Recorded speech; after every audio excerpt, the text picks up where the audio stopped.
Seriously, Archer, I'm not even ready yet. What the hell? Hey, what's going on, guys? We are still trying to get things kind of situated and set up before we get going. Archer, thank you for the raid. Hopefully, the show was awesome. It was ballin'. Froghemoth Legs, Joe Link, Cosmic Goat Bear, Haikiri, Outcast. Good to see everybody. Hope the show was great. Woozy is also in the house. Good to see you guys here. I am super glad because I just found out, amazingly enough today, I don't have to work Sunday night. I don't have to work Sunday night. I don't have to work at all. Yeah. All right. Anyways, show's good. Show's great. Fuck yeah. That's what I want to hear. Glad you guys support my buddy Archer. Glad you guys are part of the community. It's glad couldn't find better people to spend time with bullshitting around and, kicking the can, so to speak. And as I said, I was in the midst of trying to get things ready here, so I am not fully prepared yet. I'm a little behind actually. I was supposed to have this mostly set up by the time, well, before I went to bed last night, and I realized that it was probably just best to have this set up after I get home. So, and I didn't get home until later than I expected, unfortunately. Let's mute the Twitch site because fuck that. But yeah, I don't even have people lurked yet. I would have lurked on the channel, but Archer felt the need to raid me immediately before I could get going. But yes. Yes, watch those ads. Enjoy the ads. Ads are great. They pay me now. I mean, they could pay me more, but they pay me. Which, that's, I get paid for them. That's great. I'm not going to complain about getting paid for ads. I mean, at least with what they're paying now, anyways. It's better than what it was. Joe Link, why are you giving me the sad face? Why the sad face? Don't you dare. Don't you dare be sour. No sourness here. We don't tolerate that kind of nonsense here. All right. I think I got everybody lurked that I want to lurk. I just give them some messages.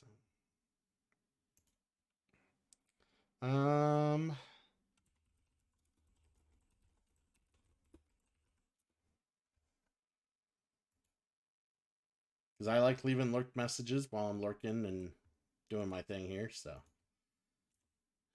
don't mind if I do, guys.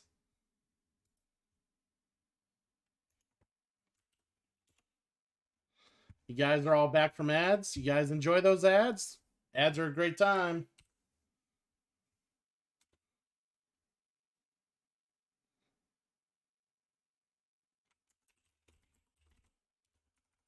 All right.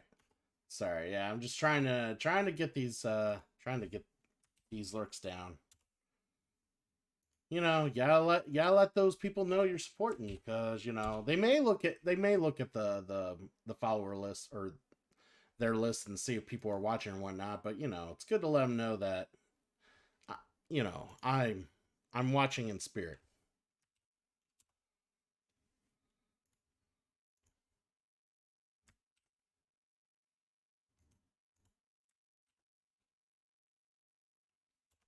There we go. But yeah, like, I'm super excited I don't have to work Sunday night. So I'm trying to figure out what to do. Whether I stream, normally I would do the Mass Effect stream late Sunday when I'm off work, but maybe I just stream longer and earlier on Sunday. The girlfriend also wants to stay longer, so maybe I just spend time with her. I haven't fully decided what I'm doing yet. But I do want to still stream on Sunday. So maybe I just stream after she goes to bed and like I would my normal time. Haven't fully decided yet. And we got the lurks in. All right. All the lurks are in.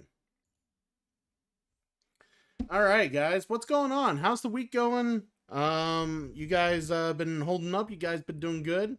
I know Woozy and them are. I hung out with Woozy last night on his stream. And for those of you who are checking this out and want to see a very, very nice guy play some games like Red Dead Redemption and some pro wrestling WWE, let's go check out One Woozy TV. Actually, what's that shout out command now? Hold on. There's that shout out command. Where's that at?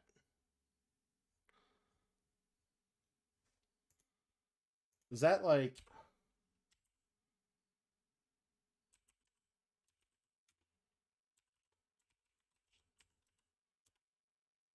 There we go. There we go. There we go. That's how it's done. Yeah. So we did it. We did it. I keep forgetting Twitch has its own thing, but I like using the OG shout out because I like seeing what category they were in. Like whether it's, you know, a video game category or if it's a hot tub category, it could be interesting, you know? Yeah. Yeah, it pops a banner in the chat. Of course it does, yes. But see, you know, Cosmic Goat Bear, he does a shout out like that. I see that Joe Link's been playing Fortnite. I mean, he could be playing better games, but, you know, now I know he's playing Fortnite and we can make fun of him for it now. Yeah, I'm just kidding. Enjoy the Fortnite, sir. Outcast Gameplays has been playing some NCAA football, which he is NCAA football 14. Apparently he hasn't realized it's 2022 yet, but someday he'll catch up. Does it make it easier to follow? Does it? I don't know.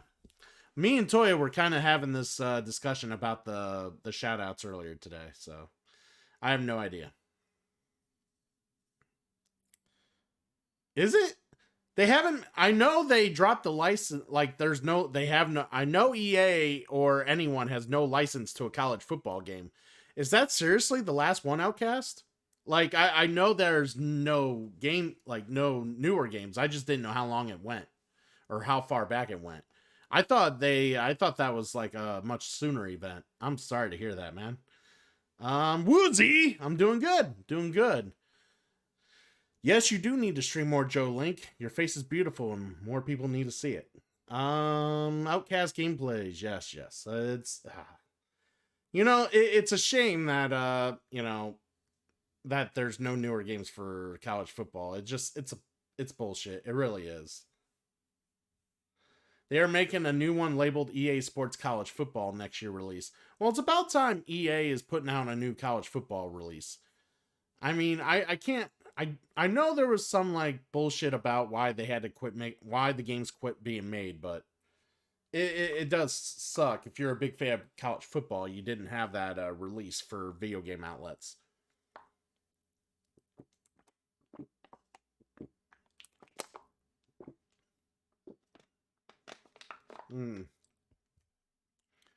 I got you, Joe Link. I got you, babe.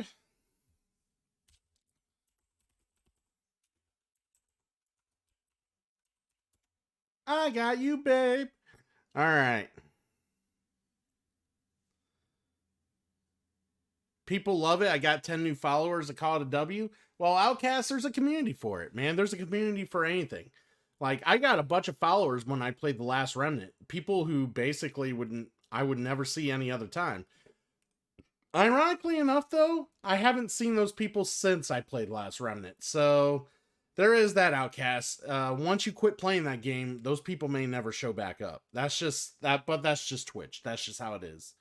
If you're a variety streamer, you have to expect some people are going to come and go based on the game. Some people will actually stick around because you're an awesome motherfucker and people want to hang out with you. Yeah, like this guy. I also like if you click the banner, it shows what game they have played. The banner, huh? What banner, huh? Okay.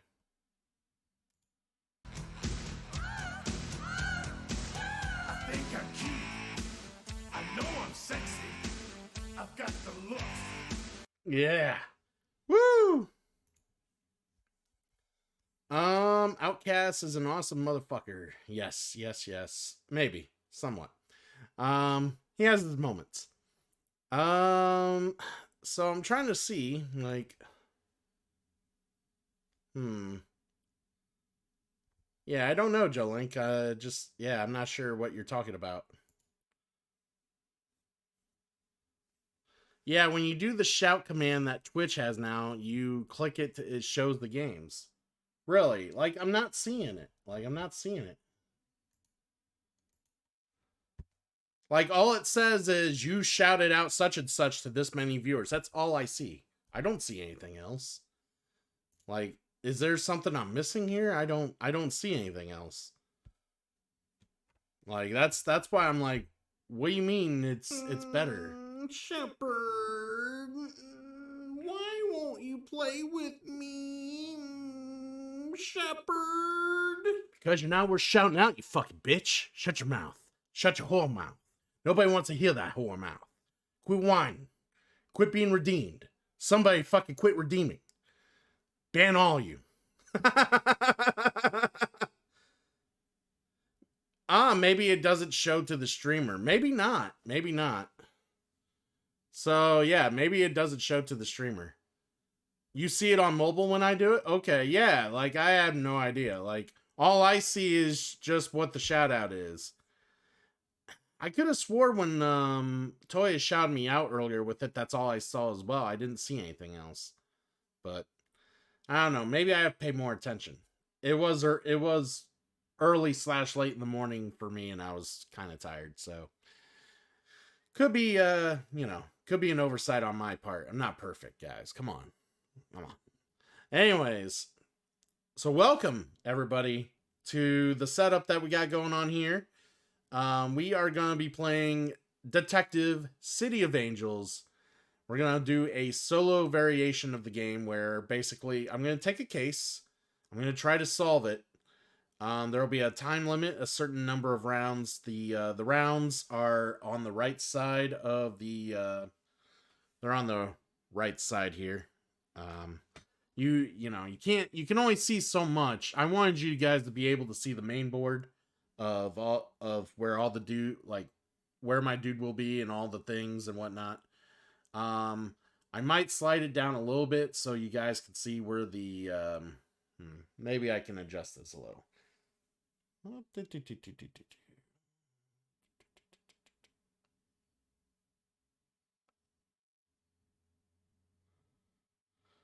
want to make sure all the places are visible.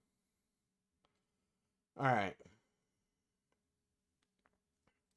I guess we'll leave it like that. Yeah. Yeah, I just want to make sure all the numbered places are visible so you guys can see those. Those will be the locations of where I'm at for when I go to investigate certain areas and stuff like that. I got my player board here. Up here will actually, this thing's off kilter. There we go. Yeah, up here is where we'll leave all the clues at and stuff like that. I might type some stuff into like onto the screen or stuff like that so you guys can like see what clues we have if you can't see shit up here. But yeah, that's kind of what we're doing. We are gonna solve a case, and hopefully, I might, I'm gonna allow you guys to kind of partake and help, be a part of this. Let's get the box in the shot a little bit better so people can see what we're doing. Grab some stuff here that I need. All right. There we go.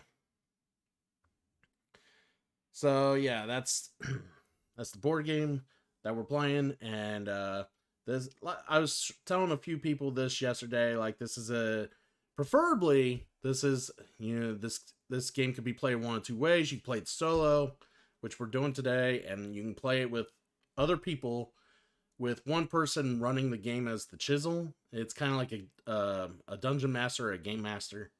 And they basically know the case in and out, and basically kind of they kind of make the game, you know, based on what the detectives do. They kind of try to psych them out, or, you know, keep them from learning certain things, you know, try to direct them to different alternatives, or maybe misinform them or not give them enough information and stuff like that. Cock block some of their snitches and shit like that, if they gain leverage on the detectives and whatever. So it's a pretty fun experience. So like, it's one of those games, like, you play through all the cases, and you could probably give this to somebody who's only been the detective, so they can run the game with other people, because they'll know the cases. And then, yeah, that's kind of the best way to play it. Unfortunately for me, I have to play every case solo before I play this with other people, just so I have a good idea of the cases that I play with the rest of the people. And I'm usually, like I said, I'm usually the chisel, so that's just how that goes. It's just one of those types of games. But we are gonna go ahead and play, and we are playing this particular mission, Murder on Hallows Eve. Let me bring up the big screen here. The big camera. Ah, wrong one. Let's get the right one in here, guys.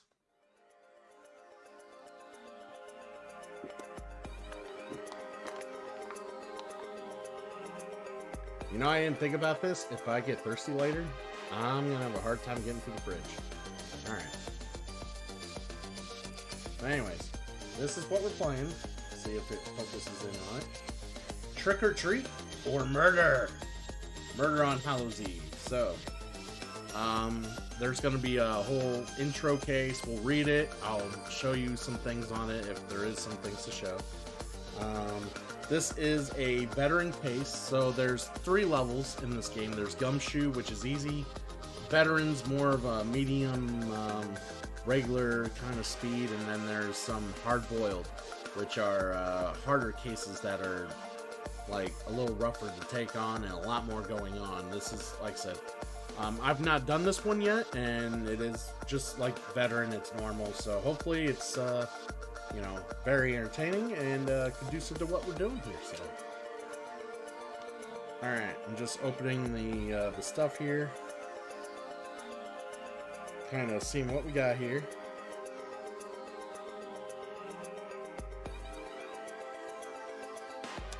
Alright, so we got some evidence cards, case cards, mystery cards.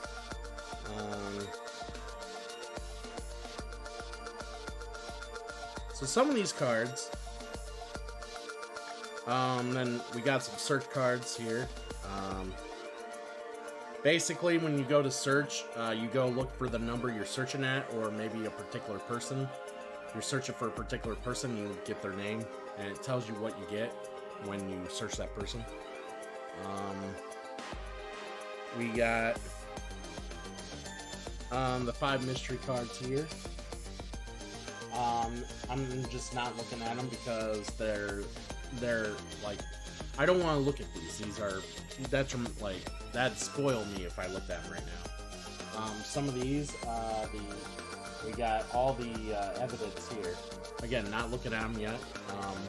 The game will reveal the first specs of evidence and the first anything that is relevant at the opening. And then we will, you know, unlock stuff as we go.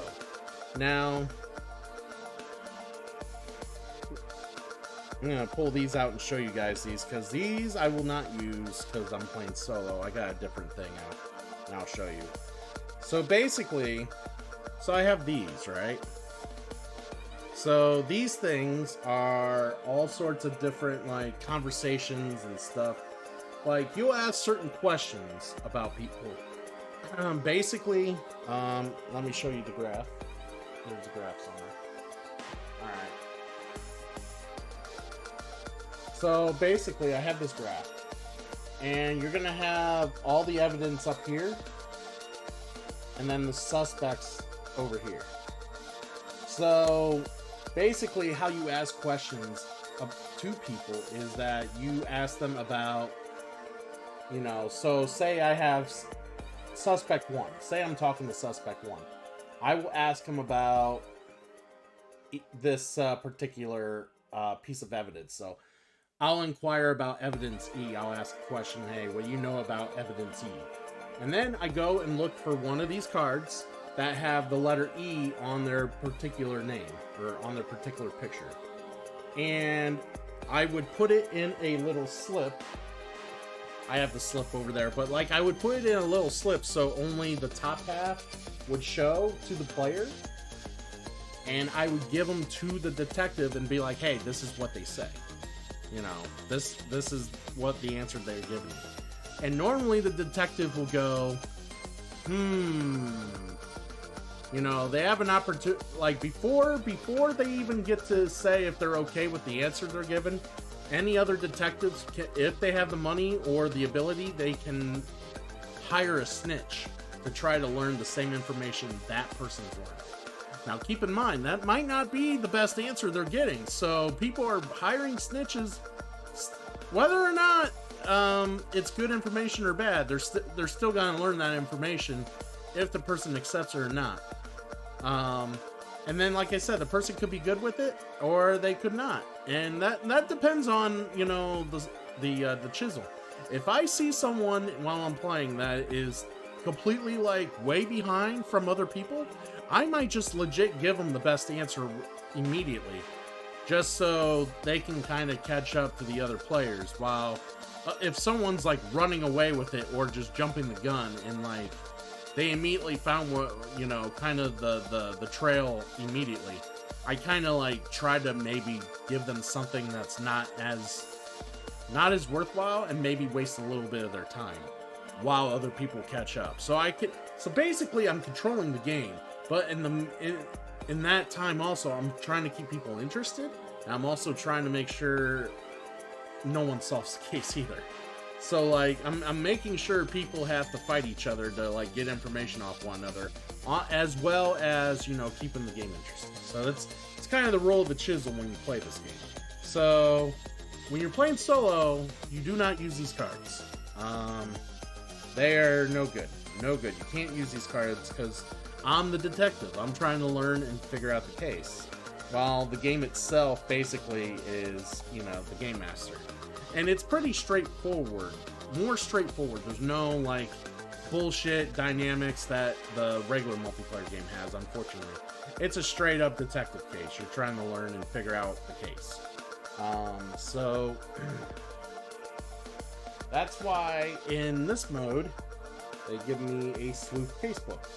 Now, I would have a chisel casebook if I was, having other people to fuck around with, but being as I am playing by myself, I have this casebook. So when I inquire about certain numbers or whatever, or certain questions, I actually look up dialogue in the casebook, and it tells me if I fuck up or if I reveal something or if I gain something or, whatever. So it's kind of, it's almost a little more like a choose your adventure style in that sense, but that's, being solo, there's only so many things you can do in a detective game playing it on your own without like, without trying to like spoil yourself. So that's kind of what we're doing. I'll have a player board here. So basically, we got the player board yet. All right. So as a detective per round, I'm gonna have 4 actions. There will be 4 cubes lined up here. So basically, I can spend a cube to move on the board. A move, we'll go over that in a moment. I could spend a cube to question a witness. I can spend a cube to search a location, or I could spend a cube to search a suspect. So basically, the idea of the game is to basically try to find a way to solve the case without like spending a bunch of cubes, wasting my time on questions and searching locations and shit that don't matter. I want to maximize the effectiveness of my actions. So not opening the case yet, like in the book. I have no idea how many rounds it's gonna take. I have no idea what I'm in for, but that's just to kind of give you a heads up where we're at. And like I said, you see the board here. Let me go back to the actual game screen here. Hope you're all following along.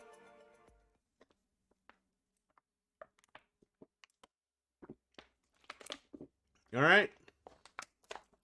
So, like I said, this is the game board. The evidence will be lined up here, and movement on there's the way movement works in this game. There's all sorts of different areas. We got Hollywood, we got West Side, we got South Bay, we got Central LA, and then over here we got San Gabriel Valley.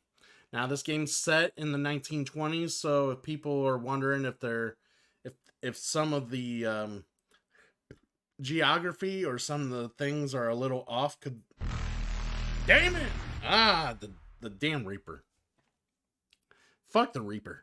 Anyways, if any of the geography looks a little off, that's just because it's set in that time era. But yeah, we got the round tracker down this way. And that's kind of what we got here. If anything gets archived, we put it over here, but it just depends. And if people are wondering, how I know where to go for, questions and searches, I forgot to mention it. So I have this little card for searching and questions. So if I question anyone, this will tell me where to go. If I search anywhere or anyone, this will tell me where to go. So I do have a card for that. And it literally a grid full of numbers.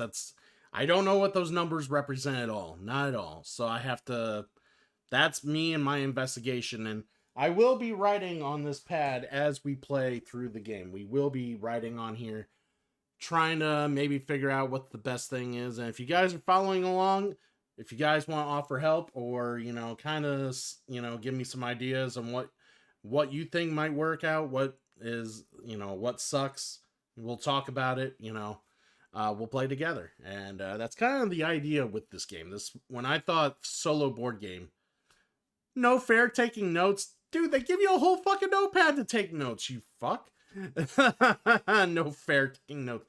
What kind of detective doesn't take notes? A bad one, all right, Damon? You should never be a detective. That's what I've just learned. You should never be a detective. How dare you, sir? I hope everyone just shames on you because you want to be a detective. You are like a poor detective. Like, no. Taking notes, that's for noobs. For noobs, I say. All right. I gotta close my window because it's getting a little smelly in here for reasons. Give me a moment, guys.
No. I got a good whiff of someone smoking the ganja just down the hall. So I was like, oh god, I don't want my whole fucking apartment smelling like that shit. But yeah, so I also had to grab the player rules just in case I have to double check something, and I also had to grab the detective casebook because I can't do a case without the casebook, so I need the casebook. So the casebook will tell me and how it gets started, what the setup is, and everything. So we're gonna go ahead and read the case we're doing, and we'll go from there. All right, let me see if I can find it in here. Murder on All Hallows Eve, page 7. All right.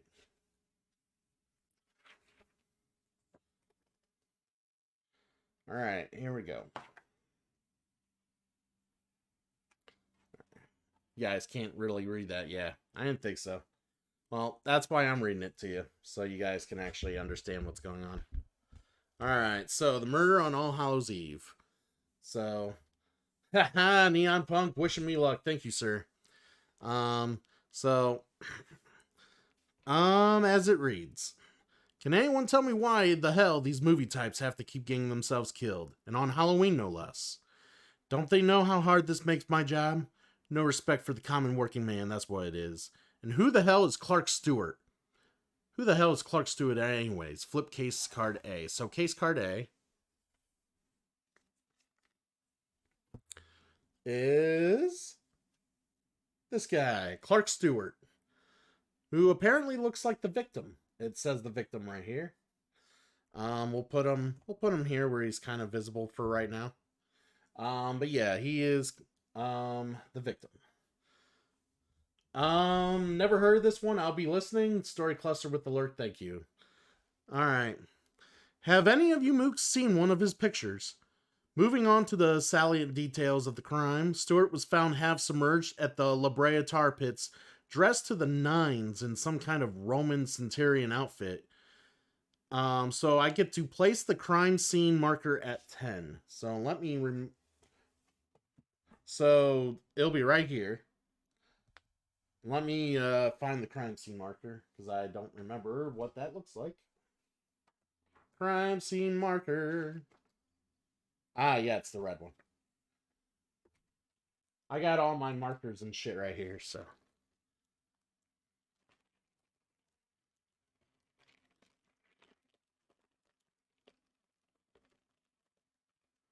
Alright, so it is right here. The La Brea tar pits. And I am gonna get some stuff out here. I think I also use these little stress things. It kind of replaces the leverage and stuff in the game for multiplayer stuff. So I'm gonna grab those as well. All right, back to the case. He had a single stab wound in his chest caused by a knife or some other sharp weapon, and as if this wasn't bizarre enough already, he had an F carved into his cheek. Either he was coming from the set of some movie or he was out trick-or-treating. My money's on the trick-or-treating, but we don't truck and guesswork at the LAPD Homicide Division. As usual, that's where you lot come in. Stewart had a posh pad out by Silver Lake, which is number 35. Right here.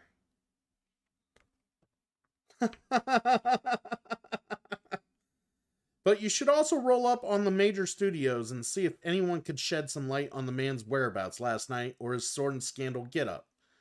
Fox at 11. So you got Fox Studios there. MGM at 14. Yep, right here. Warner Brothers is at 28. Right here. And Paramount 31. There we go. These would all be prudent starting points. Now get the hell out of there and solve this one like your badge depends on it. The sooner I can get these gossip rags off my back, the better. No respect, I tell you. No respect.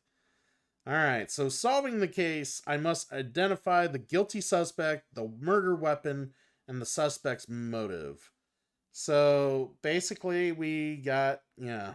So let's go ahead and write some of the shit down.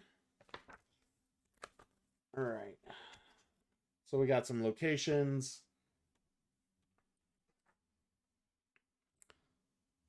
Let me finish setting up the rest here. I wonder if there's something else I need to set up for the solo game here. Because you know how these rule books look if you're a board gamer. They put the solo stuff in the back. Yep, here it is. Yep. Day marker on 12. All right. So let's see. The final guess marker is going to be way the hell over here. So I'm going to have to get up for this and put it over there.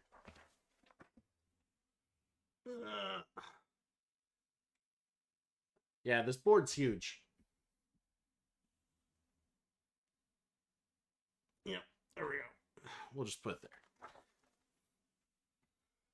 Yeah, the thing on the right goes all the way up to 12. But, you know, based on the limited cam space and everything we got, you get to see most of the board. You can't see the rest of that track, though. Oh, yeah, I gotta get my detective stuff out. Let me grab some of that. I brought it over here.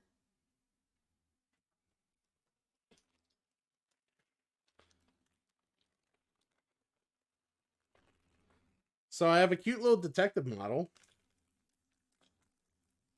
He does have a stand. So, cute little detective. Yeah. All right. Yeah, I do need these. And 4 cubes on available.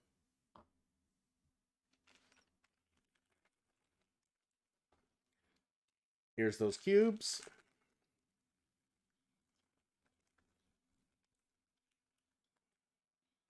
And where's the other one? There it is. I do not need scratch tokens, bribe a snitch, solve tokens, knowledge markers, evidence. Alright, return them all to the game box. Alright.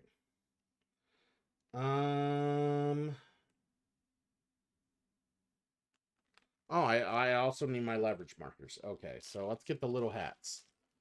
So my leverage markers look like little tiny hats. Like, seriously, they are hats.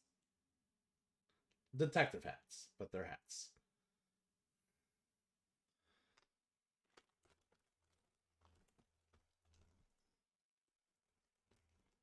All right, trying to get all these out here. Probably just dump the bag. Probably be easier. All right, let's go.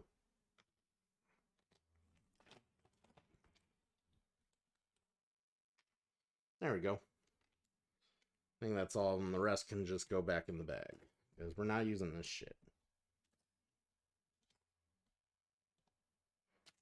All right, sweet. I came, I saw, I harassed. My job here is done. Are you already going to bed, Damon? Well, that's fine. Get some sleep, my brother. Just if you do want to see how this turns out, feel free to check the VOD. Because we are playing this whole case through all the way until it is over.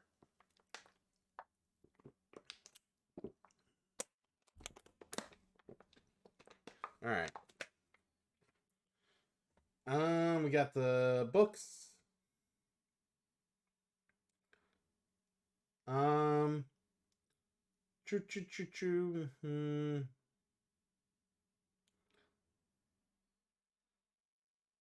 Place the case cards face down along top seaboard in their spaces. Do not look at them.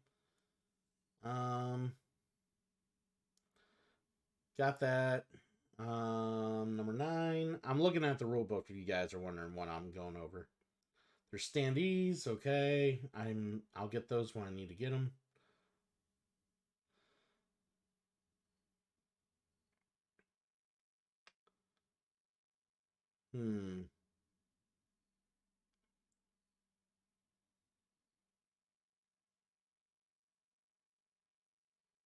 All right, my detective miniature can start at any police station location.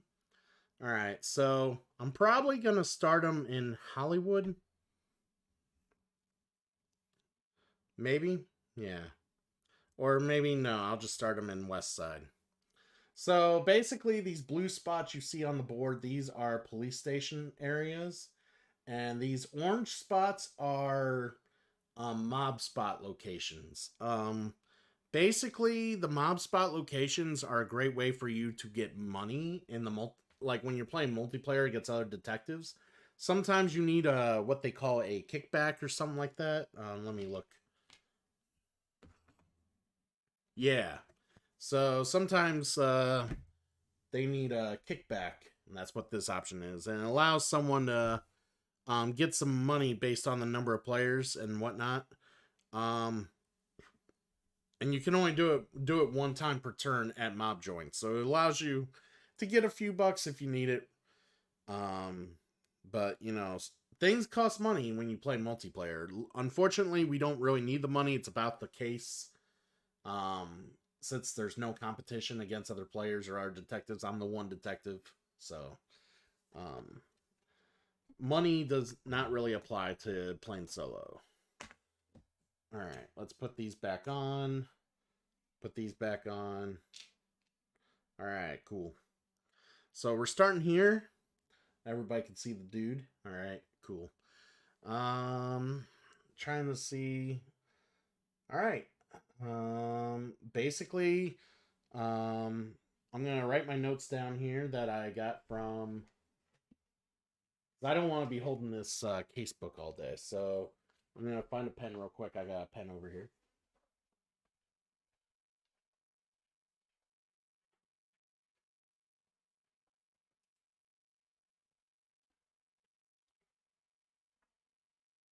All right, and on my notes, I'm gonna write down the locations that I was given about where this actor's been at. So, I'll write that down right now. Um, see. Ah, there we go. Come on, work. Oh my god, this pen is being dumb. It would actually help if it's like. There we go. Ah, it's not working. Damn it, chat! You jinxed me. How dare you give me a faulty pen? I blame all of you. I will find a real pen.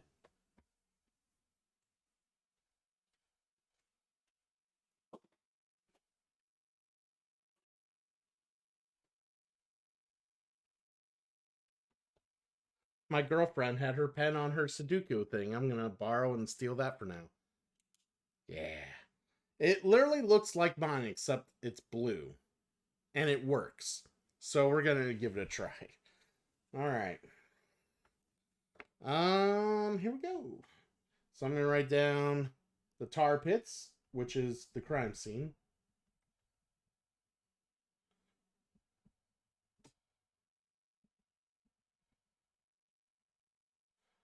20th Century Fox, which is 11. MGM, which is 14. Warner Brothers, which is 28.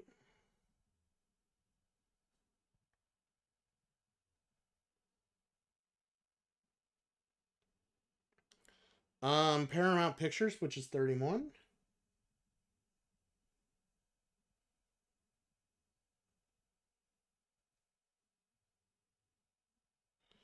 Or 31, 31. Yep. Not 21, 31. And then Stewart Residence, which is where he lives at 35. All right.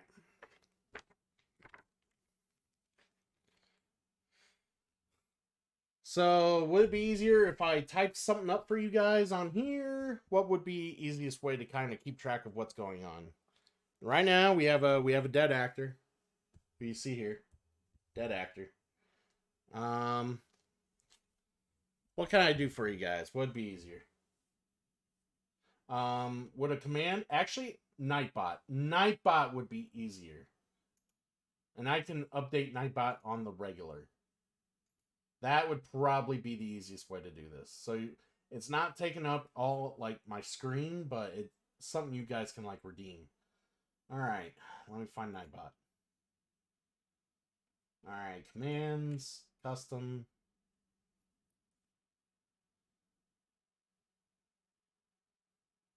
All right, add command.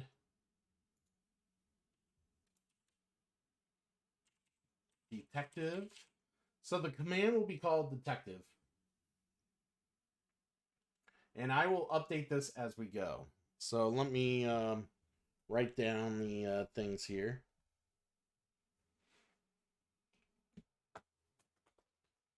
Ah!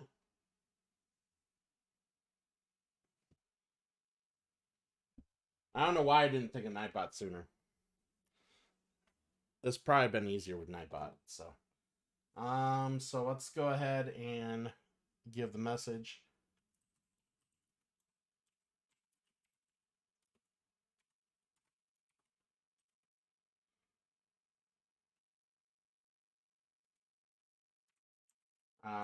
Typing in where to look.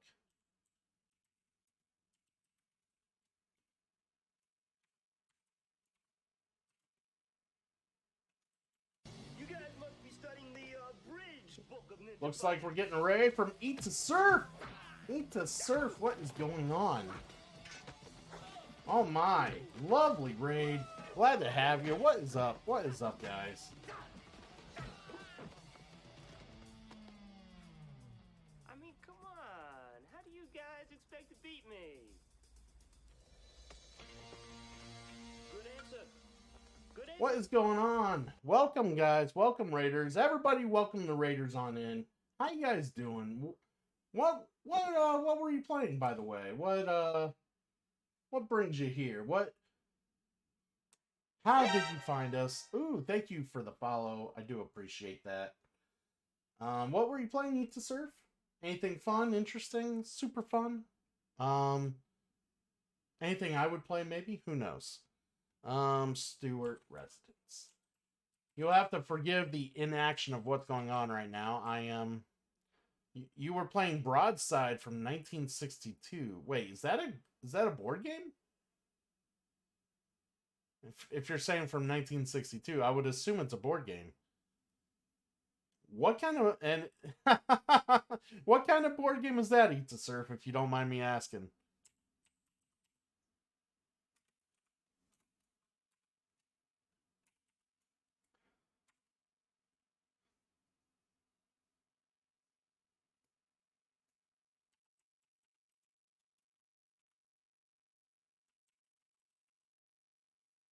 All right.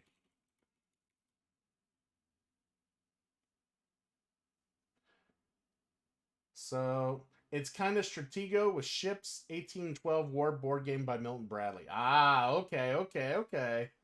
I gotcha. So do you usually play a lot of the old school retro games from back in the day, or was it just kind of I just happen to have this, let's fucking give it a whirl sort of thing? I apologize if the mic's not like directly on my mouth here. I'm trying to like this is my first time doing a IRL like solo board game on stream, and when you're doing it when you're doing something live, you don't think of all the specs when you're wanting to involve the chat to play as well. um I shouldn't say involve them to play, involve them to kind of participate and kind of, feel like they're interacting. So we're gonna do a command. um yeah, we'll do a command search. We'll do that.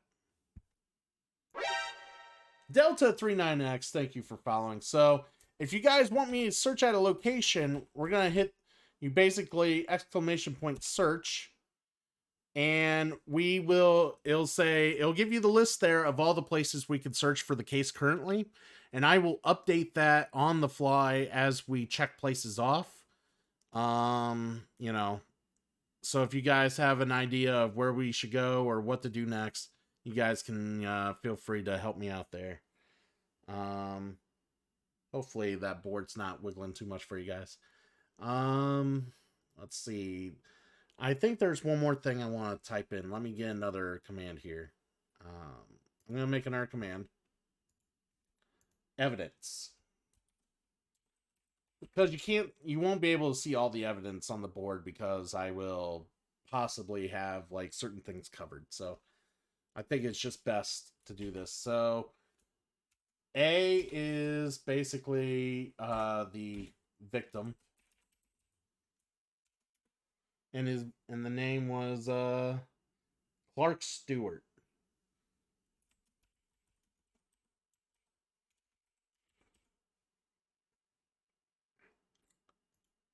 So now you guys can go ahead and do this evidence, and you will learn the victim and or all the evidence that we have acquired so far, and figuring out the case.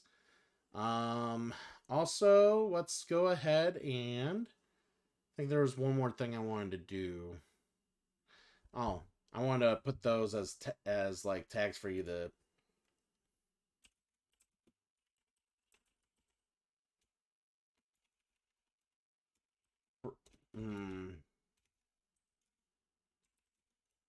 Hit search and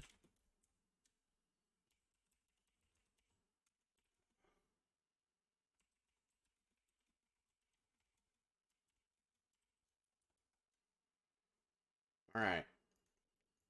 I think I got all the bases covered there. So right now, so far, we know we have a dead actor. He has an F carved in his face, which is a shame because look at that beautiful face. The guy looks handsome. He looks like fucking James Dean. Seriously. Um, Beautiful face. He was in a kind of a gladiator-esque getup. Not sure why, but this is close to Halloween, based on the story of the case. So it is that time of year. So that's also why we picked it, because it is October. So it just felt fitting to do like a Halloween themed case that I don't know if it's gonna be totally Halloween themed. Who knows? But the fact that there's an F carved on the man's face at the scene of the crime, it's kind of like a little scary, is it not? I will also put these out because so these are supposed to be all laid out, just kind of facing this way. So don't mind me putting these out. These are all things of evidence. Whether or not I see them is dependent on choices we make together, or what we're doing. F for freaky. Yeah. But yeah, Eat to Surf. If you do play modern board games, which I have no idea if you do or not, what are some of your current favorites? If you got some current favorites, we play all sorts of games here, honestly. We are actually doing a board game stream later. Like it's for me, it's 2:20 a.m. on a Friday. Later tonight, I'm gonna be doing a board game stream with some friends, and we play on Board Game Arena. We play Steam apps if certain games aren't on Board Game Arena. We kind of try to stay away from Tabletop Simulator for streaming purposes. But yeah, we definitely we do a lot of different board games depending on who shows up, who wants to play, and stuff like that. So if any of you guys are like any who came in with the raid real big on board gaming and want to be able to play with me on Board Game Arena, whether or not it's on stream or whether it's off stream, you can find me on Board Game Arena with the same name, Christian Cool.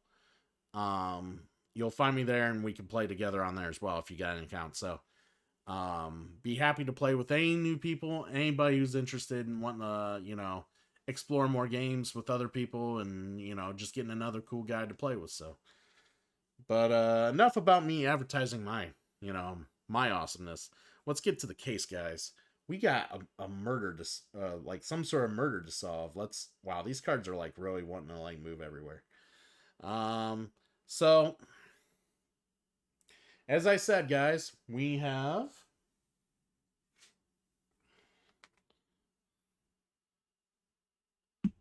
my favorite newest game is Disney Sorcerer's Arena Epic Alliances. Really? Did that just come out or has that been out? Like, well, you said newest game, so it had to have been really new. Like, I haven't heard a whole lot about that. Oh, it came out in June. Okay. Is it just came out in June or is it come out like in next June? Like it's still like need to be like produced. Oh, it's got a couple. Okay, it came out all in June. All right. Yeah. All right. As soon as you said expansions already, it's like, okay, yeah. It just came out. I know how the industry works. Oh, I got a new game. I already have 2 expansions with it. Here you go. Have it all. Yes, that's just how the industry works. And there's also a Halloween expansion. Of course there is. I'm sure there's a Christmas expansion coming out soon and everything. Like that's just how Disney rolls, man. All right, guys. Any of you guys who've been hanging out, what do you guys think? So they staggered the releases by a couple months. Well, if they're smart, they would. By the OP. What else have they made? What else have they made? I might know something else that they made if there's some familiarity. But for the rest of you guys, if there's anybody else who wants to know, so like movement in this game is real simple. So if I want to move within a certain area, so say I want to move from where I'm at to where this is at. It's still inside the region, so it just cost me 1 movement. If I wanted to move from here to say all the way over here, it's in the same region. It literally costs 1 movement. Now, what happens if I want to move, say, from here to this region over here? Say I want to go here. Now, I would have to go to a spot that's on the border, so like here. That's 1 move. And then I would have to go here for a second move. So that's kind of how that works.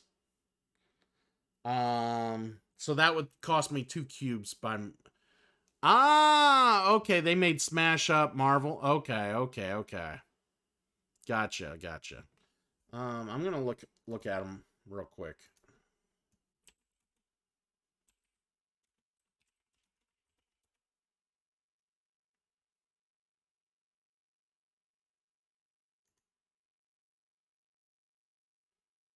The OP.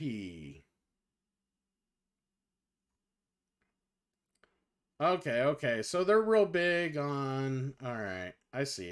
They got... Alright.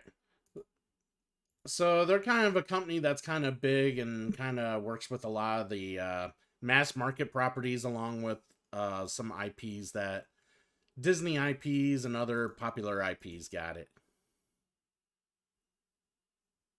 Yeah, I'm seeing that. There's some reskinning here and there, and then yeah, they got a little bigger.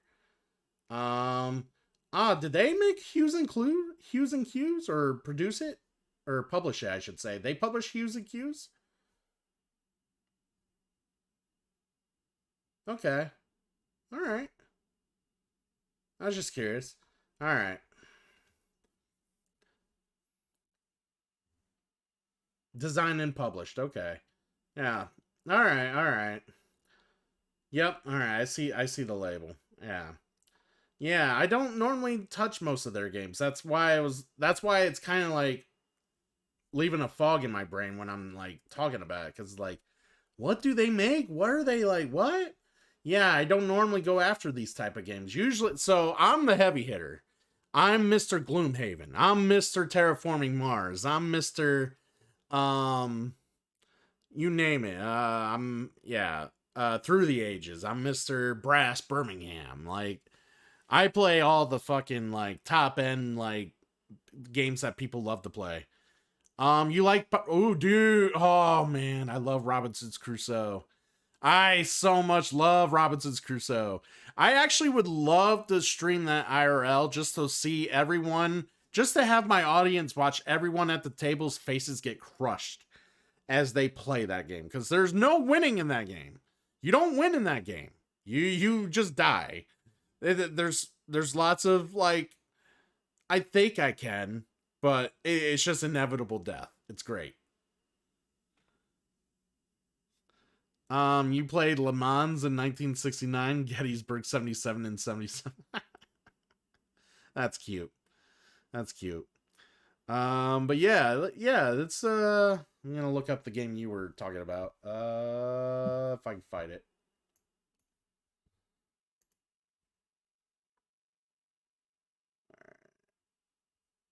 Disney Sorcerer's Arena. I see it.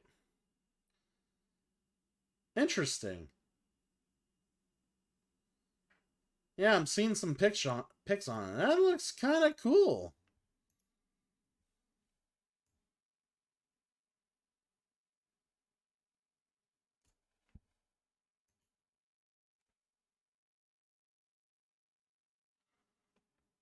All right.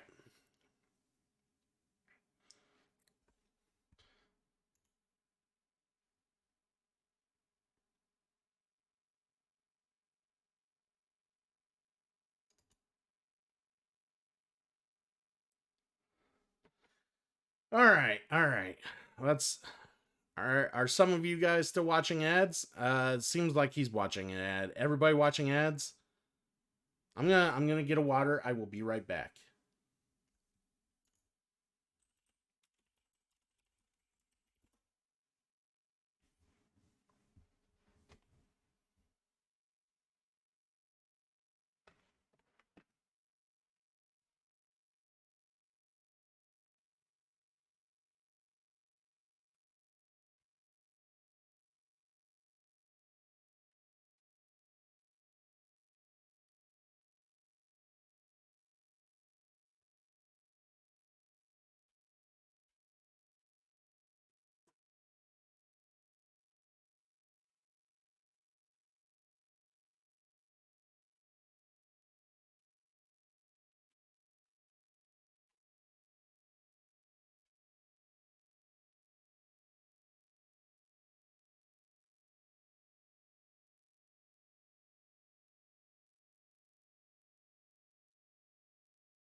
All right.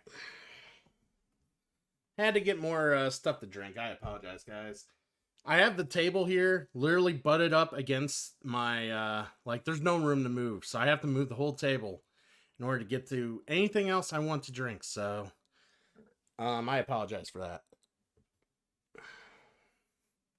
All right, we're going to also adjust this.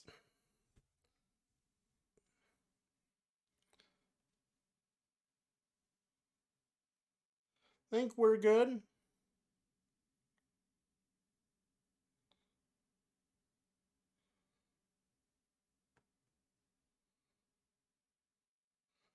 There we go. All right. Everybody can hear me again? You love games with minis, simple or complex. The D&D Adventure series was fun. Cool, cool. Cool.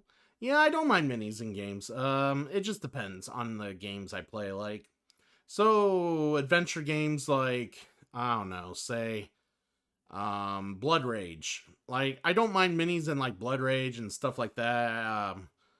I mean, it's not an adventure game, that's more of a Euro game, but at least the board's big enough to at least make the minis feel like they're prevalent, and based on the type of game it is, it, you know, the minis kind of are kind of cool there. Um Back in the day we played Civilization when it was a board game. Well, you had to back in the day. There wasn't really a great video game to play Civilization. I mean, come on, seriously. What do you think Civilization would look like if it was on the Atari, Eat to Surf? Come on. Come on. That's almost like obviously you would. Obviously you would. All right. I'm just trying to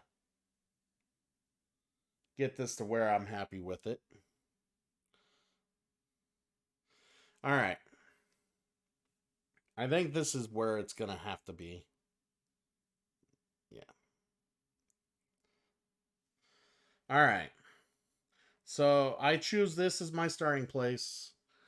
Getting back to the game here. Cosmic Goat Bear, Neon Punk, any of you guys still there? If you guys want to, can kind of help me out, figure out where we should go next, or if you guys are interested in giving me some ideas, let me know. As I said, the search where we have to start searching is those places right there, and the only evidence we really have is the dead guy right there. So that's kind of where we're at. I was thinking maybe searching.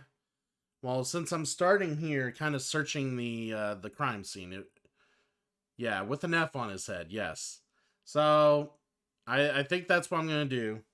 So I have 12 rounds. Eat to Surf. Basically, I have 12 rounds to solve this. I have 4 actions for each round. So 12 times 4, I have 48 actions to solve this murder, essentially.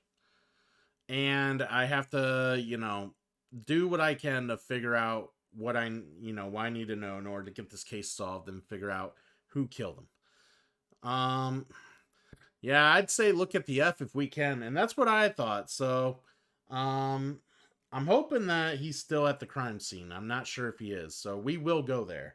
So I will spend a cube to move. So 1 cube to move. And I guess we'll search the tar pits. So the La Brea tar pits is number 10. We're going to go ahead and use this nifty diffy card here. I don't know if you can see it on what you're watching. But this card tells me all the locations and where to look up in the book here, based on where I'm at. So number 10 says I need to look up 159 in the case book. So I will look up 159. 159 in the sleuth book.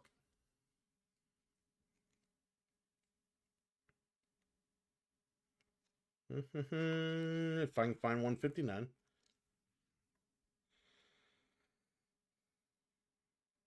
All right, 159 says, if there was anything else at the crime scene, it was sunk below the surface of the tar and is out of your reach. So there's nothing here. Nothing here at all. So that's what we found out there. Nothing there at all. Let me also update. So we searched the tar pits. And found nothing. This actually has a feel of Robinson Crusoe with the graphics. It's the illustrations are by Vincent Dutrait. Did he design Robinson Crusoe? Hold on, I'm gonna look. I don't have Robinson Crusoe readily available right now. Like, it's back there on the shelf somewhere. Let me see if Vincent Dutrait did Robinson Crusoe.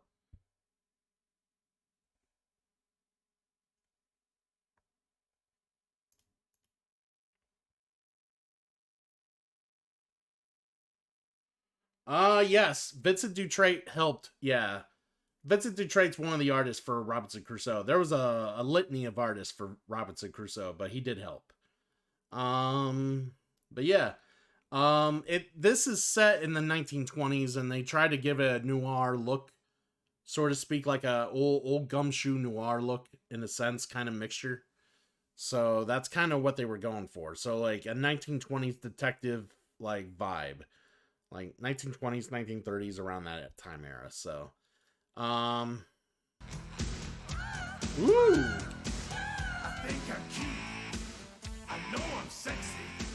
I've got the looks. Don't mind Eat to Surf. For some reason, I like to dance.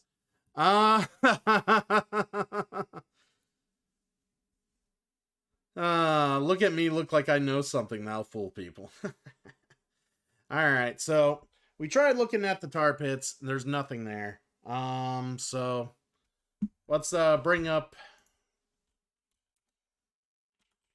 the searching. So there was nothing at 10. Cosmic Goat Bear, what do you think? Do we Do we? I apparently don't know how to spell century. If you guys can't tell, I don't know how to spell century. Do I just stay in the area and kind of check out maybe 20th Century Fox or MGM, or what do you think, guys? Dancing is fine. I was just wearing an old wool coat and captain's hat to play my.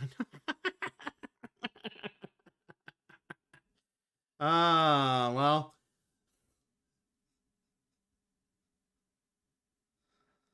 I guess if as long as you're not doing any damage with your periscope, you're fine, right? Shit.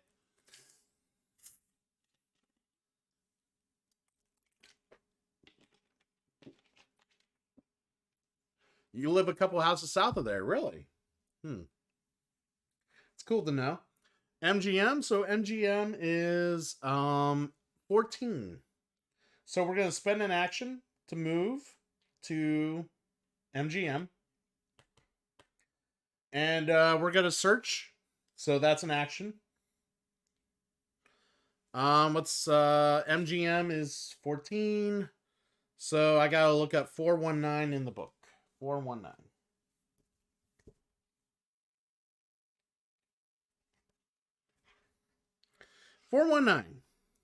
So at MGM, you flash your badge and stroll into the nearest movie set, some picture called Angels on Broadway.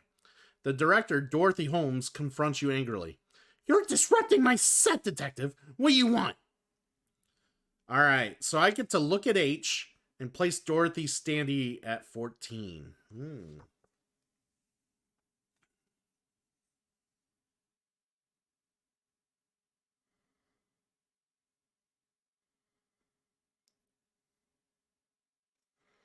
All right, interesting. Dorothy Holmes is suspect number 1. You may ask her one free question. Wow. Okay. So let's get that prepared. Hold on, guys.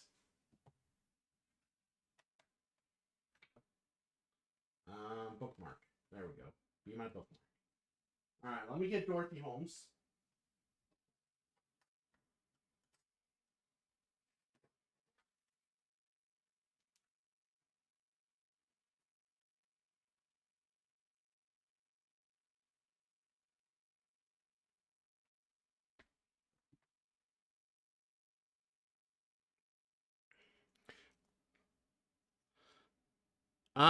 No, it doesn't exactly work that way, Eat to Surf.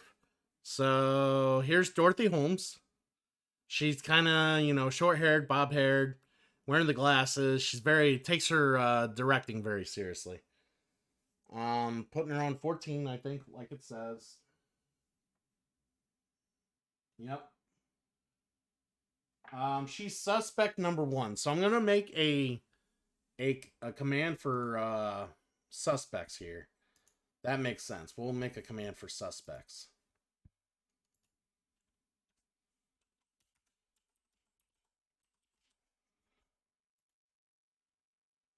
So number 1 is Dorothy. I get to look at this. Dorothy Holmes. Okay.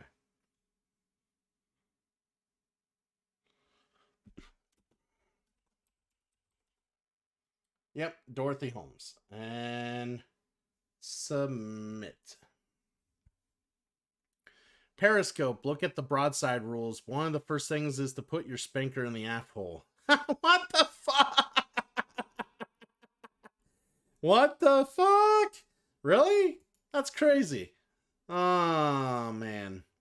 But no, Eat to Surf. Basically, what happens is now that she's a suspect, we basically have to ask her about any. So I have this chart here. So I'll write my suspects here. And then I have to ask them about any evidence that I find here. So I will write down Dorothy Holmes as suspect number 1. Case card A. Did you get to see the deceased? Yeah, that's the deceased right there. Clark Stewart.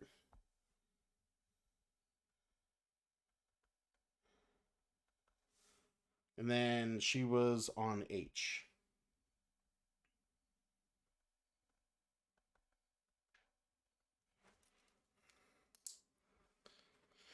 All right. So it's like Clue, Candlestick, Tar Pit, and Mustard. Kinda, in a sense, if you're playing multiplayer, it's more like... how is it? Let me find it here. So like in this game, it's you identify the guilty suspect, the murder weapon, and their motive. So you gotta say all three. And there's all sorts of motives that they give you. Like there's a motive list on the back of this, like right here, that you could choose from.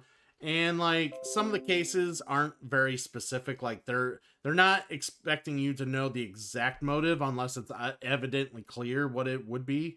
Some of them will allow you, to choose one of like two correct answers or some shit for the motive. Clark wouldn't leave his wife for Dory.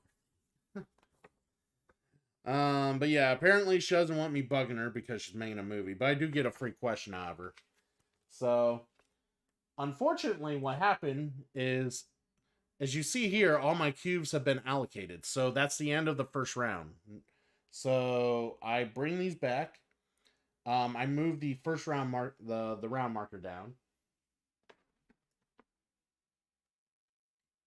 You'll see it eventually as it gets closer and closer to the end. It's kind of off board right now. Yeah, Eat to Surf was also playing some board games, Cosmic Goat Bear. I'm gonna definitely make sure I follow him. Let me bring up his channel. Yeah, I'm gonna have to check out your shit, man. Yeah, I'm gonna look up your shit later when I get some time. Yeah, you definitely got some crazy shit going on, that's for sure. The whole get up and everything. You just fucking out there, man. I like it. I like it. But yeah, I do appreciate you coming in and raiding my ass.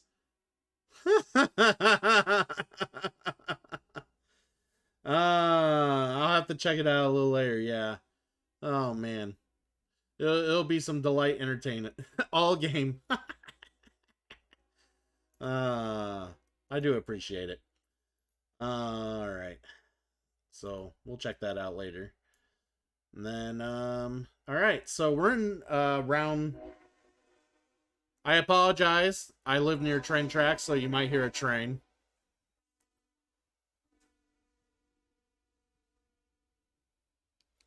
Alright. So, let's go ahead and ask her one free question. The only thing we can, we got a free question to ask Eat to Surf without spending an action. So, the only question we can ask her is about the victim. Because that's the only evidence I really have right now. So, I'm gonna straight up ask her about Clark Stewart. So, basically, based off this side of the card, so she's suspect 1, and that's what the game told me. Yeah, he was an actor. Yes, he was an actor. He was an actor that was found dead in a gladiator getup, as if it was trick-or-treating or something. And he had an F carved in his face. It was weird. So, and his body was found at the tar pits, which is why I didn't think there would be much at the tar pits, because it is the tar pits. Like, it's, yeah. But it doesn't hurt to check. Doesn't hurt to check. But we're going to ask her a free question about A, suspect 1A, so we'll go to that number. And it's a free question, so I don't spend a cube. Super nice. I like freebies. 969. All right. So we ask her about Clark, and she replies, "If Clark is dead, then you need to speak to his ex-wife Elizabeth. That heartbeat made his life a living hell. She was at the party, but I'm uninviting her next year. She's a costume designer over at Paramount. All right. So this so here's the interesting thing about the solo play here. Kind of similar to what I explained for the multiplayer, where people can challenge answers and see if they can get more out of suspects or if they kind of pushed a little too far. This offers me that chance as well. So either we accept the information that she gave us or we could challenge it and I go to the next number. Do anybody else that's in chat listening want to, partake? Do we kind of egg her on and see if we can get more out of her, or are we going to follow Eat to Surf and say don't? We just got to take the information.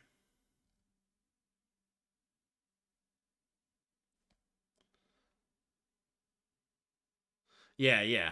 So you don't want to rough her up? All right.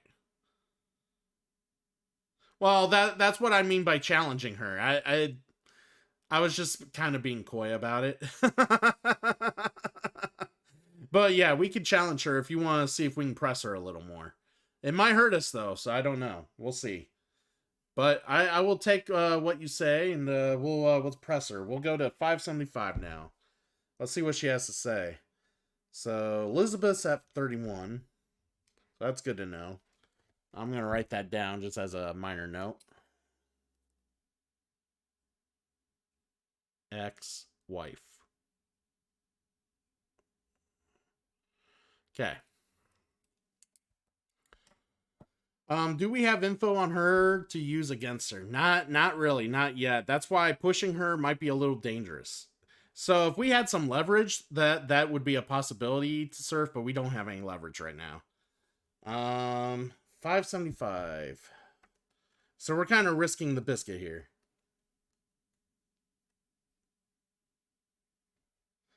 All right. You press Holmes and she reconsiders. Now that I think about it, Elizabeth wasn't at my party, which was at 26. Where's 26? Oh, the Chateau Marmont. I must have been mistaken, but Clark was. Then again, so was everyone who was anyone. You might as well question the entirety of Hollywood. Well, she didn't mention where her party's at. So I'll add that to the place of searchings. I'm going to write this over here.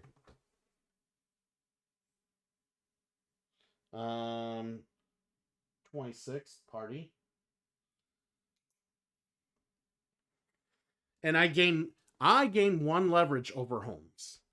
And to kind of give you an idea of what I'm looking at here. I'm looking at all these things here, and it actually says on the thing below, I gain 1 leverage over Holmes. So what that means is I take one of these little hats. See these little hats? And I put it underneath H. So yeah.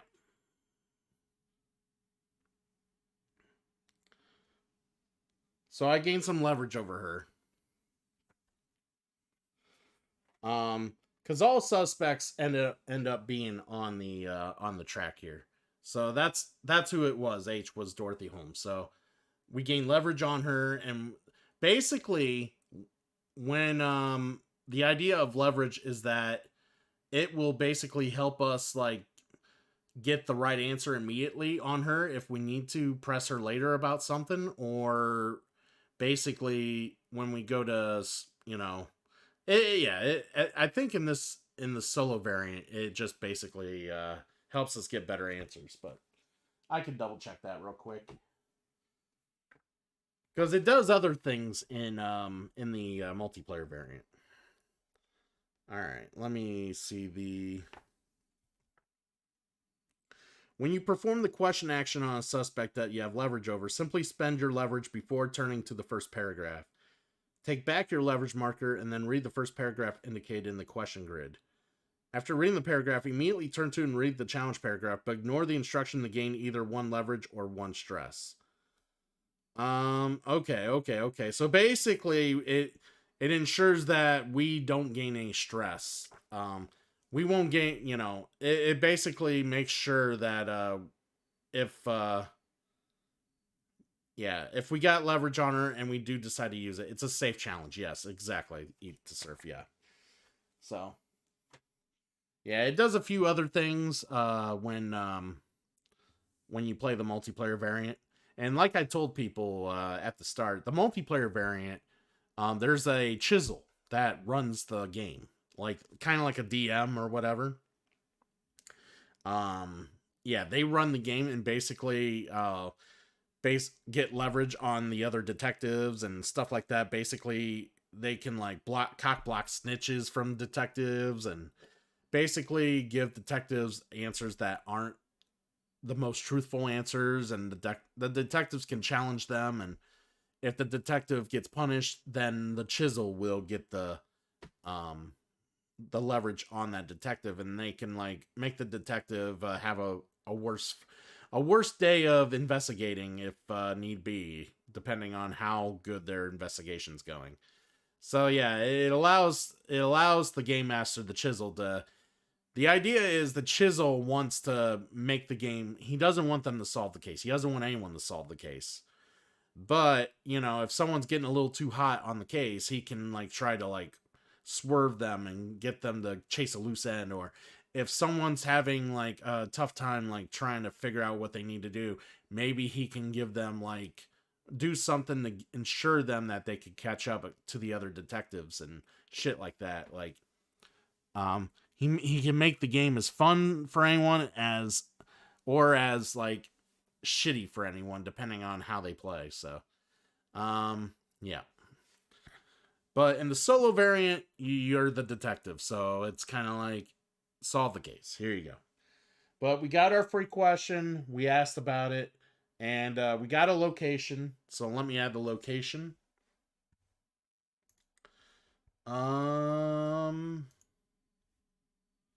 Edit.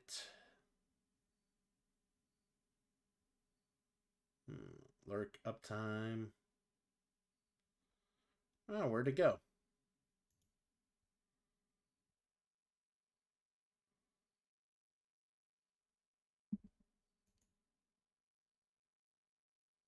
There it is. I was like, where am I? I could have swore we just had this.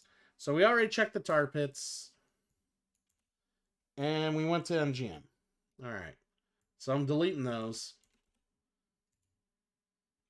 And there was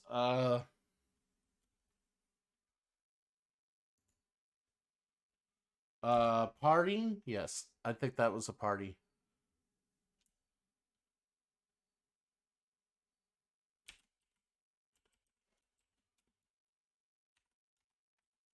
There we go. Submit. And now if we type in search,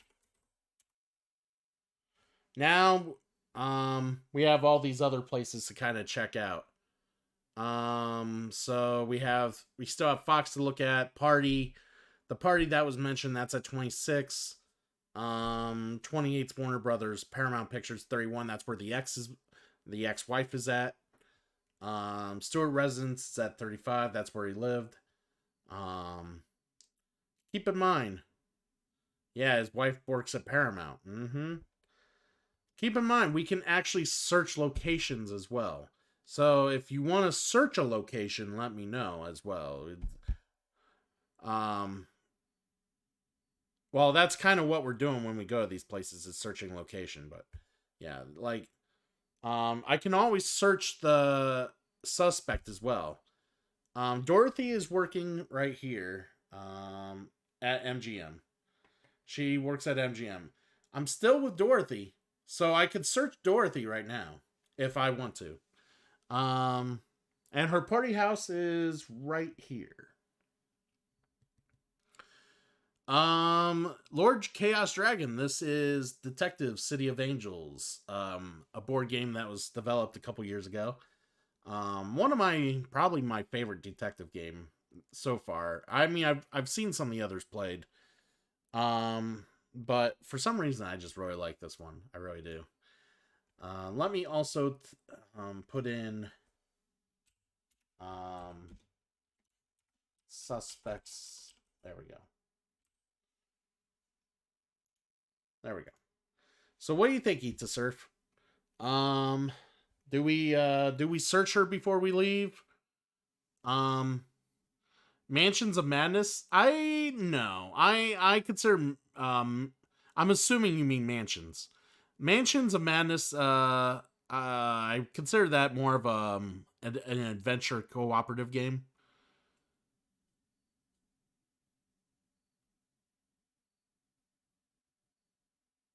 It's not so much a detective game, but I mean, there are things you do try to figure out, but I would call it more of a cooperative adventure game. I still hear it's good. Will she get pissed if we search her? I don't know. I don't know. That's part of the that's kind of part of the risk. I don't know. She might. She might get pissed. But yeah, we're allowed to search her if you want to search her. But in order to not waste cubes, we should probably do it if we're right here, right now, if we're gonna do it. So, do we search her or no? See if she has anything that we may get as a clue or some evidence. Who knows? As she is our first and only suspect so far.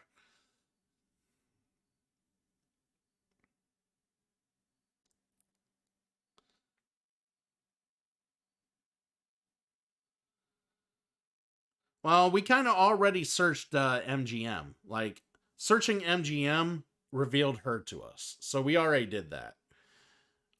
So it's either we search her or we go somewhere else. But the thing is, every movement I take burns a cube. So I don't want to like move away and then have to move back to her unless we absolutely need to for some reason. So it's kind of, if you think we can move on and if you really think we can move on, no, she won't move. Not unless the game dictates that they move. Not unless they do. Most of the time they don't. You just know that's where she's at. That's why her marker's here. Yep. She does not move. So. By the way, Lord Chaos Dragon, what's going on? What are you up to? But I don't know. I feel greedy. I kind of want to search her. She might have something. Who knows? But I mean, what do you think? What do you think, Eat to Surf? Is it a good idea? Yeah, you want to search her? All right, we'll search her. We'll search her. It's number 10. So we'll give her a search. All right. We're going to search this bitch.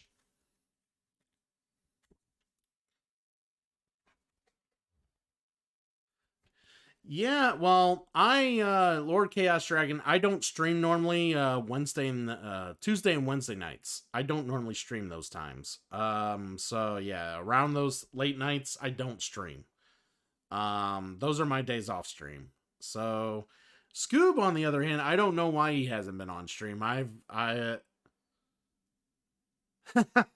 Yeah, I watch some wrestling, yeah. But I also do other stuff that either off, like for the stream, off stream, and some other stuff around the house. It's my days to be able to kind of, get some shit done, so to speak. Otherwise, I would never get anything done if I streamed 7 days a week. But yeah, let's go number 10. Holmes acquiesces to your search, but she is not happy about it. You look through her purse and find a Halloween mask leering back at you. So we look at C. Look at this thing. Look how creepy that thing is. So I'll read what it says here. A Halloween mask resembling a queen found on Dorothy Holmes. So we found a Halloween mask. So that's C right there.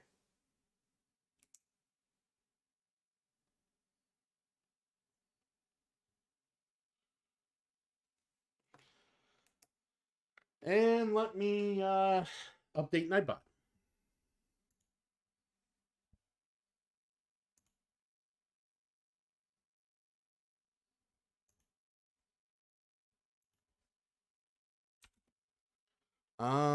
See.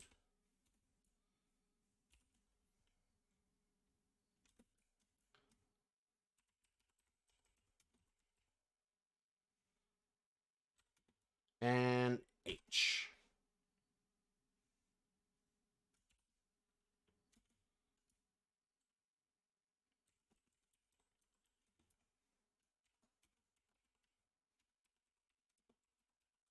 All right, updated. That looks like something out of an old game called Titanic I played as a kid. Big T with the 2-cam setup he digs. I'm trying to do the best I can with what little I got, Big T. Which is why you don't see me do more IRL stuff more often, which I wish I could. I really wish I could. Because I think I got the awesome crew to do it if I had the room and the equipment to do it. But unfortunately, I just don't have either the room or the equipment. Roll the dice, move game, rescue people off the ship, then get them to the rescue boat. Cartoonish heads and funny names. Oh yeah.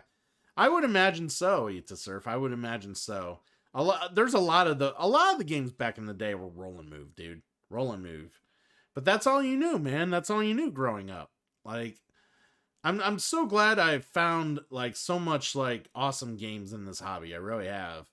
I mean, I do respect the fact. I respect the classics. I respect what they were trying to do, and honestly, it made kids feel good to think that, if they did well in a game, a kid felt great because they got some good luck going in their way.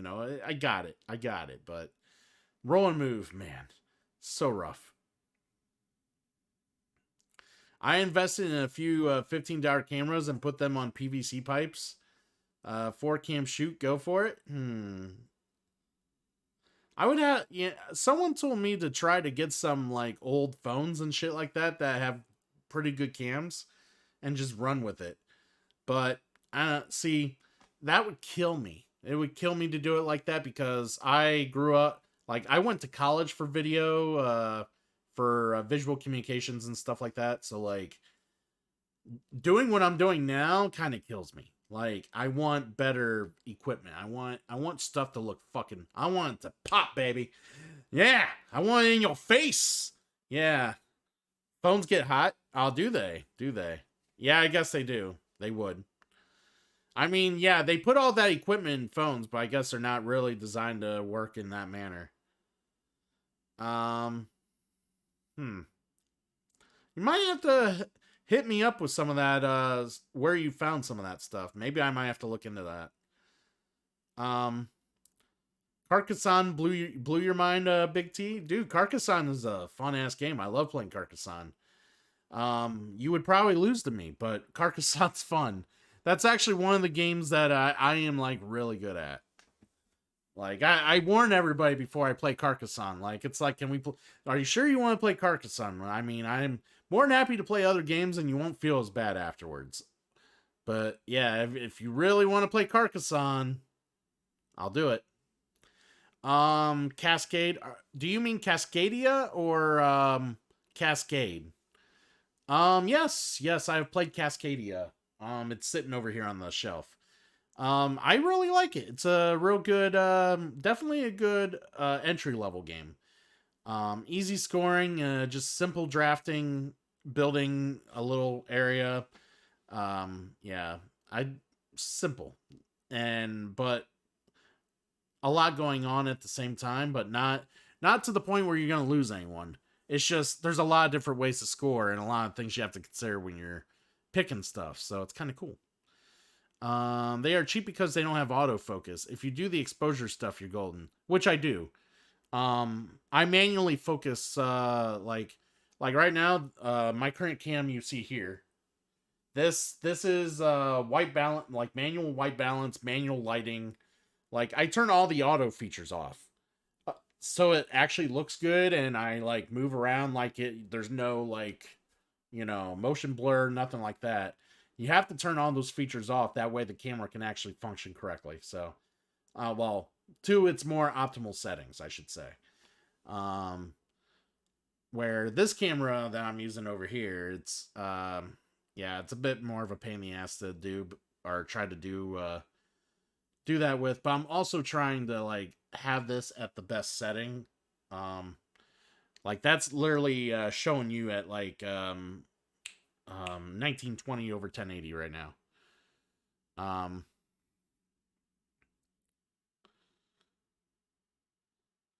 Yeah, the only hitch becomes that they all use a generic driver with the same name for each cam. Ugh. You can't change the names? I would think you could change the names.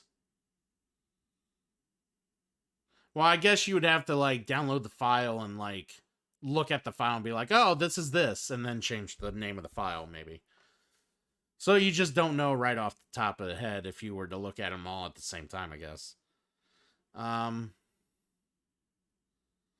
The biggest challenge I faced when trying to stream group board games was miking everyone properly. Well, yeah, that's the big thing. You need, and that's when I say technology, that's another big thing for me. You need to have like, all, LaFell, like I like what are they called? LaFell? What are they called? I like having those type of mics on people, being kind of what you see what they use on Dice Tower and shit like that. Clip them on and they're pretty soundly heard. And then you have them all connected to to an adapter and whatnot. Yeah, man, audio's a bitch. You just gotta have the know-how. Which, I mean, a simple Google video would help, but I have a good mic in the middle of the game space. I ditched the individual mics because it was a level nightmare. You're not wrong. So if you got a good overall mic near the table, like right now I got this Blue Yeti. I don't even need to sit near it. It just captures my audio very nicely. I have the settings nice and crisp, where I want them, how I want them to, make me sound, everything. And of course, that's just, again, more know-how. Like, I mean, I'm gonna say I went to school for this shit, so like I have some knowledge, learning in the classroom and like doing projects and shit repeatedly, knowing the stuff. But like I've had to self teach myself doing some of this stuff on Google and YouTube and shit, because obviously I didn't remember everything. Zip ties, PVC, and I have a boom. Oh, you do have a boom as well? Nice. Boom mics are good. As long as they're used properly, they're good.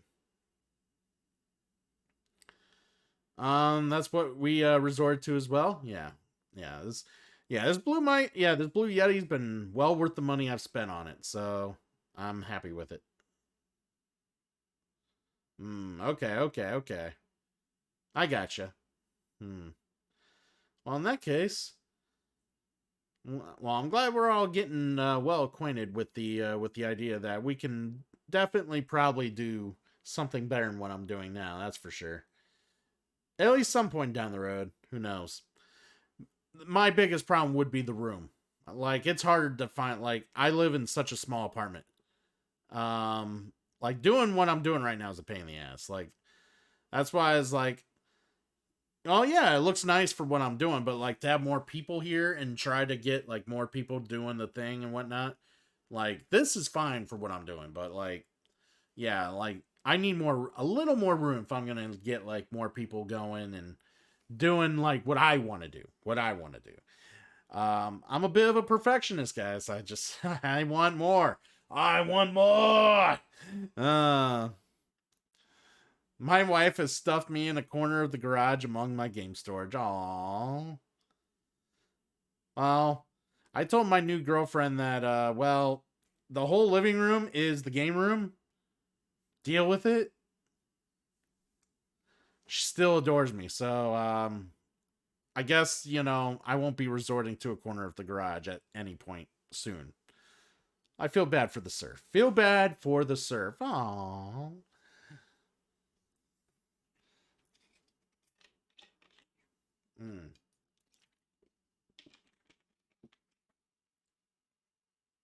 That's right. That's what we do. That's what we gamers do. We make do. That is exactly what we do. Speaking of Dorothy, well, we searched her and we found a mask. So, Eat to Surf. We did a search. All right. So we searched Dorothy. We found the mask. Do you want to ask Dorothy about the mask, or do we just let it go? I mean, it is evidence. Maybe.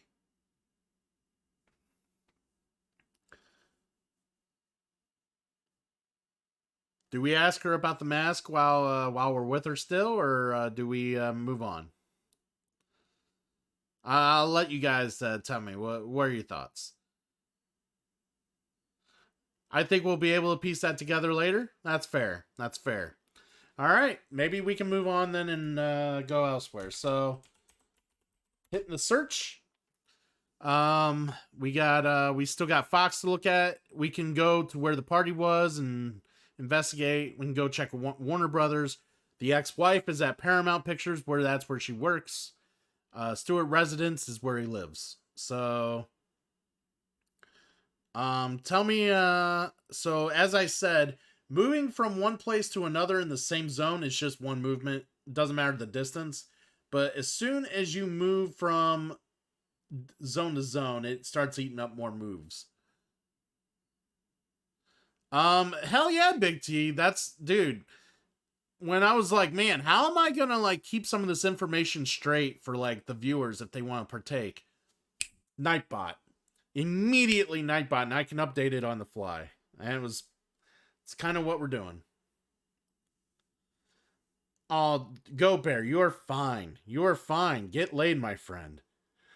I mean, make sure she's a nice girl and all, but get laid. Go get laid. But yeah, try not that. Just don't make it your only purpose. I mean, new girlfriend, girlfriend for a reason. So, anyways, so any of you guys want to kind of, do we check out the ex-wife? Do we stay in the area and check out Fox? I hope your sound isn't up. Eat to Surf. My girlfriend doesn't live with me. No, I live on my own. She's been visiting on the weekends though. And she's cool. She's cool. She actually watches most of my VODs, so I'm fine. Now she's a pretty level-headed, fun, has a good sense of humor. Like she's awesome. So I think that she might be the one. How long you been dating her, dude? How long you been dating her? She might be the one. The one.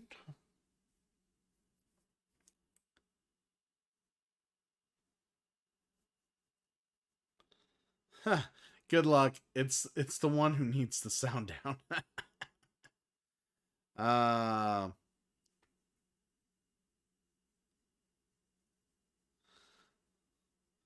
Yes. I'm sure he'll be fine. I'm pretty sure, like, he's just like, he's just joking. Yes.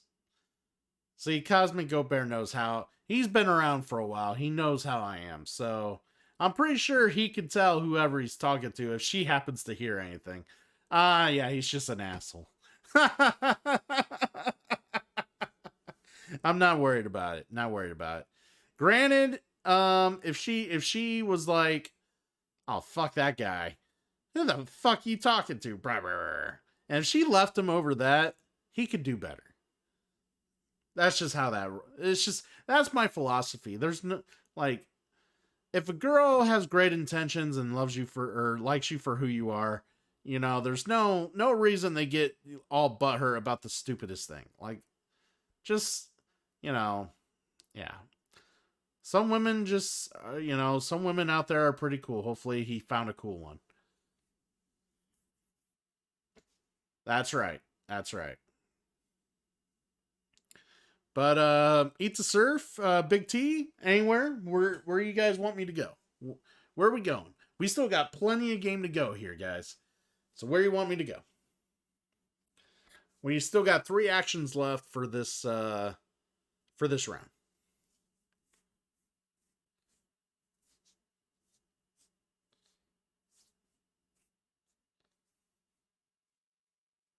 All right.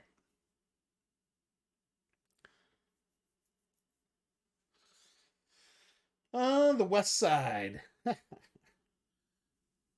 Well, the problem is, we can only go to these locations.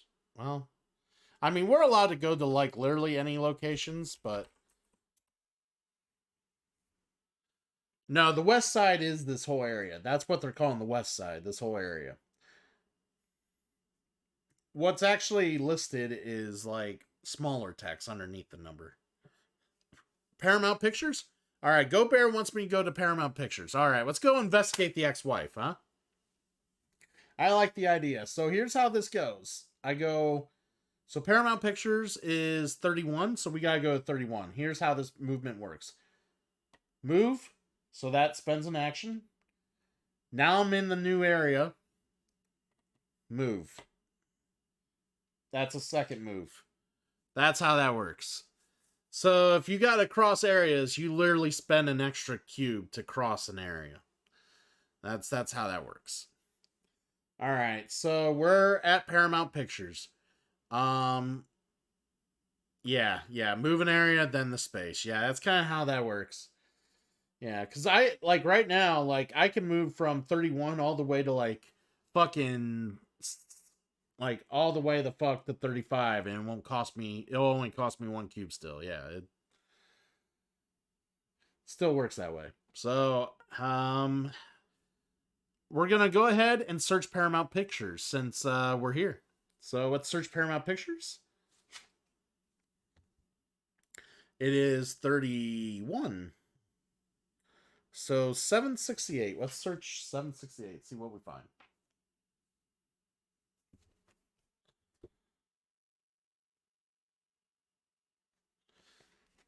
All right. This is what it tells me. It doesn't take long to learn that Stewart's ex-wife, Elizabeth Marks, works in the costume department. She doesn't bat an eye when you tell her Stewart's dead. He treated me like trash, so I'm not sorry he's gone. If you're looking for a lead, I'd wager anything he was at the Holmes party last night, with that Profos skank from Warner's on his arm. Dorothy didn't invite me, so I wouldn't know for sure. All right, and that's all it says. So it mentions number 26, which is the party. And it mentions skank from Warner's, which is Warner Brothers 28. So that's kind of what she gives us. No, like, that's literally all the search reveals to us there at Paramount. But we know a little more information now. So he knew somebody that worked at Warner Brothers, and more about the party. That's kind of... basically we searched the area and we ran into her. Unfortunately, she's not a suspect or anything, so we can't challenge anything or nothing like that. So she didn't bat an eye when she found out he was dead. She didn't give a shit. It's his ex-wife. Honestly, she could care less. Like, oh, he's dead, fuck him. That's kind of what we got there about that. Distinct Cone, how are you? Lovely friend. Have a hug. Yes. Yeah, it sounds like that guy is a little bit of a prick. Not gonna lie. All right, we're gonna go ahead and edit the search parameters here.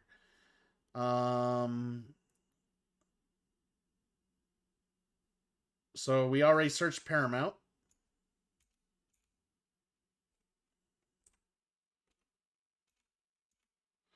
Submit. So what have we narrowed down? We've narrowed down that let's hit the search. So we narrowed down that 2 different things have mentioned the party so far. His ex-wife mentioned Warner Brothers You know, there was a bitch from Warner Brothers on his arm. We still haven't checked his house yet. And he worked at Fox, and we haven't checked Fox out at all yet, so we don't know if there's anything going on there. Distinct Cone, we're playing Detectives, City of Angels, 1920s detective work in the city of Los Angeles back in the day. So we are trying to figure out a case of an actor who got murdered and has an F carved into his cheek. And we're exploring and investigating. And we're having the chat kind of help and see where we're at. So, what do you think, guys? There was nothing really else that they gave me there. So, unfortunately, we can investigate where the party was at. We can check out Warner Brothers. We can check out where he lived without wasting too much movement. Oh, we searched the location. That was so that ate up the last cube. We are now in round 3. Round 3. There we go.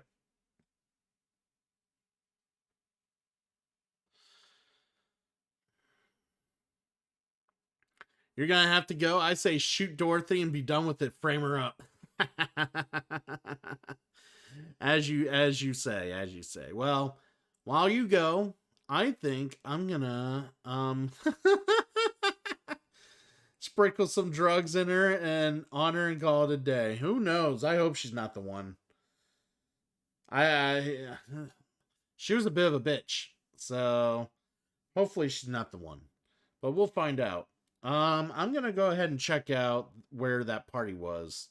So I'm gonna spend a movement and go to the 26. That's where the party was. And I will search 26. So spend cube. And 26 is 108.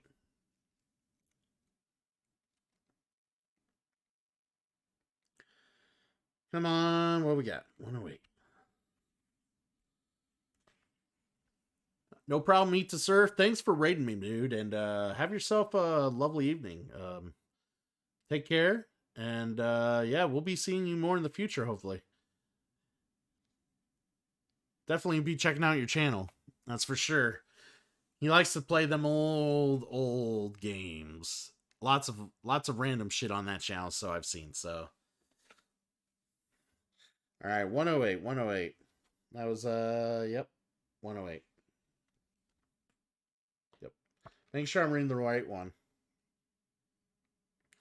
So, the enormous mansion is still covered in Halloween decorations. A plastic skeleton leering at you from the bushes. A young, nervous man answers the door. He's surprised to see you. All right, I get to look at B and place Sammy Standee at 26. So we got another dude. It's Dorothy's son, Sammy Holmes. So this is Dorothy's home, for sure. All right, let me get Sammy on board here.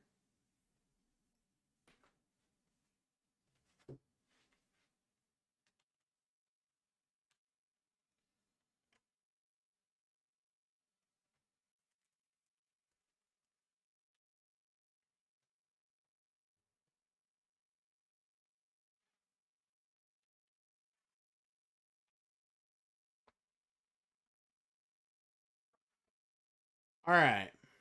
So we got Sammy Holmes. Ah, I look like a tool.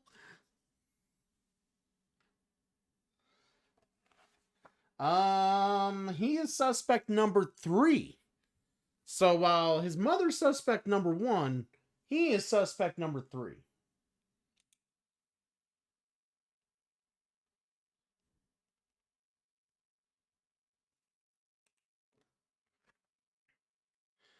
And then I get to ask him one free question.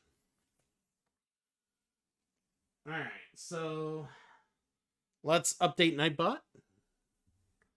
Nightbot, you are updated. All right, where is the we'll update the evidence.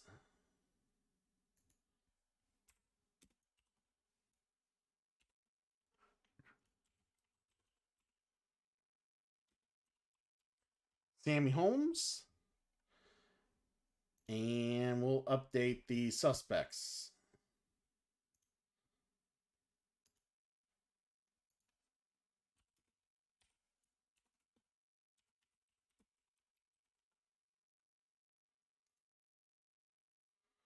All right. So Sammy Holmes is a respectable, respectful and helpful, almost overly so. Cooperation may be as well be his middle name. So he's definitely the nicest guy you'll ever meet and will help you out in any way, shape, or form possible. So that's kind of what we got from him. I'm just making sure that I'm lurking on some channels that still properly.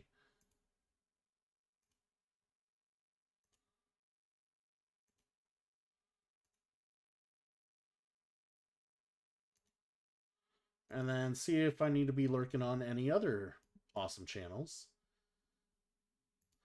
Because I never know when some people may be back. Alright. Nope, we're good. This thing come, where can I meet him? 1920s LA. That's where you can meet him at. 1920s LA. Get a time machine, bitch. I'm kidding. But yes. So we get one free question to ask him. So like I explained earlier how questions work. You take a suspect that you are currently talking to and you ask them about any of the evidence. So we can ask them one free question about any of the evidence that we found. So we can either ask them about the victim, Clark Stewart. We can ask questions about him and what he's been doing. We can ask questions about the Halloween mask that we found on his mother's purse. Or we can ask him questions about his mother in general, Dorothy Holmes. And now how to build a time machine. It's not possible.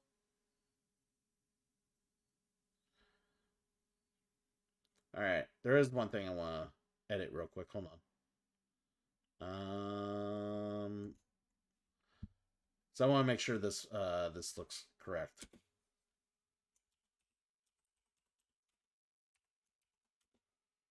And there we go. There we go. So, does anybody watching what you guys think I should ask a question about? Should I ask about the victim? Should I ask a free question about his mom? All he needs a DeLorean, a flux capacitor, and enough road to get that baby to 88. See, Big T knows what's up. Boats and hose. I guess we got a free question, so I don't know. We know that the victim was placed at this house during the night of the party. Maybe it was a Halloween party. Obviously, he was dressed up as a gladiator when he was found dead. So, let's go ahead and maybe ask. I guess we'll ask Sammy about the victim. So I will talk to suspect 3 about A. So 462.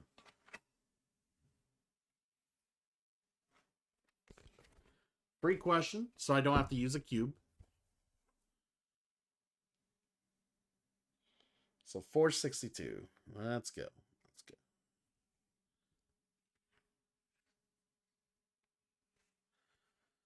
All right, 462. This is me asking Sammy about the victim.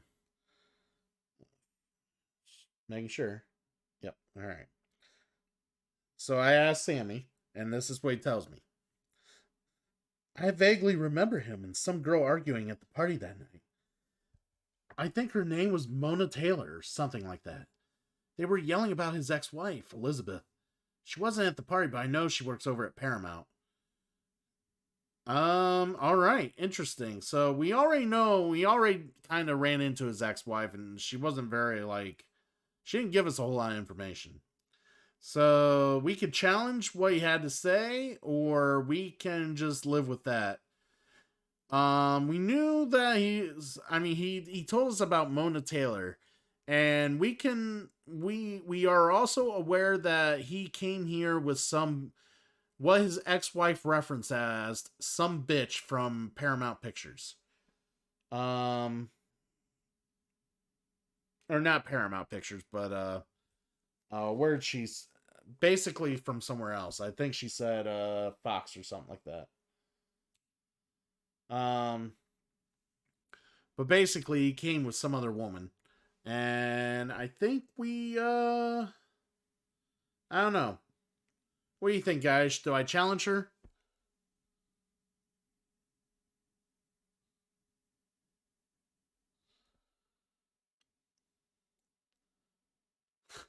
Where in the hell have you gotten the idea that beautiful? Well, Cone, you're a beautiful person. That's like the most evident thing that we know about you. Like, you could try to hide it, and that's like we'll still figure out easily that you're a beautiful person.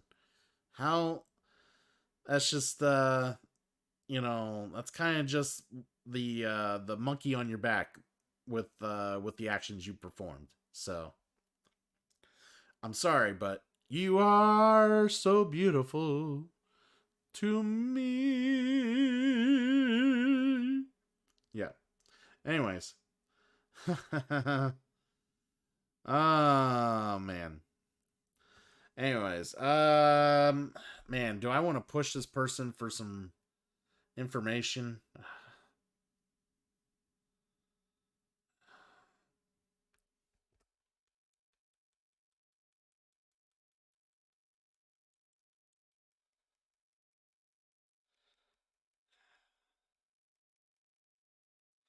I don't know. I don't know if I want to push him. Maybe I do. All right, I'm going to push him. All right, so I go to 305 with the pushing.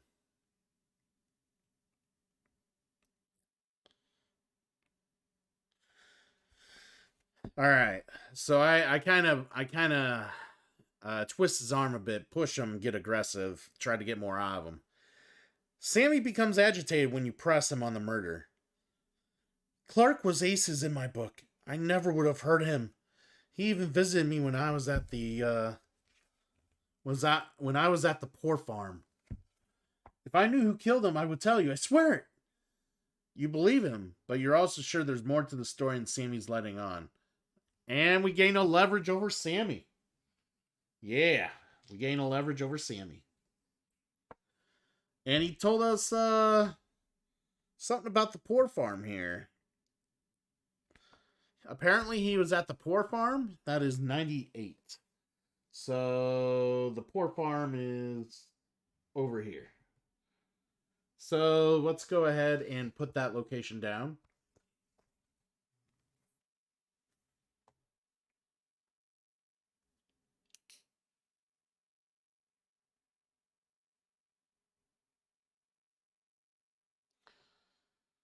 All right. And I will update Nightbot. All right. Search.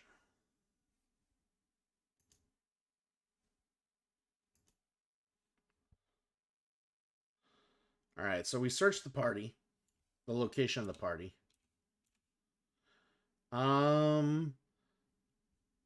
So we got a location, the poor farm. It's 98. Yep. All right.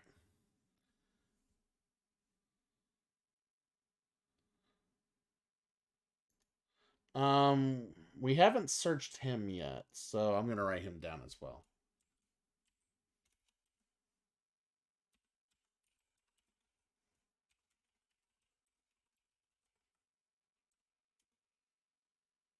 All right.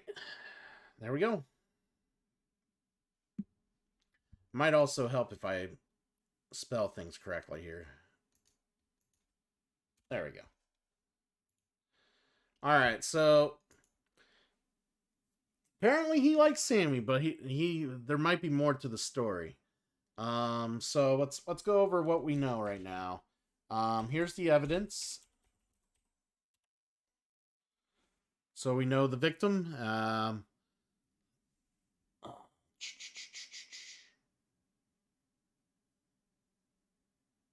Yeah, we got a free question on that. Yep. Suspect is why is there a face? Are you serious? Is seriously B with whatever you call him. Why? That's weird. So let me type that in. It is a goddamn monkey with sunglasses. God damn it! I hate when I type in stuff, it defaults to emotes. God damn it. That's so annoying. But anyways, yes. So we got victim in Clark Stewart. We got suspect number 2 in Sammy. We know that Dorothy was at the party. She had a Halloween mask on her still in her purse while she's at work currently. And she's also a suspect. So we already know that it has nothing to do with the ex-wife. They did give us a name. What was the name? I gotta write down this bitch's name. Alright, so it was 462. I forgot. See, I got a thing of notes here. Mona Taylor. Alright, so he said her name was possibly Mona Taylor.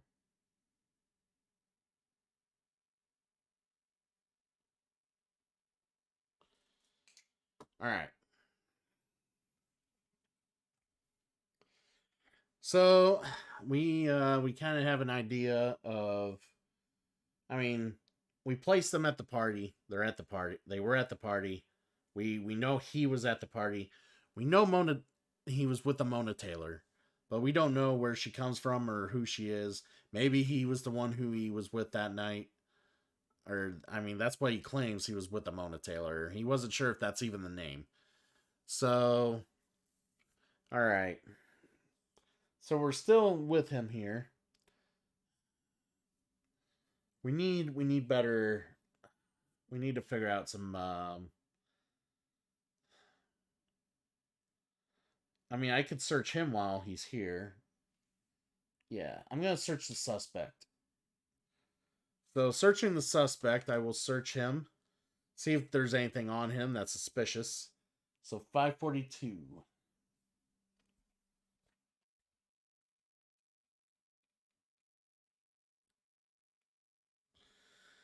All right, 542. Sammy is fully cooperative. I'm more than happy to help find whoever did this to Clark, Detective. You find a bottle of pills in his pocket. May I have that back, Detective? Those are kind of important. You give him back the pills, but not before carefully reading the label. Goat Bear, can you get rid of that guy? Can you please ban him? Someone ban him. He is not allowed on this channel. Feel free to ban him. Alright, so where was that? 542. So I get to look at mystery card 1. So I have I guess I'll ban him. I'm the only one banned. Alright, I will do my own modding. So I have a thing of mystery cards here if I find certain things in the case. So mystery card 1. So we end up seeing this bottle on the suspect. It's a prescription drug bottle. A bottle of small pills for a drug called chlorpromazine. Yeah, chlorpromazine. I assume that's how you pronounce it. Prescribed for Samuel Holmes by Dr. Reginald Carver at the LA County Poor Farm. All right. So yeah, that's where he mentioned I've seen him at before. So, or that's where he's seen the suspect before, is at the Poor Farm. So maybe there's something out at the Poor Farm. Maybe there's a little something there. I don't know. We'll see. Let's bring up our search parameters here. All right, we just searched Sammy.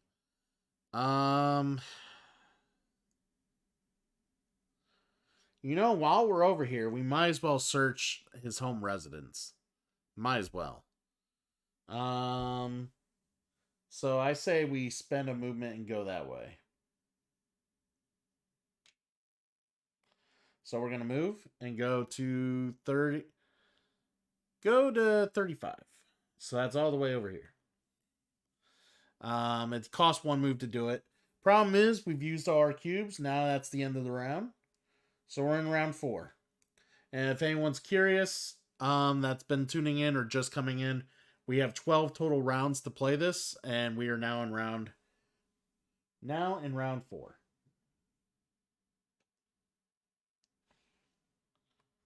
All right. You'll eventually see the round marker as it gets further down, because once we... Oh my god. I had an alarm set from yesterday. Holy crap. I apologize. That was loud. Hopefully you guys, that didn't startle anyone or surprise anyone. Surprise the shit out of me. But anyways, so we move over there, and we're going to go ahead and do a search in his home residence. So 35? Yes. 698.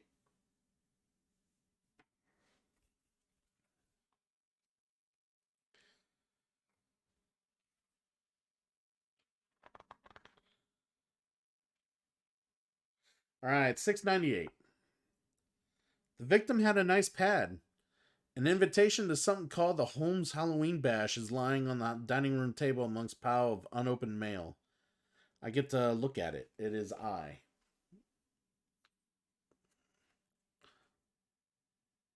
The Holmes Halloween Bash. It's an invitation from Dorothy, a movie director at MGM, which we've already figured out, to her Halloween party held at her home, which we have already investigated. And this was found at the Stewart residence. So she did, he personally got an invitation.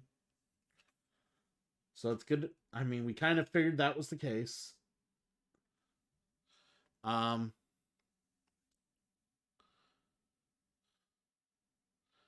Cool, do you know when a girl knows she is lonely?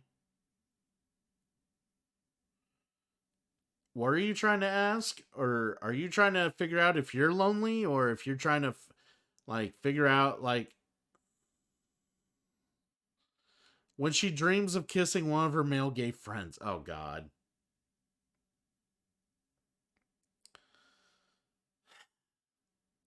I once had a girlfriend who dreamed about her current husband, who was just a friend at the time that I was dating her. I assumed that she cheated on me with this guy. She's always claimed that she didn't, but I mean, she was having dreams about being with him and doing shit and fucking him and shit. And then she had the audacity to ask me one morning after we woke up or whatever, one day, she's like, "So is it bad when I dream about my good friend and I dream about fucking him and I'm like super wet when I wake up?" She has the audacity to fucking ask me this as I wake up. And I'm like, what the fuck? I'm like, no, I don't want you dreaming about him. Like, if it's some random actor you're never gonna hook up with, yeah, sure, it's fine, whatever. Everybody gets hot over other people that they're attracted to. It's normal.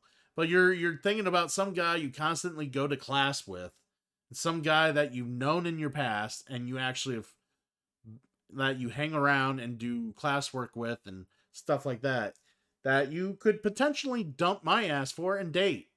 Yeah, that concerns me a little bit. I was slightly concerned. It's like, come on. Like, okay, like, what are you trying to do when you ask that? Come on. My kid's dad once dreamed of a streamer he watched, and that's fine. I mean, it would never happen. Yeah, that's the thing. It would never happen. Like, when something that never happens, like, sure, everybody's got imaginations. Why not? But, I mean, she eventually left me for this guy. Like, that's what I, like, it literally was the reddest flag I've ever fucking seen in my life. Like she might as well not just been waving it, but fucking smacking me with a flagpole. Like, it was like, oh my god, like, this bitch is gonna leave me soon. Like, like, and she keeps pushing for, like, advancement in the relationship, but I can't see myself wanting to do that when she's dreaming about this fucking friend of hers that she wants to bang instead.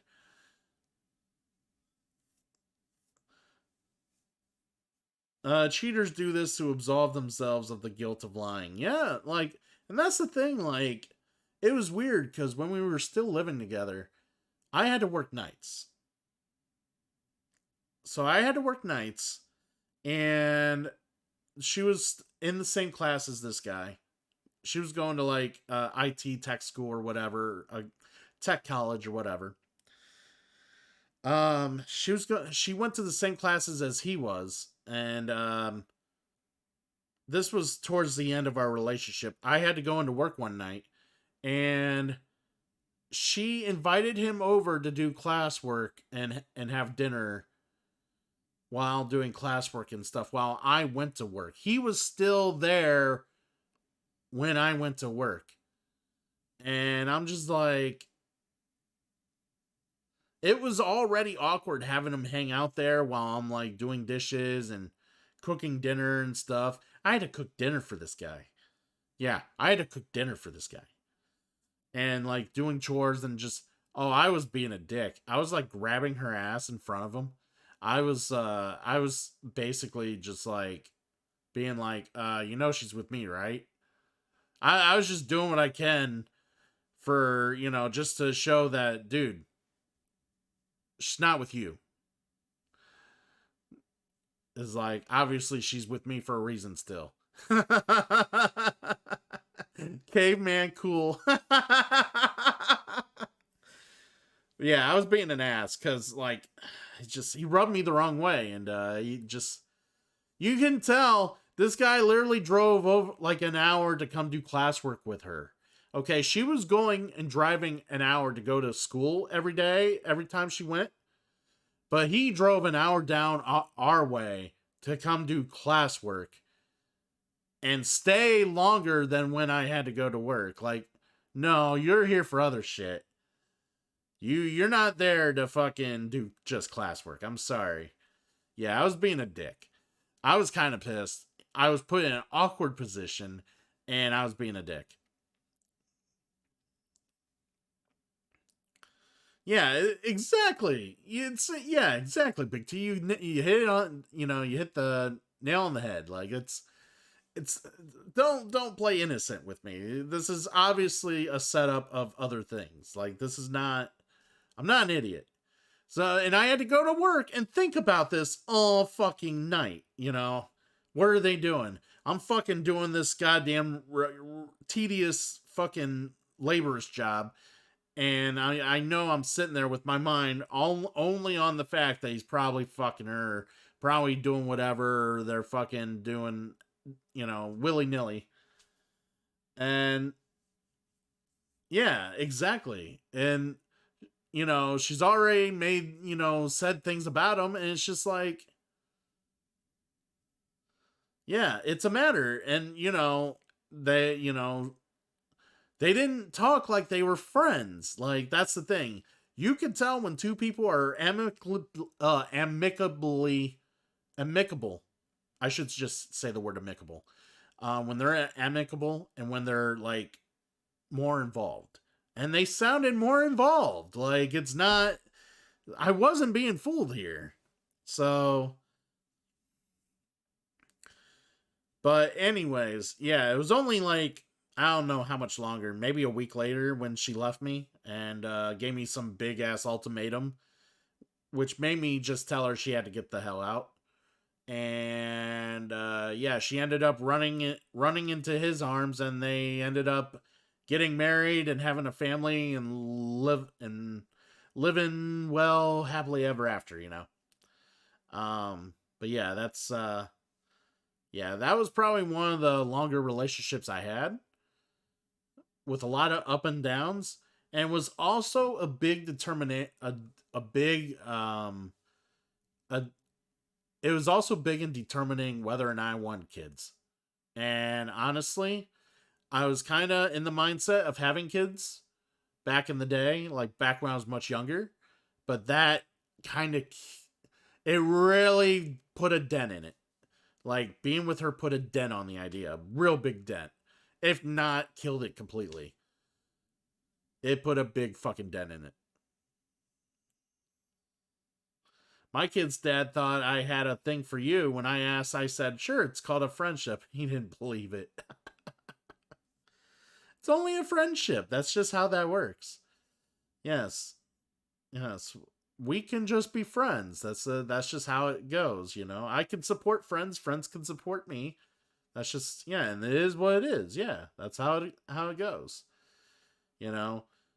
I mean, some people can get a little crazy and go across, you know, throw away their life savings and, you know, make a like move halfway across the world, or pack a backpack and see what the other side of the world offers them, and hope for the best. I'm a realist. I would never fucking do that. Just never. Just fucking never. My zone is like, if you're more than an hour away, don't bother with me. Unless you're crazy enough to come halfway across the world, then I will probably still say no, because you came halfway across the world for me. That's a little insane. A little insane. Now, you came halfway across the world and wanted to hang out for a vacation or trip. That's one thing, but to like show up at someone's doorstep's like, hey, you know, we've been talking for so long. I want to be with you. You know, that's a little disturbing, you know. He also thought I slept with a neighbor because I said hi to him. Distinct Cone, you didn't tell me you were the local town whore. My God. The all the fucking naughty things you do, I swear. How dare you? Your poor ex. I didn't know. Ah, it's funny. You poor girl. Uh, on that note, let's get back to what we were doing, because I want to actually finish this game before I get off air. Um, all right, we were at the party. Um, I accidentally moved the wrong guy. There we go. So we were at his residence. All we found was an invitation. Um, Unfortunately, it doesn't really amount to much. Um, Hold on.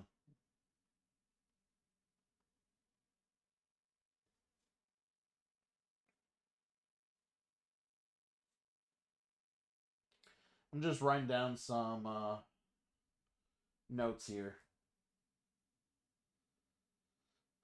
Kind of catching up what I was doing here.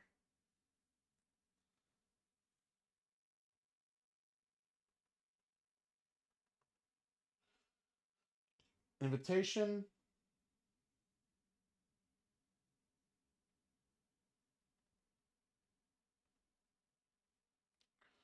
Um,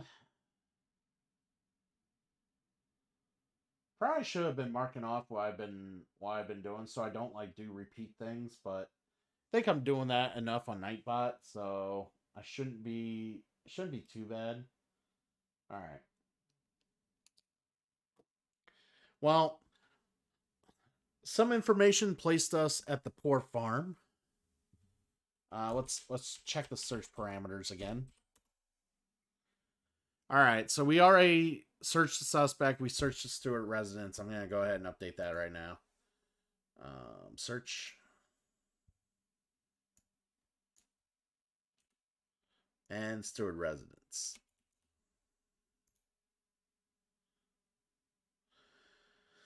All right, so let's go ahead and update that. There we go. All right, so those are the 3 places we can search right now. The other things we can do is go back and talk to some of the suspects and ask them about certain other questions. But I don't think we got anything that really will get us what we are looking for. So I think we need to check the poor house or the poor farm. I am one of the crazy people that are going to travel the world. I want to meet some of the cool friends I made around the world. Well, traveling the world's fine, Distinct Cone. You know, you come to Ohio and you're like, I want to hang out with me and some other people from Ohio for like a week while you're in Ohio. That's, that's all well and dandy. That's fine. I'm saying like you like someone enough that you come and you're in your backpack, you're living off your backpack, and you're like, I spent my life savings to come all this way and I'm not going home. You do something like that. That's crazy. I've heard about people I've known that have done that too. It's like, really? That's insane.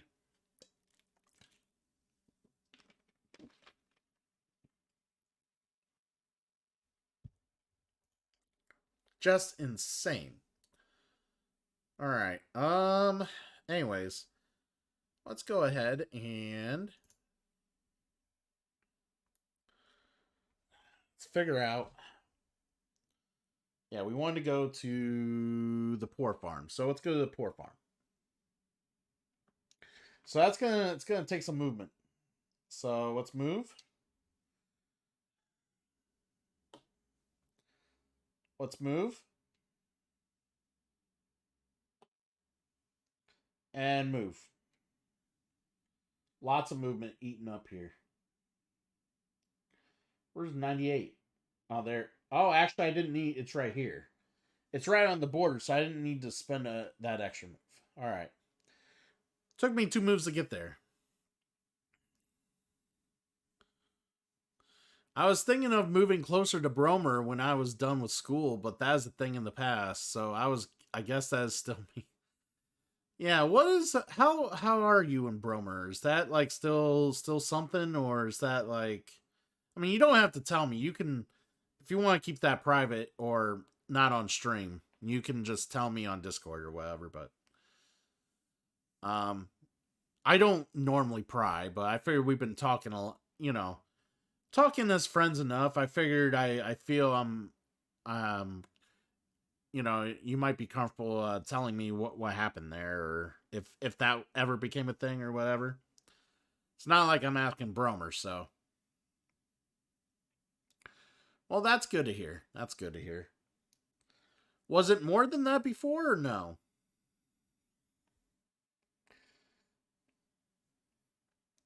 All right. Let me see. So we're at the poor farm where Sammy got his medication from, which is something I found on him when I was searching him.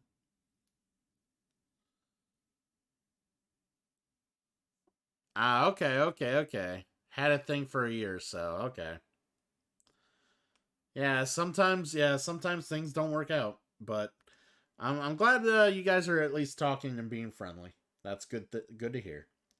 All right, we're gonna search that location, which is 98. So 614 in the book here.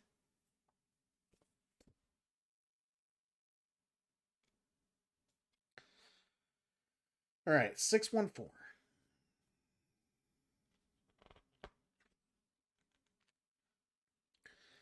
The LA County Poor Farm is anything but poor. It's a treatment facility for the city's richest alcoholics, coke fiends, and basket cases. A bit of scratch in the right palm gets you 15 minutes in the records room. Only takes 5 to hunt down Sammy's file. All right, we get to look at Mystery Card 2. So, Mystery Card 2 reveals us. It looks like notes from Dr. Carver about Samuel Holmes. So there's a whole like transcript there, notes and whatnot.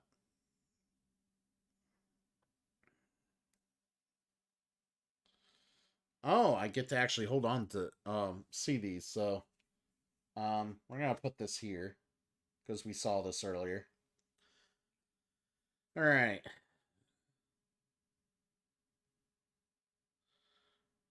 So here's what Dr. Carver has said about suspect number 3, Sammy Holmes. Dr. Carver says, and I'm trying to read this cursive writing here. This is what he says. Sammy has somehow manifested a second distinct personality. The second personality calls herself Victoria. And the trigger word to bring her out of Sammy is majesty. Victoria believes she is the Queen of England and speaks in a poor facsimile of a English accent. Facsimile. All right. A poor facsimile of an English accent. She is clearly a manifestation of Sammy's delusions of grandeur, likely planted deep within his psyche by his demanding and ambitious mother. I have prescribed chlorpromazine, and that is what we found here. So the doctor has put this on him to try to calm down this second personality.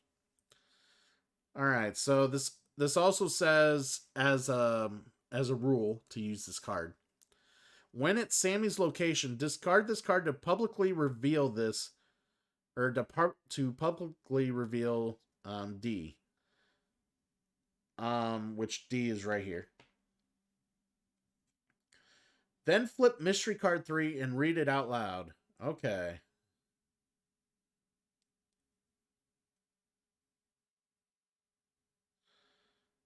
Interesting. All right. So I'm going to put this right here. All right. So apparently the suspect literally has an ulterior second personality. Wonderful. All right. So we don't want to waste much time. We search a location. We want to go back to Sammy. So let's go back to Sammy.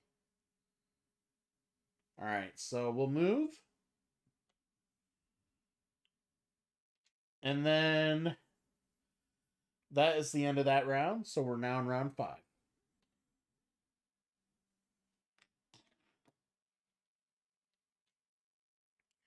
And we'll move back to where Sammy's at. All right.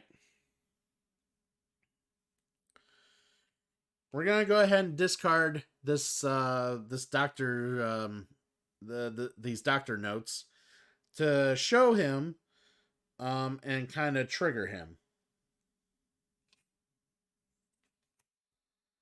So all right. Basically we are revealing his ulterior ego, Victoria. And I have to show you guys this. I really do. Let's bring up my my face. You guys be able to see it better.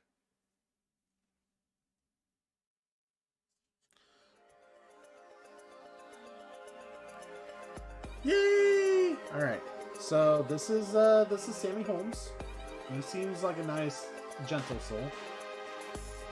This is Victoria, the split personality.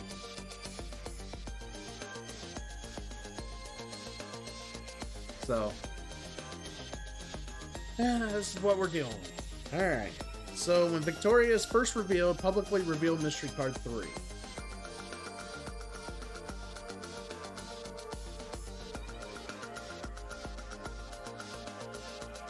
Alright, so... I changed my mind, I don't want them. So, there's some gameplay clarifications here. Sammy has a split personality. You may ask each personality questions about the other. Searching each personality, even though they are technically the same person, may provide different results. When making a guess, consider each personality as the same person. For example, if you feel Victoria is the guilty suspect, then guessing Sammy instead would also be correct, since they are one and the same person. So I can search them and investigate individually, but if I go to make the final guess, I can use either or as the murderer, if he is the murderer or she, whatever it wants to be. We'll find out.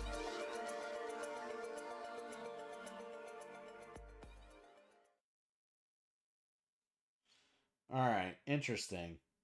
All right, let's kind of update our notes here. We have to update our notes. All right, so we got Victoria.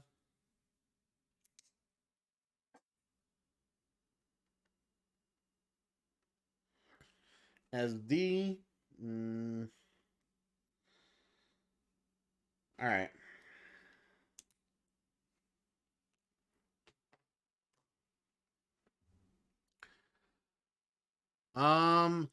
I got a 9 place in psychology when I had my test in my class. Nice. I'm assuming that's a good thing.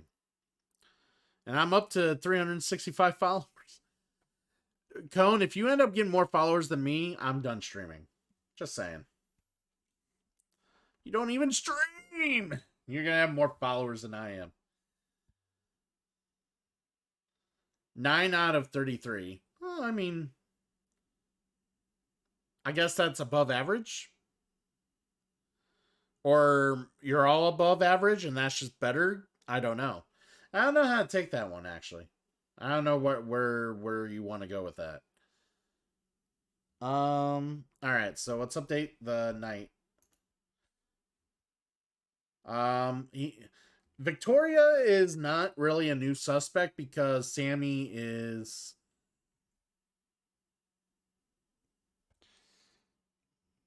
Oh, he might be, actually. He might be. Trigger, yeah. So, I didn't actually finish reading what we were reading here.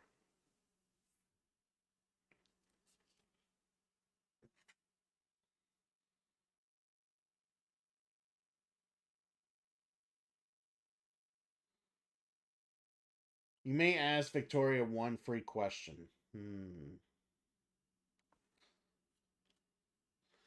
I also... Hold on. I searched 98, right? Yeah, 98. 614.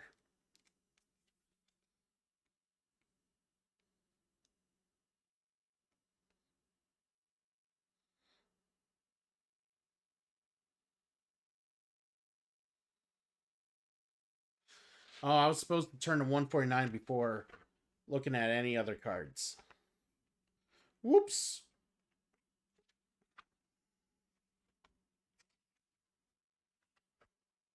I don't think it really screwed anything up, but hopefully not.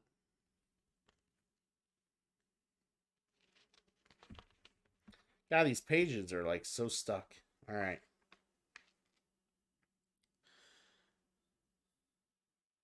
Besides, cool, if I get more followers than you, just blame my boobs. I will. I'll blame your boobs entirely. The boobs that hardly anyone has seen. I will blame them entirely. Alright, so Sammy is all smiles when he sees you. Anything I can help you with, detective? You simply utter one word. Majesty. The transformation is instantaneous. Smiling Sammy has been replaced by Victoria, who looks down her nose at you in disgust. What possible explanation can there be for interrupting our afternoon repose? Quick, out with it before you have strapped in irons. Yeah, wow, he wants us strapped in irons. All right. So, Victoria is suspect number 4. Big T, mine too. All my boobs are from burgers as well. I will. Actually, pasta. I blame pasta. Hamburger Helper, I'll combine the two. It's all from Hamburger Helper and more burgers and more pasta. Yeah. That's where mine come from. All right, Victoria is suspect 4. I thought there was something I missed. Something seemed off. All right. And I can ask one free question of Victoria. All right.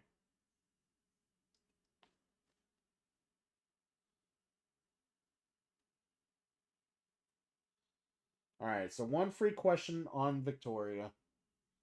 She is suspect number 4. Let me get the suspects updated here.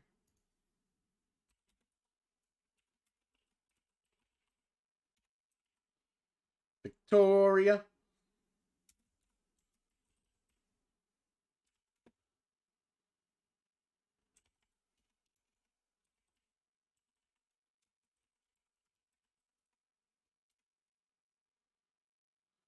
All right, we'll submit that.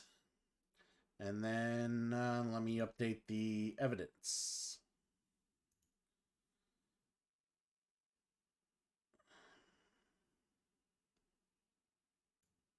I'm going to use lowercase. Maybe lowercase will work.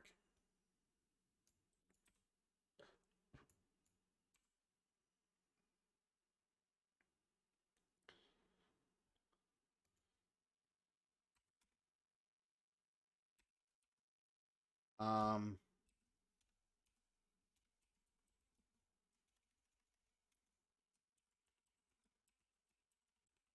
Party invitation, and then let's add Victoria to the list now.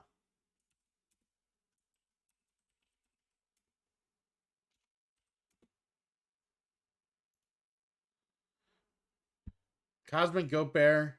I know. I know. You like to keep them covered and off cam.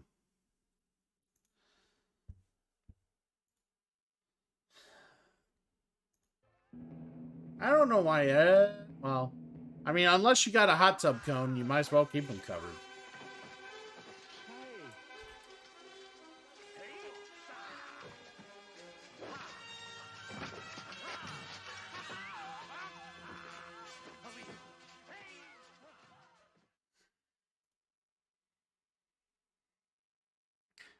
Girl at a desk, good to see you. How are you? Hey, yo, what is up? Thank you, Raiders. How's Elden Ring? Anything new in the Land of Me? Well, actually, the Land of Me is actually 1920s LA. That's kind of what the Land of Me is. It's 1920s LA. We're currently doing an investigation of who murdered this actor. And we're making some progress in trying to figure out who the murderer is. Well, kinda. We're still collecting evidence, honestly. We're in round 5 of 12, and we're still kind of collecting evidence. But yeah, let's give Grow at a Desk a real shout out, since this is what Twitch does now.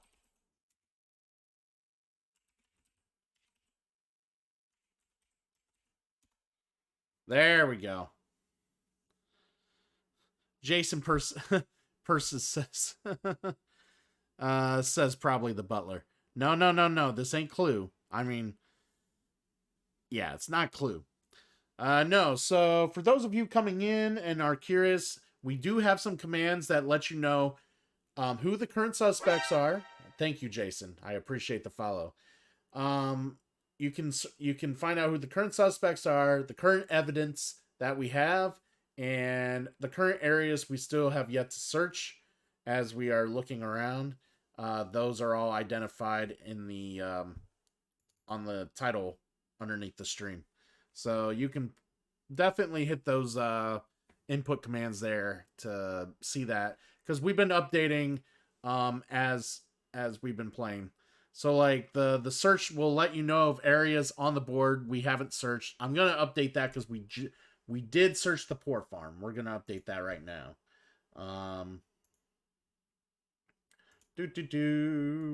Okay, that's updated. But yeah, and then the suspects. Basically, we found someone who hosted a celebrity party, who's a film director, Dorothy Holmes. We ran into her son, Sammy Holmes, and he was at the house when we investigated. And we also have been learning, and we found out that he has schizophrenia, and his other personality is Victoria, and she's a sweetheart. So we just recently discovered Victoria, as I will show you the differences if you guys can see. Very, very, very nice. Yes. So, and then all the evidence we have kind of collected and kind of uncovered throughout the investigation. We still, like I said, we're in the midst of the 5th round. Was that a free action? Okay. So I get to ask Victoria one free question about anything. So how this works is that I will kind of show Jason and whoever else is watching. How this works is this. So basically the suspect is here. So we got 3 suspects. I'm currently talking to both Sammy. Well, it's currently Victoria right now.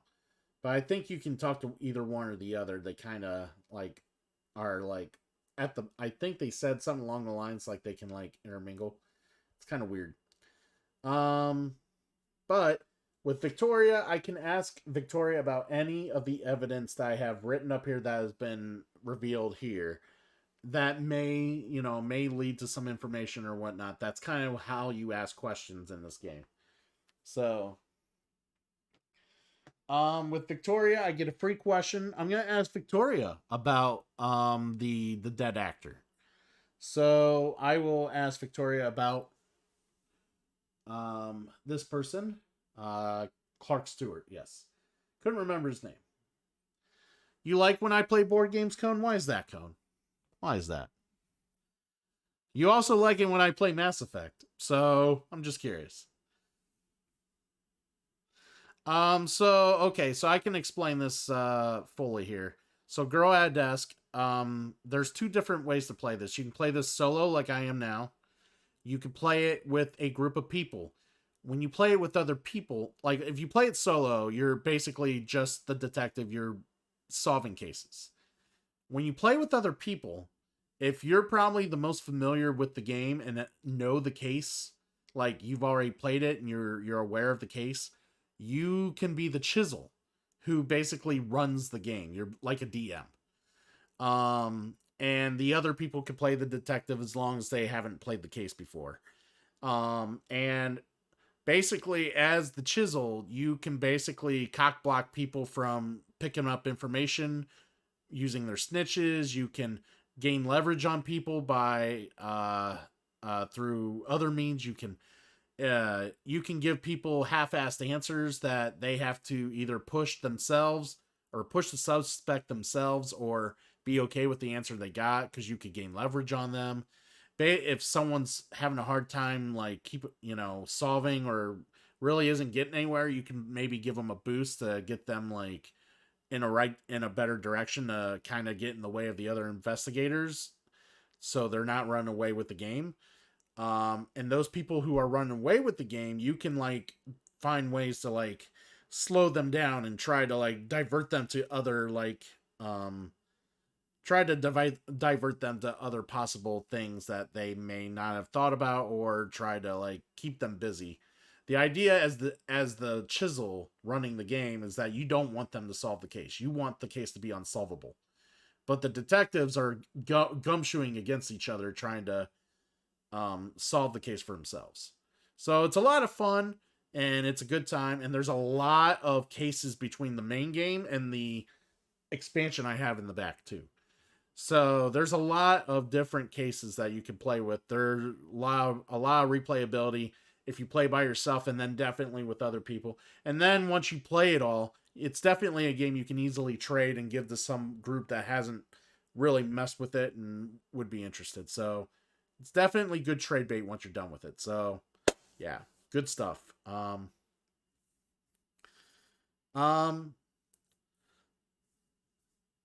Yeah, so basically, Victoria was brought out by a it was brought out by a verbal trigger.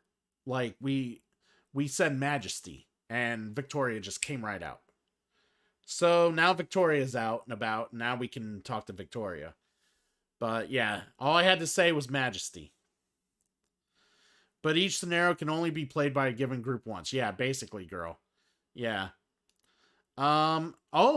Deception. Are you talking about Murder in Hong Kong? Deception's a lot of fun. If that's the game I think you're talking about.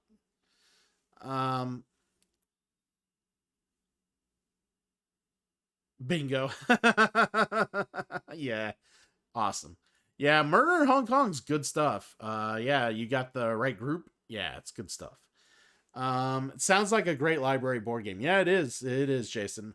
What kind of board games do you play normally, Jason? Just out of curiosity. I know what girl has told me before and what she plays, so I'm just being the big board gamer I am, and we have a board gaming community here. I will also mention this. Later today, it is Friday for me, 4:25 in the morning. Later today in the evening, 10:30 Eastern time, we are gonna be doing a board game stream. We play on Board Game Arena, or we do some like Steam applications depending on which game we decide to play. But we do plan on doing our board game stream later tonight. So for anybody who just came in through the raid, or just fan of board games or whatever, you wanna partake in some games or be interested in playing, hit me up, let me know. We do have a Discord. Let's mention that Discord.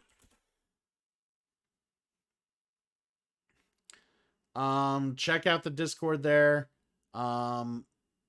Definitely check us out. Yeah.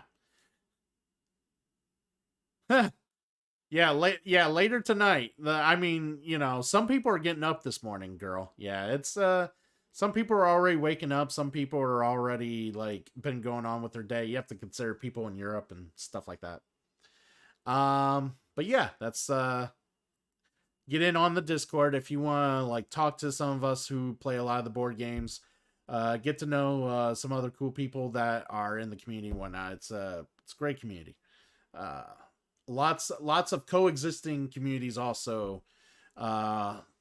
Love the part that you'll meet as you're kind of exploring what we have to offer and all the cool people that are interesting to meet and that we play with and stuff. So good times.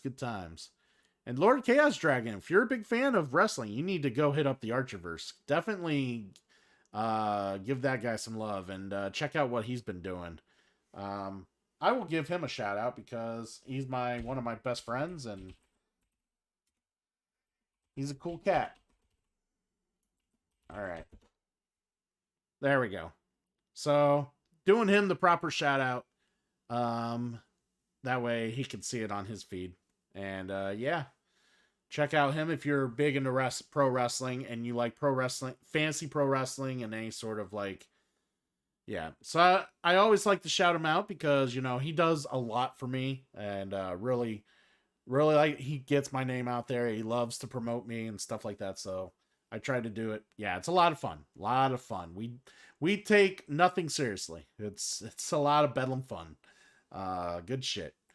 So it is. Big T will agree. Distinct Cone will agree. It's the must-see fed on all of Twitch. I jokingly said yesterday if the only person who could probably compete with him if he wanted to was me. Because I've always wanted to do what he's doing. Like there was one when I originally thought about streaming, it was one of the ideas I thought about possibly doing myself, and then I already saw him doing it. And the way he was doing it was what similar to a lot of the ways I would be doing it. So I was just like, oh my God. And he sounds so good too. Like, I'm just like, what if I just start talking to him and we just start talking. And yeah, and that's how we end up becoming really good friends. So yeah, it's just, yeah, he's super cool guy. Definitely give him some love. But I missed the TAV. You were the best one at it. I know. He would have been right at home with those tapes I traded in the late 90s. Oh, Big T, were you a tape trader? Interesting. Yeah, I heard. I never really got into that at all, but I heard some of those tapes were real hot back in the day. Oh man, so good shit, so much good shit that could be found on those tapes, especially nowadays. Like if you could find like old territory stuff and whatnot and have it recorded. Japanese stuff too, yeah, Japanese stuff. Fuck yeah, man.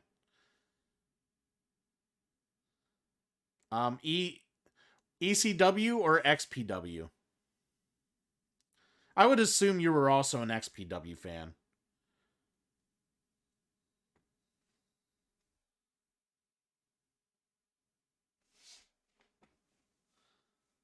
Gotcha. Did you stick with the hardcore shit, Big T? Did you do XPW or CZW when ECW folded or no? Still got a lot of the Monday Night Nitro on VHS tapes, at least 10 of them maxed out at 8 hours. Wow, nice. Unfortunate, like, I mean, some of that stuff is still worth having because, like, I know, like, the, like, especially if you caught it live, because that, I mean, a lot of the WCW Nitro stuff was live. So, like, the stuff, like, you could get a lot of that stuff on the WWE Network and watch it, but here's the thing. A lot of that stuff is been, like, picked through and edited, so, like, certain songs aren't the same songs you heard when you watched it live, because they've, like, resynthesized different music for that, for maybe certain entrances and stuff like that. There's other parts of certain shows that they've cut out entirely because they don't hold up well and they're somewhat offensive. Yeah. Well, actually, they still call it the WWE Network on Peacock. That's what they call it. But yeah, it's essentially Peacock. I thought the WWE Network was so good. I don't know why they did the Peacock thing. I really loved what the WWE Network offered. I was happy paying a WWE Network subscription. Happy. But I mean, it's with Peacock now, and now you're limited. They don't have as much on there, I don't think, as they used to now, if I remember right. It depends. CZW is trash can wrestling, and that's what a lot of those hardcore like feds were. They're trash can wrestling. But I mean, it just it's to each their own. Some people really like the hardcore stuff. Some people were really into it. I like my hardcore in doses, like small doses. I don't like hardcore all the time. Like even sometimes even ECW is a little much for me. Like a little too much. But that's also why the Attitude Era is a little like rough for me, because it's just like so much hardcore. Like they started incorporating so much hardcore shit in the Attitude Era into the what's it called? Ruthless Aggression Era, yeah. I have to lurk and clean. Well, do so, Cone, and I will still be here more than likely. We are not ending the stream until we are done with this game, so just so anyone's aware here. People forget, like, Eddie Guerrero and Jericho used to wrestle in ECW. Yeah, and ECW offered a little bit of everything for everybody. Like, that was what made ECW great. They offered great promos. They offered good cruiserweight wrestling. They offered good you know, some hardcore shit, you know, obviously, and they were extreme, man. They did some good shit. Paul Heyman knew how to get the best of everything that he had, whether or not they were not that great. Like some of the talent was quite flawed, but Paul Heyman knew how to get the best out of everyone. Paul Heyman, in my opinion, is still one of the best wrestling producers there could ever that is alive today. Like, he has got a brilliant mind for the business, and honestly, like, I just, yeah, I don't know if anyone tops Paul Heyman in that aspect. Like, there's a lot of good people with a lot of good wrestling minds, but man, Paul Heyman, you can't. He's hard to beat. All the episodes as Chris Benoit is not on Peacock. That's why AEW is better than WWE. I wouldn't say. I don't know. It depends. Modern WWE right now is getting better with Triple H in the helm. I'm not gonna lie. It's been much more enjoyable. Like, Raw and SmackDown's been more easier to digest and easier to, like, just invest into than AEW. Like, AEW, I don't want to sit here and shit on AEW all day, but they're doing a lot of things wrong. And they're trying to make, like, a reboot. They're trying to, like, do different things again, and they're trying to get past the whole CM Punk shit, but, like, there's still things they're doing wrong that they need to change. And Big T's right. AEW shitting the bed a bit, and they are. They do. They air too much dirty laundry. They do. They still attack WWE or reference WWE way too often. Honestly, they haven't even gone with the Bucks yet. Like, the Young Bucks and Omega, they're still suspended. Punk, like, they're still suspended, just like Punk. I don't know when they're coming back. They haven't said when they're coming back. Like, who knows how long they're suspended. They're still sitting on the sidelines. But yeah, you got the whole thing with Andrade and Sammy Guevara. Andrade is clearly trying to get out of his contract. Like, he doesn't want to be there anymore. But it's just, I don't know. Like, it's just, forget about the dirty laundry. It's the fact that they still have a over glutted roster full of talent they don't have enough TV time for. They promote too much. Okay, and how I say that is they promote quantity over quality. So, like, during the match, when you're trying to sit through a match, they sit there with the graphics in the corner, constantly showing you different matches that are coming up later that night, or matches coming up on Rampage, or matches coming up on the pay-per-view. And it's like, I'm trying to enjoy the fucking match. Can I do that without you, like, spamming advertisement in my face all day? And then they have the picture-in-picture shit, which lasts 5 to 10 minutes. 5 to 10 minutes of picture-in-picture. Fuck that shit. Just fucking give me the, like, easy digestible commercials and then get back to the action like WWE does. Don't do the picture-in-picture shit. Sold. The problem, Lord Chaos Dragon, why that happened was they were cutting a lot of fat off. WWE had all this talent that they just weren't doing anything with because they just didn't want to do anything with them. They signed them all to try to keep them from AEW. But when they realized that AEW was shooting itself in the foot and not really becoming competition, because that was their initial worry. They were going to, be real competition. But when they realized they weren't going to be real competition, eventually they just started cutting people. And they knew at the time, if AEW started signing all these guys, they wouldn't have the TV time to promote them. They wouldn't have it. So why not just let all these guys go? Save some money in our books and watch AEW fail. And that's exactly what happened. Yeah, Tony's sitting next to the dude crapping on his executive VP. Dude, it was. If you haven't watched that media scrum of CM Punk after the All Out pay per view Lord Chaos, go watch that. It is fucking hilarious what CM Punk did during that fucking scrum. Like, Tony Khan looked like a bitch who lost his balls. Seriously, he sat there and took it the entire fucking scrum. It was bad. Like, I just don't know how you could like keep your head up as the owner after that. Like, that was, and here's the thing, and this has been well documented.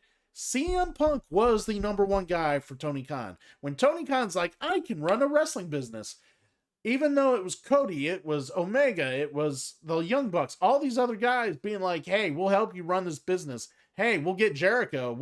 Or Jericho's interested. We'll get Pac. We'll get Hangman Page. Even though all these guys signed up, Tony Khan had one person in mind running the charge, and he wanted to get in there, and that was CM Punk.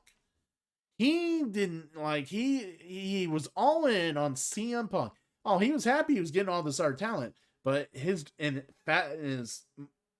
his single like tunnel vision mind, the person he felt was the draw was CM Punk.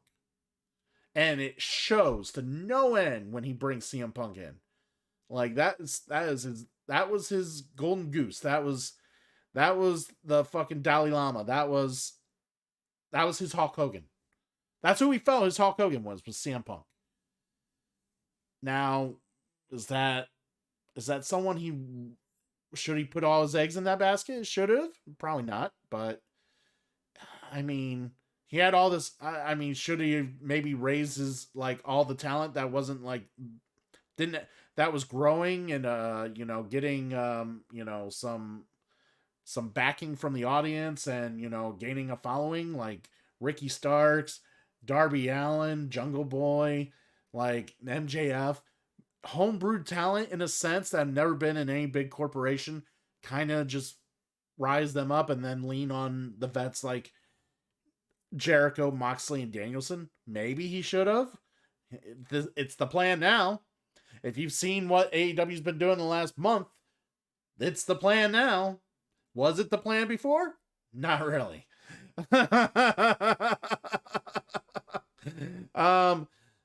Yeah, so it's hard to watch. Like, they're trying to get shit situated. They're trying to make a turnaround. They're trying to offer some things, the alternative that you've been wanting, but damage has been done. And that damage is having a hard time going away. Yeah, exactly. Guevara, Starks, give me more of that. I'm not the biggest Eddie Kingston fan, but I see his purpose.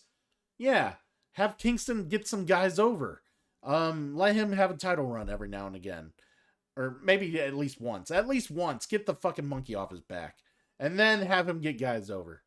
Yeah, you got Jericho there. Jericho running around with the ROH title. You don't know what you're doing with the ROH title? Well, we'll put it on Jericho and keep the prestige up. Smart. They are doing some good things. They're pushing Daniel Garcia. They're giving Wheeler Yuta a chance to get a voice, become a character.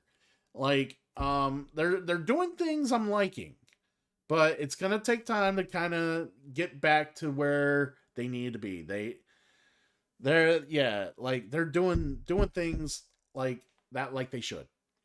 And yeah, that's just, but they are still doing things that I don't like. Like I said, too much over promotion, too much. They promote their subtitles over their main title way too much. Yeah, I get it. You want to promote your TBS champion, your TNT champion, but you have a world fucking title that almost gets forgotten about because you promote all this other shit on top of that. Have better promotion for the big matches. That's the big problem. They treat every match like it's the biggest match you'll ever fucking see. Quit fucking doing that. Promote a goddamn marquee match and then be like, and there's some other stuff. Make that marquee match matter. You don't fucking sell out venues with like a whole fucking card. You sell out venues by fucking making some legit superstars and getting name value and fucking putting those names out there for everyone to see. Don't just fucking adhere to the marks. Like, that's, yeah, Hook is good. Like, they got a lot of good talent, a lot of good young talent. Yeah, exactly. Yeah, Kingston could be like their Miz. Exactly. Like, there's good things that they could do. They just need to keep doing good things. Fucking, oh, Tony, keep your mouth shut. Don't go on live anything and fucking mention WWE. Keep your fucking mouth shut. Just quit. Focus on you. And then also focus on our Ring of Honor. Do something with Ring of Honor. Make Ring of Honor relevant. And also, another thing I really, really want. Get some more. Try to make some more sense out of the stories you're telling. Like, it's so annoying to watch people flip-flop left and right. Like, it's like, what was it? Billy Gunn. Oh, we're all cool. The Acclaimed and my Sons, we're all cool. And then all of a sudden it's like, oh, fuck the Acclaimed. I'm back at my Sons. Then it's like the next week, fuck my Sons. I'm with the Acclaimed. And then now he's all with the Acclaimed. It's like, what the fuck? The Jungle Boy, Luchasaurus, Christian Cage thing. Oh, we're all buddies for the longest time. And then the Cage betrayal. Okay, that's fine. But then it's like, oh, Luchasaurus betrayed Jungle Boy. And then it was like, oh, Luchasaurus was bullshitting. Nah, he's with Jungle Boy. They're beating up on Cage. And then it's a swerve, and Luchasaurus actually was listening to Cage's orders and trying to fuck with Jungle Boy's head. Now they're feuding again. It's like, oh my god, I can't follow it. I can't fucking follow any of these stories because they don't make fucking sense. Quit fucking swerving all the time. There's no reason for it. Build something. Yes, it's Vince Russo-esque. I hate it. I absolutely hate it. Build up towards something. CM Punk and MJF, do something like that. That was so good. And I hate it when all the MJF storylines are the better storylines. Like, why can't someone else do good storytelling like MJF and any other dance partner he gets? Jericho's the only other one I know that does good stories with what he does. Like, if it's not Jericho or MJF in the storyline, it just seems like the story sucks.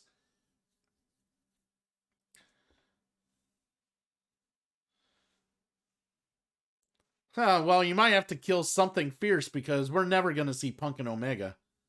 That you would have to fucking really, really call upon the gods to get Omega and Punk in a ring together at this point. This thing cone with the oh god. See, this is what happens when you get old. You just forget what words are. Thank you for putting in points for the challenge. But yes, wow. You got me on a wrestling rant, Big T. How dare you? How dare you, as I'm trying to play a fucking board game, get me on a wrestling chant. But yeah, I mean, Archer's a lot worse about AEW. Archer won't even watch AEW. He is so sick of it. To him, it's like fucking awful. But I'm at least at a point where I feel like, okay, I see they're improving, they're doing things. I don't hate it, but I'm not loving it either. But there is good stuff to watch. But I'm also really liking what WWE's doing. Really, really, really excited for Extreme Rules this Saturday. I'm gonna watch it. Super fun. I was just chiming in this time. But yeah, there's like, now's a good time to love wrestling. Like, you might go to Extreme Rules, Big T. Fuck yeah, man. Fuck yeah, man. Let's go. But yeah, now's a great time to love wrestling. If you're a wrestling fan, now's a great time. Get into it. Get loving it. The only thing I want to see in WWE right now that I'm not sure if they're going to do or what they're going to do. Yes, I know Bray Wyatt's coming. Rah, Bray Wyatt. Yay, Bray Wyatt. Who cares? Yeah. He'll be an attraction. If they put the title on him again, I'll puke. Give Braun Strowman a fucking character. That is my rant for WWE. Give Braun Strowman a fucking character. Make him like, I don't know, a reason for people to like him. Yeah, he can mow down people. He's fucking over 400 pounds or almost at that way or whatever. He's fucking huge. He better be doing that. But do something different with him also. Don't, if he's going to be wrestling with all these smaller guys, he can't be fucking mowing them down all the time either. He's got to at least have like some like character flaw. Like you got to fucking make him like multifaceted. And that was his original problem. He was not. He's like, he's the big dude. Come get those hands. He lived off his catchphrases. He had like 2 of them. And his character didn't evolve. Like he was hard. Like it was just, the whole idea of pro wrestling is to get involved in the story and the characters in it. If you don't give a shit about a character, why should I give a shit about the match? And his matches ended up being that way. You just didn't care. Like, it almost got to the point where he was put in more gimmick matches, like a 4-way match with a bunch of big men and shit like that. So he could actually, you know, feel like he was worthy and, able to make the match, better than what it would have been probably if it was just him and Rey Mysterio or him and AJ Styles and shit like that. Like, basically trying to hide the bad with, as much as possible and get as much good out of him. Lord Chaos Dragon, I like Brock Lesnar. Brock Lesnar's good shit. Yeah, see, Brock Lesnar is a fine example of a big man who evolves and changes character. He evolves his character. Like, he brought the cowboy out. Like, he literally brought the fucking cowboy out and Vince didn't puke. Vince hates cowboys or southerners and stuff like that. He hates those type of characters as, like, lead attractions. But Brock was able to pull it off. Because Brock is, an awesome fucking, like, specimen. Why, but, I mean, Vince is a body guy. We get it. Vince is a body guy. But he... he didn't have to talk a lot in the mic. He was very animated in the face. He was, very animated with his movement. He knew how to, like, lean on the audience to get, the most out of it. And, when time came, like, I can be Paulie's guy. I can be the muscle. I can be the cowboy. He's just constantly surprising people with what he does. And he does silly things. I don't know, some of you guys missed or seen some of the silly things he's done in that ring during some of his runs. And it's fucking hilarious because you don't see Brock Lesnar coming out with a fucking boombox. Fucking Brock Lesnar coming out with a boombox. He's fucking rocking out. And that's, that's an ode to him. Like, he's, he understood the business. And, obviously he learned a lot from when he was younger, and he learned, over time what it took to be successful in the business and applied. And that's why Vince relied so heavily on him, because he understood the business. And he was able to get people over. He worked great with little men. I mean, seriously, he had matches with AJ, Finn Balor, great with littler guys and did well with them. Obviously you knew he was probably going to win, but he made it look like they had a chance to beat him. And that's what you want out of big men. You want your big men to make you think that guy can beat him. Yes. Better with age. Most wrestlers do, actually, Big T. Most wrestlers do. Better with age, man. That's why a lot of wrestlers are like working in their 40s and 50s, man. But they had a Hillbilly Jim back in the day. Well, yeah, somebody had to get people over. Hillbilly Jim was great for that. He was the face that people enjoyed. He hung around Hulk Hogan a lot, and yeah.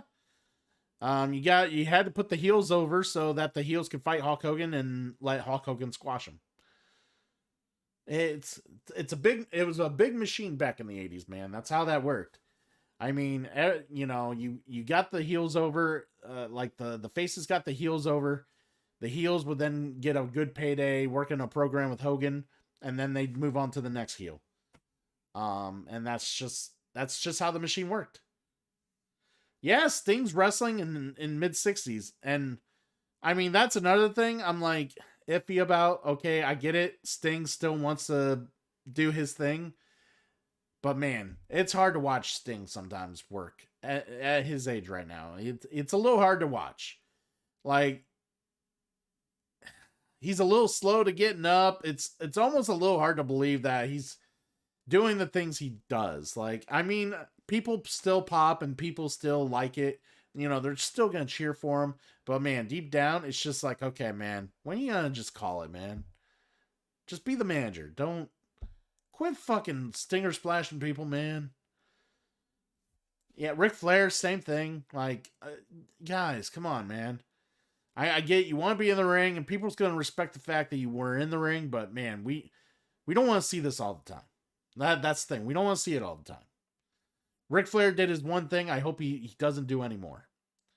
Like, yeah, Flair makes all new rules, and it's just, I just really want Flair to just call it. Just pack it in, man. Let's pack it in. But yeah, like, I have no problem. Like I said, I have no problem with Legends Wrestling. Just like, I just don't want to see it every week on TV like Sting's doing right now. Please. Quit fucking jumping off stages, Sting. We get it. It was cool when you did it back in the day. Let Darby do that. Don't fucking do it yourself. Like, come on. Just, yeah. Nerd! Rock from the sun! You a nerd! What's up? What's going on, dude? What's going on?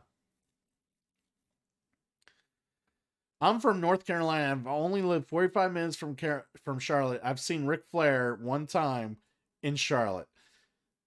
Wait. So out of context, you only live 4 or 5 minutes from Charlotte Flair and have seen Ric Flair one time in Charlotte Flair. Nah, I'm kidding. I'm kidding.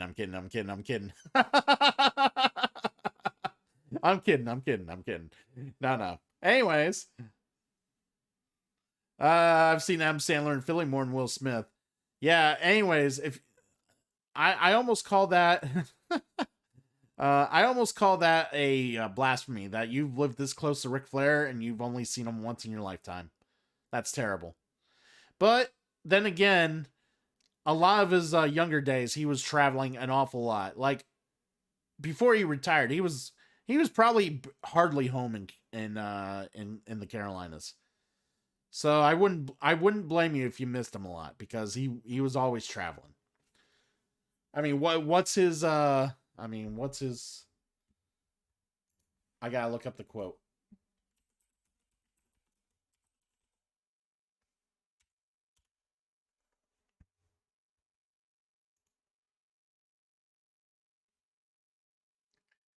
Yeah. Oh yeah. Do I collect anything?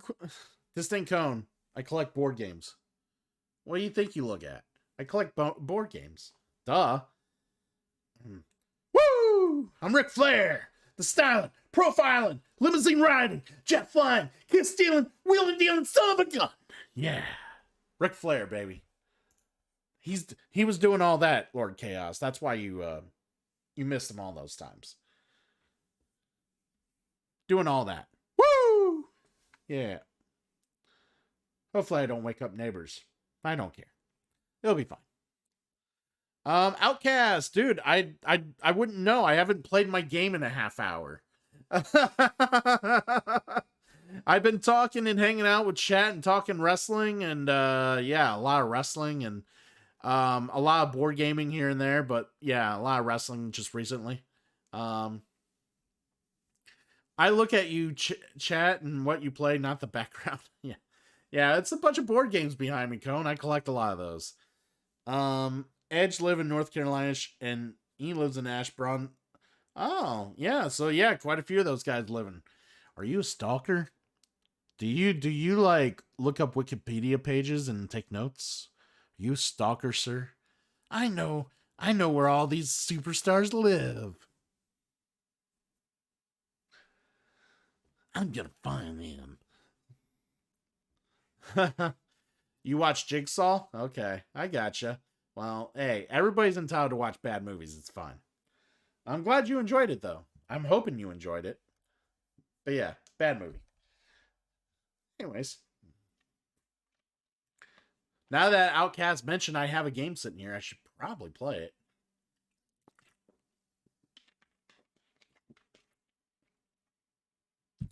But yeah, you missed it, Outcast. Big T. I almost call him Triple. Big T got me spouting out about pro wrestling stuff, and it all came out. Came from the heart, guys. Came from the heart. Yeah, I'm not into torture gore, man. I don't watch Saw. I don't watch a whole lot of horror movies in general, though, so it's not a diss on Saw. I just don't watch horror movies. I can respect some of the concepts and the things that horror movies do, and some of the cliches and stuff like that. Don't get me wrong, I like the idea of Jason and Freddy and all those murderous characters, fictional characters, whatnot. I have a hard time sitting there and watching it happen. Like, that's my problem.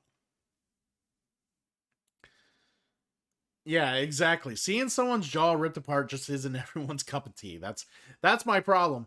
Interesting they went that route, but I can't sit and watch it. Like, that's just me. Ugh. But what I can sit and watch is the fact that we triggered this ulterior personality from our suspect, and now Victoria is ready to talk to us. So let's talk to Victoria. All right. So we get to ask Victoria one free question, and we're gonna ask Victoria about the deceased, our lovely actor. All right, so Victoria is suspect 4, and we are gonna ask him about A. So let's number 84. All right. Number 84.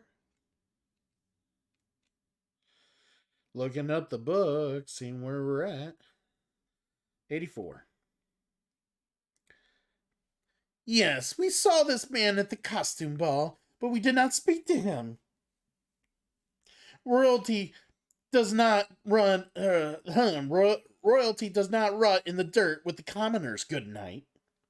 Yes, Victoria thinks that she's the prince of or the queen of England. So, yeah, this nice humbug fellow guy is now acting while his ulterior personality came out, and Victoria thinks that she's the queen of England. Yeah, the game, dude, I love this game. This game's great. I've just been constantly distracted with discussions, and which is great too. So, doesn't bother me. So basically, yeah, she's saying that she really doesn't that he was the actor was beneath her gaze and didn't want to talk to her.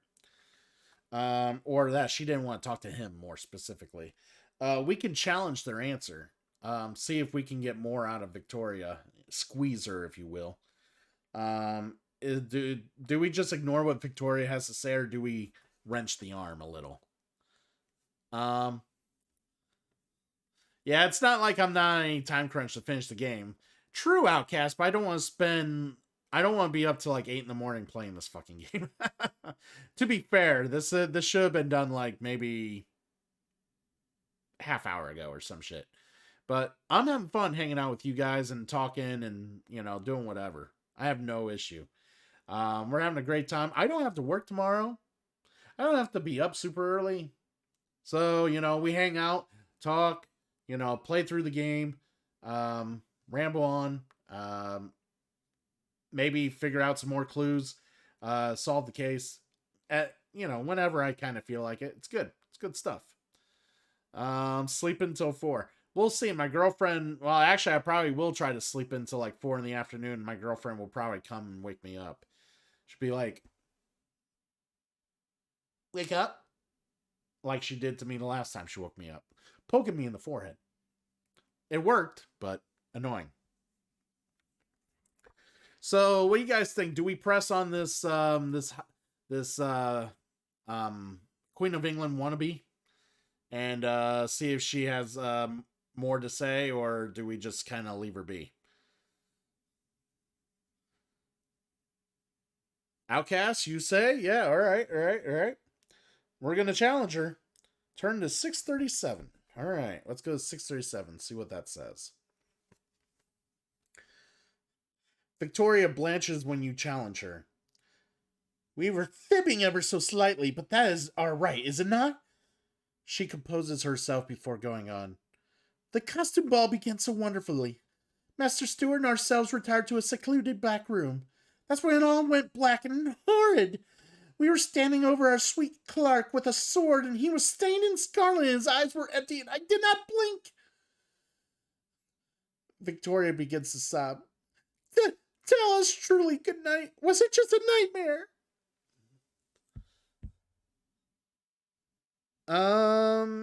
We gain 1 leverage over Victoria overhearing that. Nice. 1 leverage. Nice. All right. So interesting. She was saying basically she was with him, and then he was dead with her with a knife and stuff like that. Very interesting. Let me let's see. Where was that?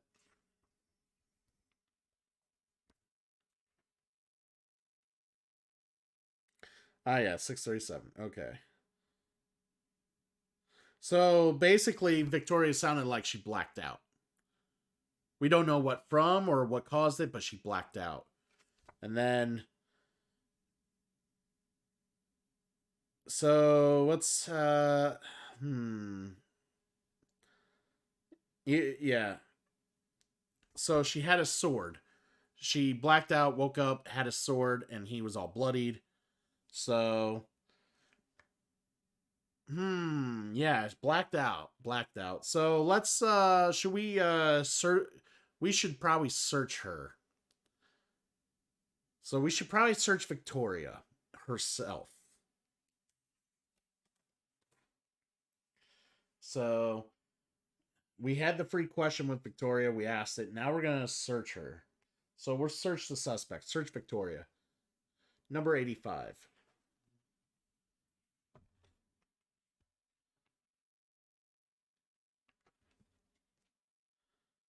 All right. So I go to search Victoria. Gods! Come quickly and slap this villain in irons! You pat Victoria down, finding nothing while she continues to screech at you. You wish to know our whereabouts? Then we will provide, quite under duress, the royal schedule. She disappears inside and returns momentarily with an appointment book. And we look at mystery card 4. Alright, so we got mystery card 4 here. And it is an appointment book of sorts. You guys can see that. It's an appointment book. It is filled with appointments with the same person, Dr. Jones at LA General. Ooh, we'll add LA General to the list.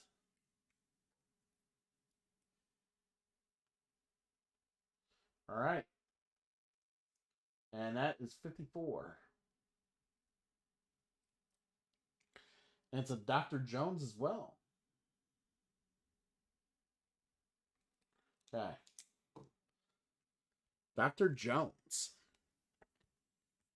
All right, so yep. All right. So that's all for that for now. Let's go ahead and update our search parameters here. Had to have been Woozy. Fuck Woozy. All All right, so we got let's update the search parameters here. We searched her, so I don't have to type that down. LA General is 54 for Dr. Jones. So submit. All right. So let's go ahead and so it's kind of weird that we got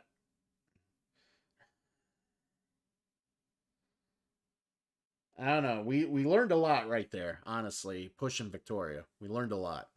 So let's it's probably for the best that we go explore the hospital.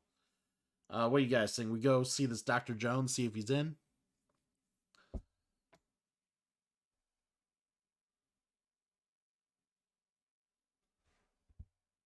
Um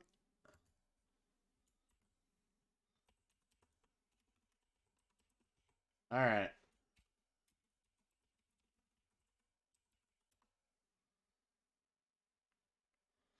There you go. You would? Yeah? All right. So we learned that's in place 56. So 56. That is look for. Oh, it's right here.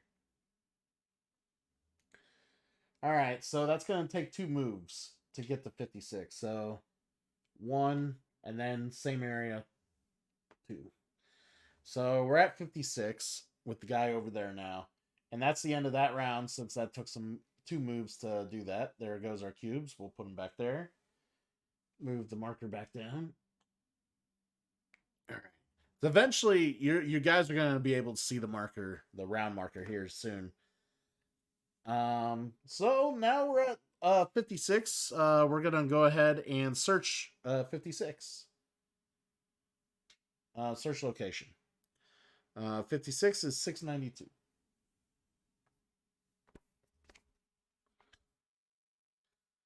$6.92. Let's see what this offers.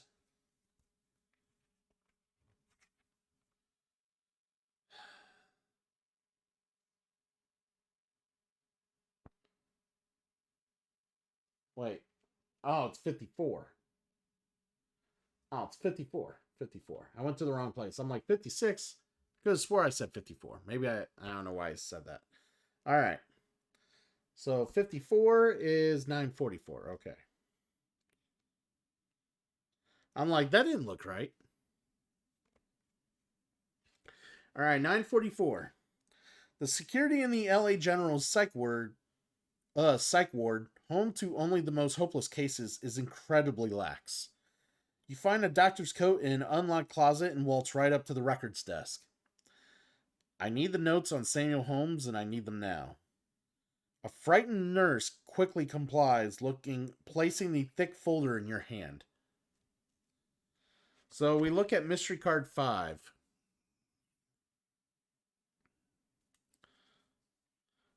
So we got a note here.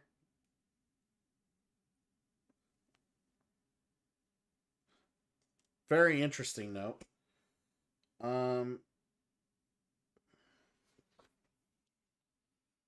Make a note to turn to 74 before looking at any more cards. So go into 74.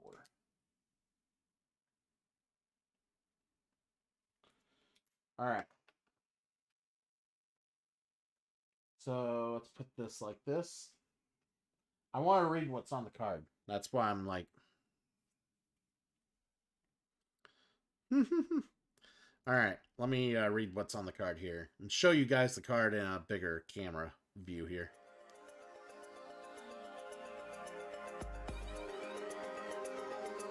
All right. From the notes of Dr. Jones, the patient Samuel Holmes.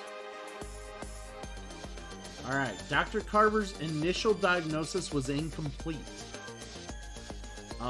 Dr. Carver was the guy he was getting pills from at the poor farm. Sammy's psyche is fractured far beyond what we originally believed. Victoria is not the only alternative personality, as we have uncovered a second, much darker persona within Sammy. He calls himself Frank. and the trigger to bring him out is freak. Frank exhibits aggressively sadistic tendencies and a complete lack of empathy. He has mutilated numerous small animals and openly fantasized about doing the same to people in his life. So, yeah. So the notes, so the little, see if it, there you go. So that's kind of what I'm seeing here. Yep.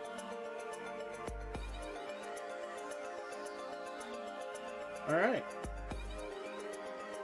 So it tells us at Sammy's location, discard this card to publicly reveal Frank. And then I can ask Frank one free question. So, let's, so do we go after Frank? You guys, do we reveal Frank? Do we see what Frank has to say? Do we go meet Frank?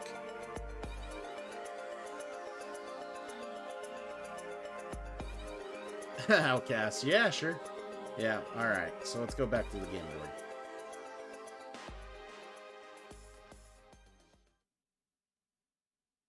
It's not how it works, Cone. It's not how it works.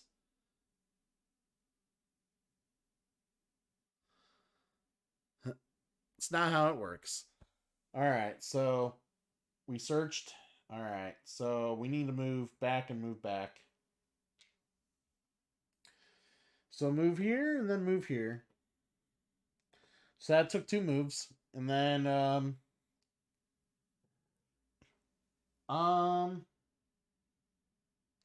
going to go ahead and discard the notes to publicly reveal E. And there is something I got to read when I do that. So before I look at the cards, I need to turn to 74.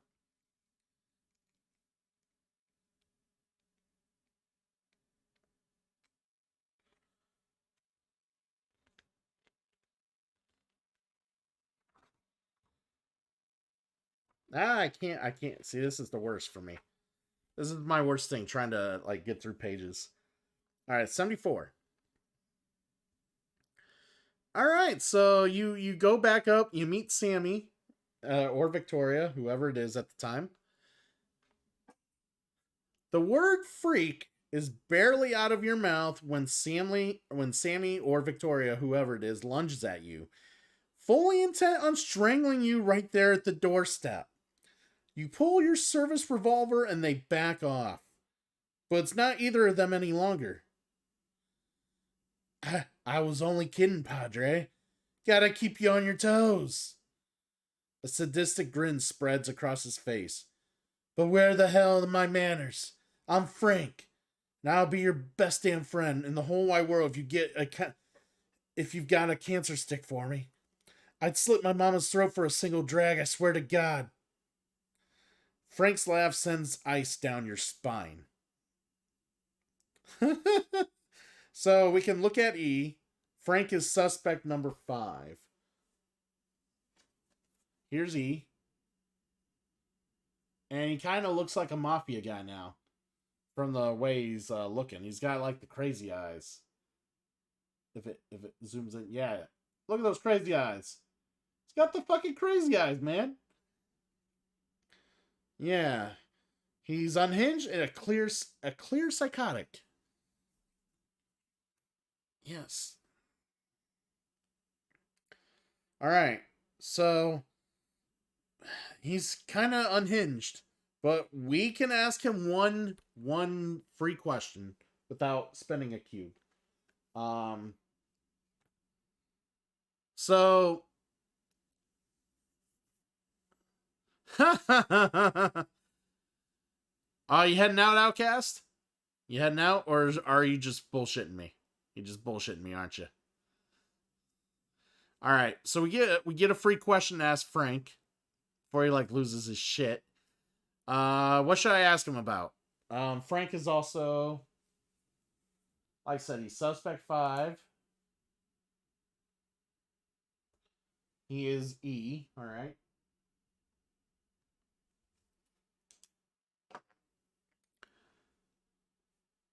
All right, Outcast. Check the VOD to see what happens. So, all right. Where are we at? Where are we at? So I'm gonna do some updating here. Frank is 5. Sammy's worst personality. There we go. I'm not leaving. Hey.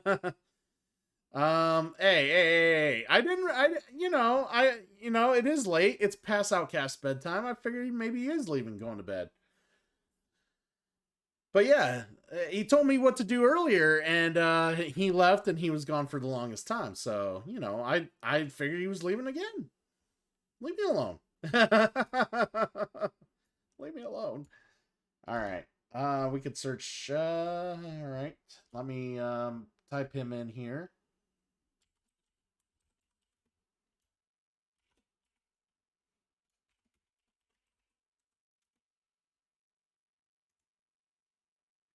And I need to type in one more thing here.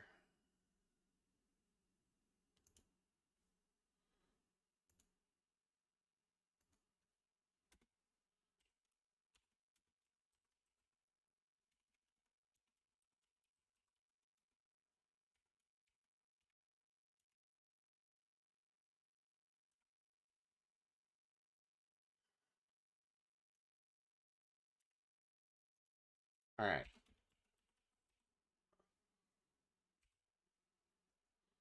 There we go. You gotta find out. You gotta find out what's going on. Yeah, I know. That's the point, right? That's the point. All right. So, like I said, to kind of give you guys a rehash of what's going on, we got evidence. We got suspects. And we got what's left, what we haven't searched yet. So, all right. So we got a free question on Mr. Frank here. So of all the evidence, what do you guys want to ask him? We get one free question. What do we ask him? We ask him about the victim. Do we ask him about his alternate personalities of either Sammy or Victoria? Or do we ask him more about maybe his mother? I don't know. What do you guys want? Free question here.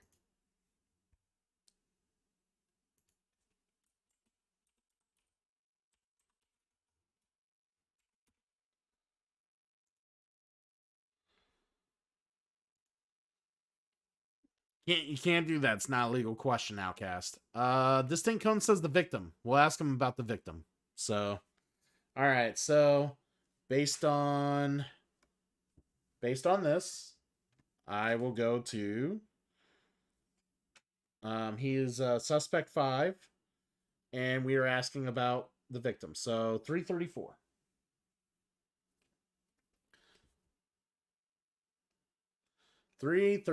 Here we go. All right, 334. So asking about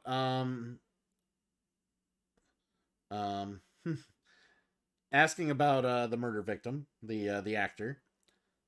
He replies, "The little queen had a royal hard-on for the golden boy. He must have hurt her feelings and she went all French Revolution on his ass." So, do we take that? That's the answer he gave us. He's blaming Victoria on killing him. So, are we okay with that answer? Or do we want to push? I want to also see if I got. That's not what I wanted to see. I wanted to look at this.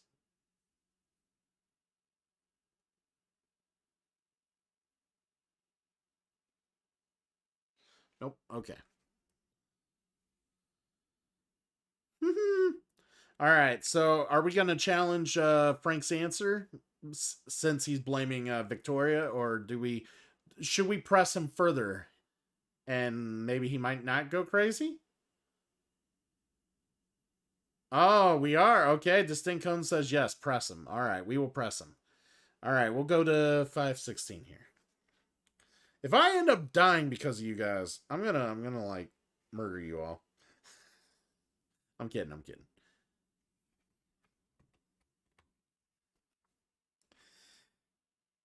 All right, so I kind of throw him against the wall. I kind of, demanded a better answer.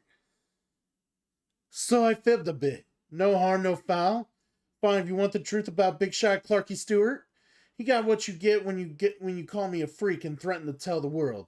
Watching him bleed out all over that bathroom floor was a joy to behold, Detective.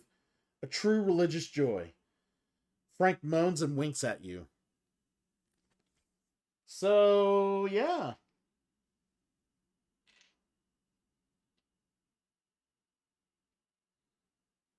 We gain leverage on we gain leverage on him. The problem is, here's the problem. Maybe it is Frank. And maybe he killed him because he enjoyed it. Who knows? The problem is the only evidence or anything we have heard about a murder weapon was supposedly a sword Victoria had on her. And we already searched Victoria. We have not found the supposed sword that was used for the murder. We can't do a final guess, without that being uncovered in the evidence. We need to find that sword. We cannot solve this until we find the sword. So we figure, and that's what we assume, it's a sword based on kind of what Victoria was clamoring about. But we need to find the sword. Do you know the difference between being kinky and perverted? Seriously, I'm playing this, and this is what's going on in my chat. God damn it. Damn it. I'm kidding. But yeah, that's kind of where we're at. I mean, we haven't searched Frank yet. Do we search Frank?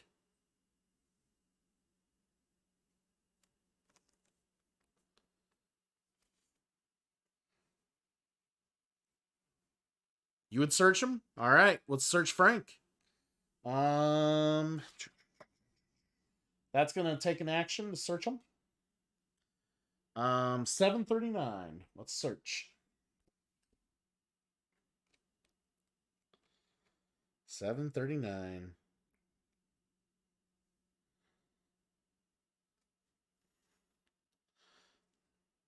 As you start to pat Frank down, he laughs at you, clearly enjoying this. I like you, pal. Tell you what, old Frankie's gonna give you a freebie. He leads you into the kitchen, pulls an incredibly large knife out of the drawer, hands it to you with a flourish. Ta-da! Don't say Frank never did nothing for you. So we get to look at Jay. It's a kitchen knife.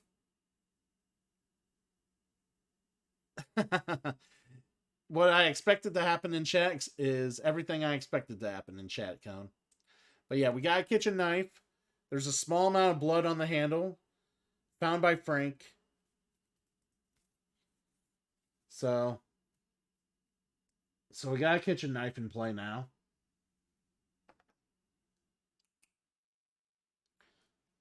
Write it down.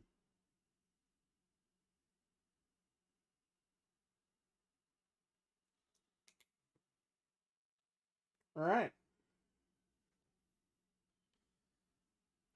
Well, Victoria called it a sword. Keep in mind, Victoria almost sounds like a role play. Like, it could have been a knife. Who knows? You don't know. Victoria is kind of out there with the personality. I mean, she does think she's the Queen of England. So, we don't know. Well, that's the thing. Like, we've not found, what did they say? They said he had... Let me look up the case. We'll look up the case real quick. Look up the case. He had a single stab wound in the chest caused by a knife or some other sharp weapon, and he had an F carved into his cheek. An F carved into the cheek. Whose name starts with F? That we're currently looking at right now.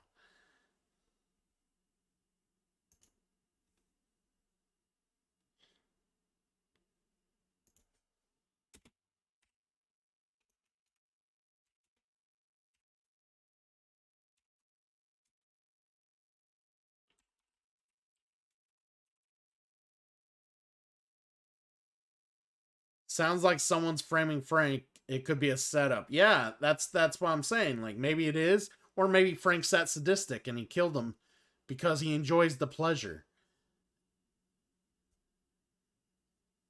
And the psych ward said he was totally fucked up and demented. Like he basically would, you know, enjoy the killing of other people and fuck with them and shit like that. Like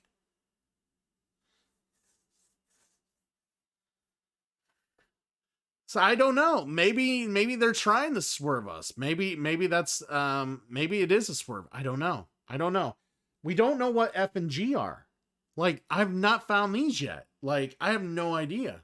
We still got plenty of game to go. Like we could probably figure, you know, explore some other areas and keep going and maybe find some more clues. I'm with Cone on this one. We keep going because I don't know if it's Colonel Mustard. All right, we're in round. We got 6 rounds left. 6 rounds left. 6 rounds. All right. All right. So.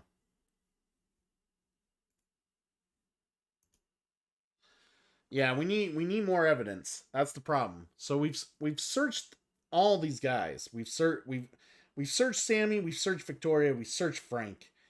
Um we've searched the home. Um Man.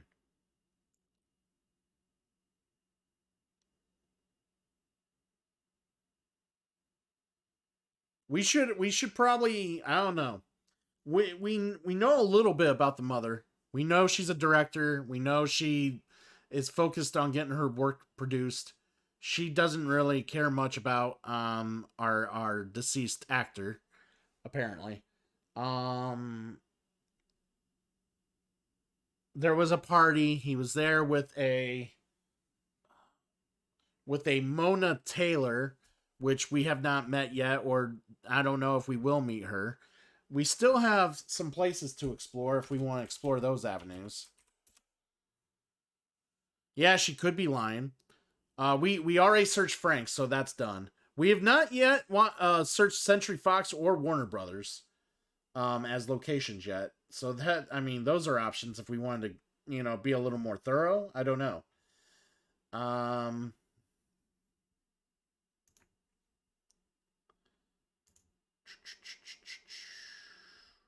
where I'm trying to upgrade. I'm trying to update the search thing here. All right. There we go. Updated. The mother, yes, the mother is suspect number 1. I could talk to her. I even have leverage over her. So like if we try to press her way too much about things, I mean, she lives with this guy. Like this is her son. We should probably ask more questions about her son. So we should find her and yeah, let's go talk to her. All right? I like that. Let's do that. All right. So to talk to her, we need to move 1 here and then move 1 here. So there's 2 moves. All right. So let's go ahead and ask her questions. I've already asked her about the victim.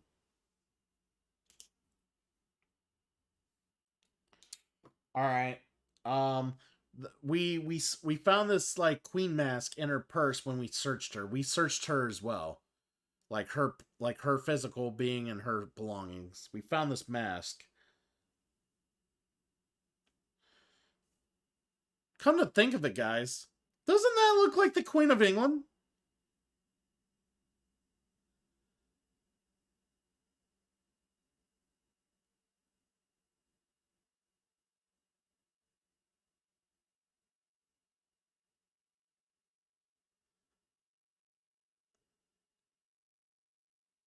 Kind of sus, isn't it? All right. So, do we ask her? What do you guys want to ask her? You want to ask her about Frank? You want to ask her about Victoria? First, we already mentioned the suspect, so we're not gonna ask her about that.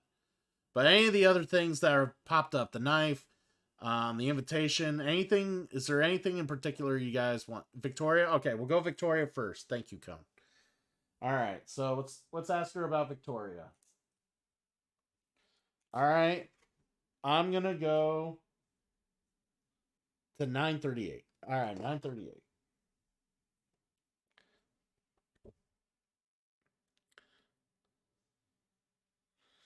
9:38. So we meet up with Dorothy Holmes. We ask her about Victoria. And she laughs. Who? Are you honestly suggesting that my son has multiple personalities? Don't be ridiculous, detective. Yes, he's been troubled and is on medication, but that's for anxiety and nothing else. Now, okay, so it gives us an opportunity to press her. Do we press her? Because if we want to, we can discard this leverage we have on Dorothy, and if it's bad, it won't hurt. Like, we won't have to suffer any consequences. So, do we press and discard the leverage?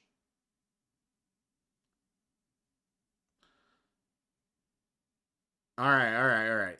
So, I'm going to discard the leverage here so that if this is bad, we don't get punished. All right. Let's see what else she has to say. Where was she at? She's 9:38. All right. So to challenge, turn to 8:27.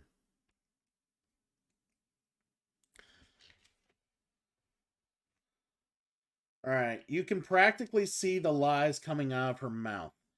So you press harder, and the normally stoic Dorothy Holmes cracks a little. How do you know about her? Have you been snooping around at LA General? She regains her composure. She's gone now. Sammy's new medication's working wonders, and I trust you will keep the secret within the department and not in the public square. So normally I would gain a leverage over Holmes had we pressed and not used the hat, but we wanted to be sure that it was a safe bet, so we do not gain that leverage. I believe that's what the rules told me. So pretty sure that was the rule.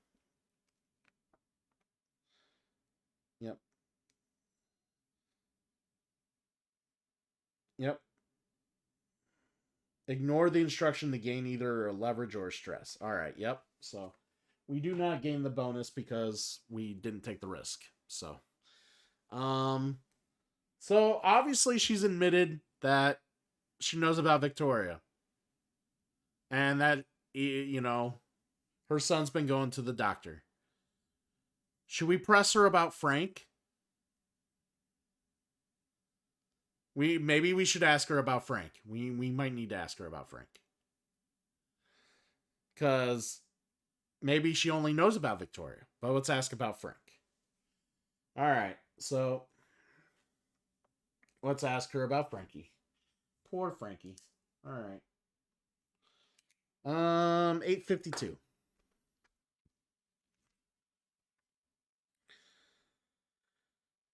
All right. I ask her about Frank. My son is getting better. That monstrosity is gone now. He's never coming back.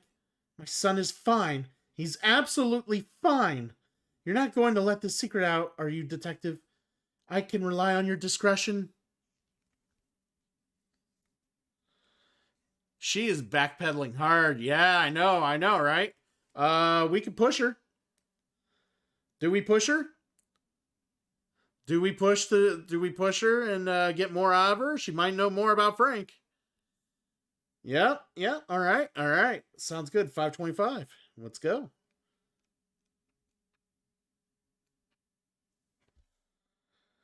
Holmes becomes angry when you press her.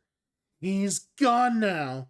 The medication is working. I have nothing else to say about him, detective. I gain a stress. Ugh. So, yeah, I flip one of my stresses. What a stress does for you guys, since that's the first time you see me flip one of those.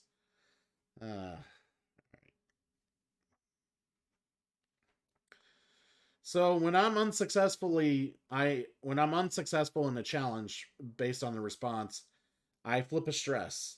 As soon as I flip a third stress marker, I move the final guess marker one space higher on the day track. So then I have one fewer days to solve the case. After moving the final guess marker, I reset the stress markers.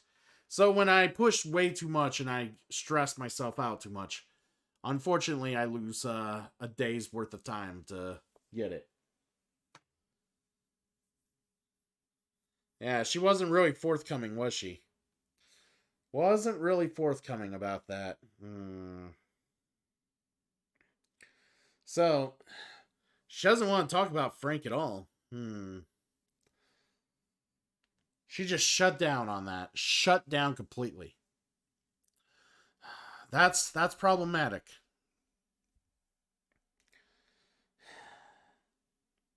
All right. There might have been other people.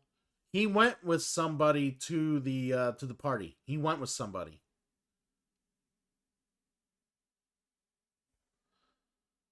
So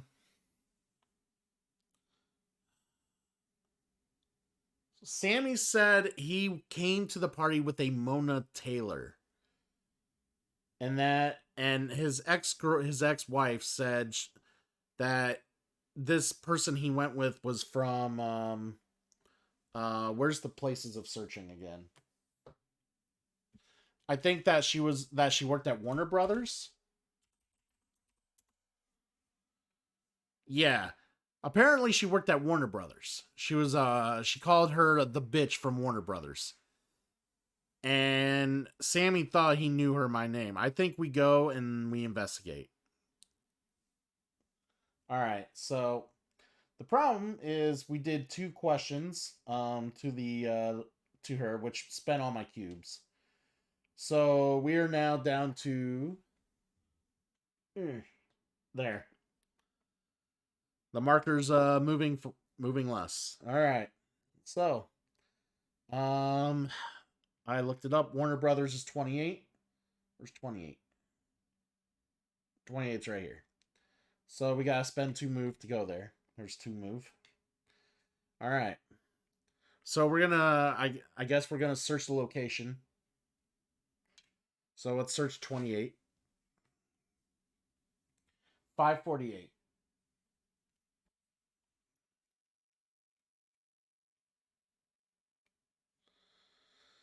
All right. We're searching the Warner Brothers area. The guard is quick to point you to the prop house when you ask about Stewart. Ramona knew him. She works over in props. Inside the cavernous building, you find a woman sorting boxes of movie props. You flash your badge. She doesn't smile. Look at F and place Taylor Standy at 28.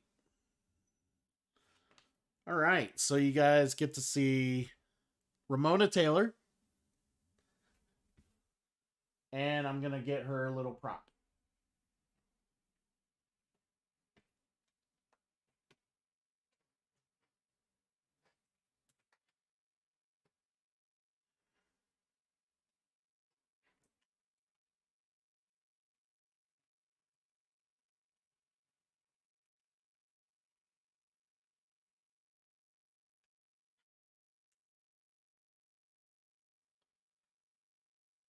And there she is.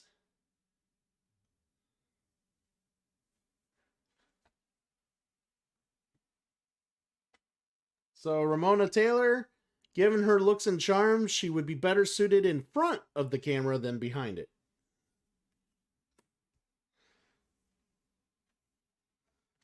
What a fine lady to take to a party, guys. Well, all we know from what we know, all we know is that she was probably the person that went with Clark Stewart to the party. That's all we know. So I'm gonna go ahead and write her down too. Ramona.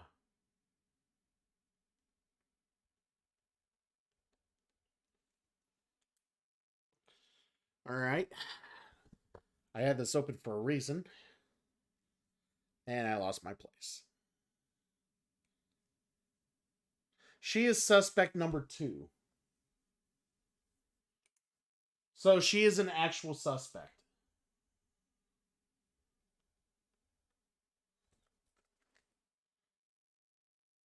And then we get to ask her one free question.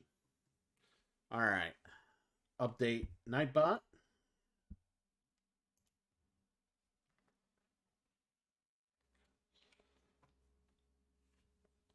All right. Do some updating real quick.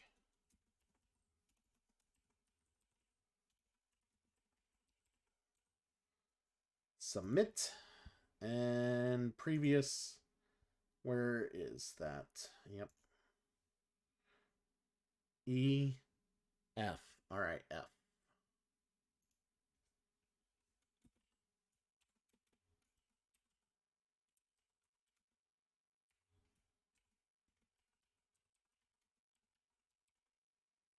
There we go. And the search. We search Warner Brothers. And we have not searched. All right, so we have not searched suspect to Ramona Taylor yet. All right. Okay. Everything's updated for anyone who wants to hit the commands. So what do we ask her about, guys? Hit the evidence. We can ask her anything about any of the evidence we have collected.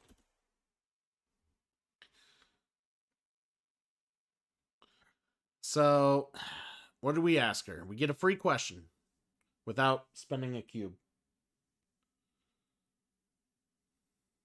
She's not real thrilled to see me. You want me to ask about the mask? Are you sure? Oh, good call. The props. Yep. All right, the mask. All right, so let me ask her about the mask. X. All right. 2 and C. All right, 421. 421. Guys, 421. We're doing it. 421. So we asked her about this mask that we found on Dorothy Holmes. Sammy was wearing that at the party. It was a part of his bizarre costume. She looks like she said too much. I really should be getting back to work now, detective. Do we push her? She said that was I mean, she said it was Sammy wearing it. That's the schizophrenic. So, are we pushing? All right. We'll push. Oh, Outcast is debating. Let's get an agreement here, guys. We want to push? We don't. So that was she clearly put Sammy with the mask.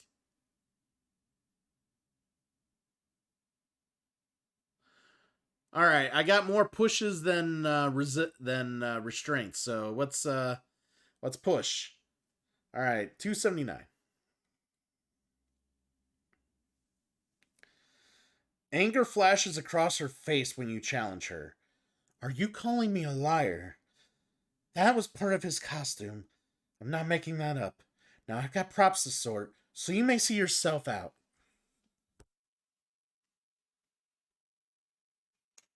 Not good. Not good. So she clearly says it's Sammy's and wants us to, she's not happy with us. Oh man. All right, so that was the free question. Well, maybe we need to ask her about her relationship with the victim. She did get mad fast, but we don't know what she is to the victim. So do we want to ask her about the victim maybe, or maybe ask her about Sammy? Says she was quick to try to get rid of us. I'll let you guys figure out what you want to question, or do you want to go a different angle? I'll let you guys figure that out. All I got to say is one more stress is gonna make things a little rough. Yes to both. Well, we gotta pick one or the other. I gotta start somewhere. So what do you guys think? Where you guys heads at? What are you feeling? I'm loving this. This is actually this is kind of what I imagined doing this. So when I proposed this, so Outcast probably fell asleep. He's dead. He's dead. Yeah, it's man. I don't know. I'm gonna go ahead. This thing just agreed with me. I'm gonna ask about the victim and her relationship. Maybe she'll give us some insight on what they were. So I will ask number 2 about number 1, 829.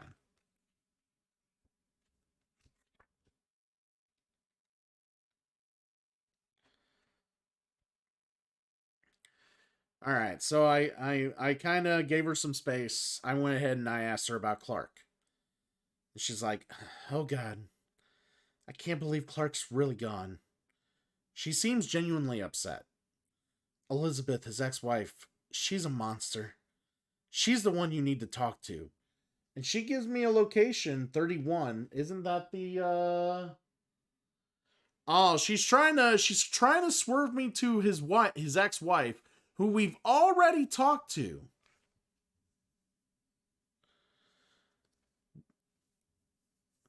And we can challenge her again, but we already talked to his ex-wife, and she was like, she called her a bitch and really had no interest in the fact that Frank was dead. Didn't care. But the fact that this woman is blaming his wife, that's interesting. So I don't know. We push? No push? Let's just ask her out on a date. Maybe after it. Outcast wants to push it. I feel like pushing it. I'm gonna push it. Yeah, we'll push it. Yeah. Sorry, I got Static X in my mind now. Thanks, guys. No push. No push. Okay. All right. We won't push it. About her date. All right. New metal, let's go. All right. So, man, what the hell is G? Like, I want to know what the fuck this is. It's bothering me. It's got to be bothering you guys. It's bothering the shit out of me. She's trying to deter me to her wife, who really wants nothing to do with anything.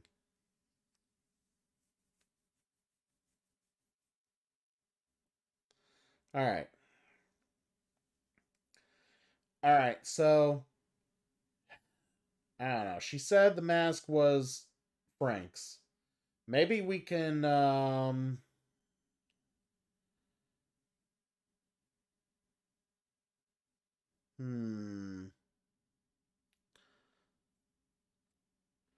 maybe we need to bug Frank some more. Maybe we can get more out of Frank.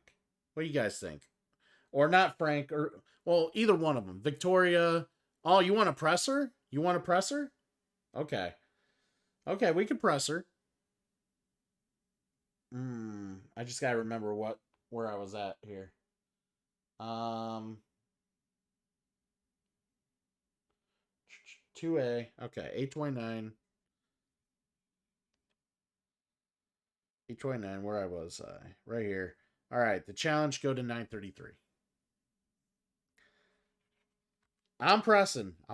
Here we go. 933.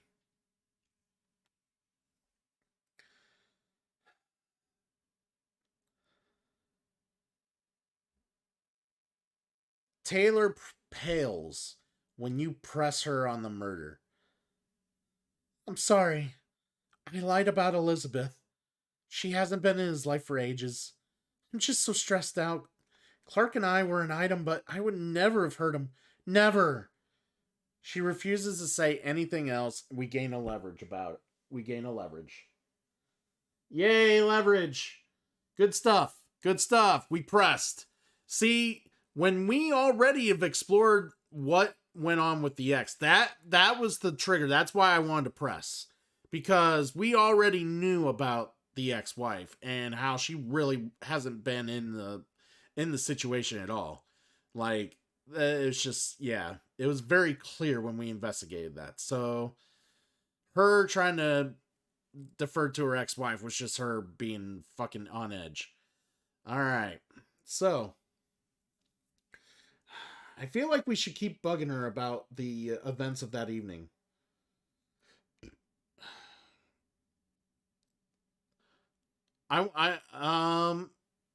Yep, okay. Yeah, it was at the very beginning, Cone. It was actually it was before you just joined. Yeah.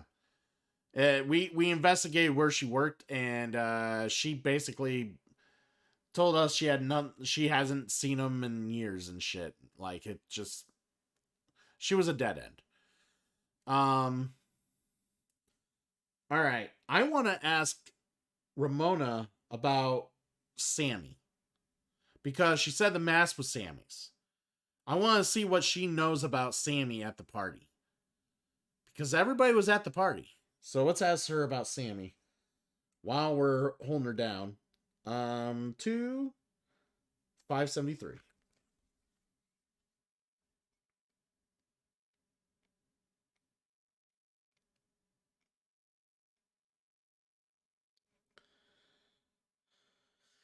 Yeah, that's the original version of the schizophrenic. Yes.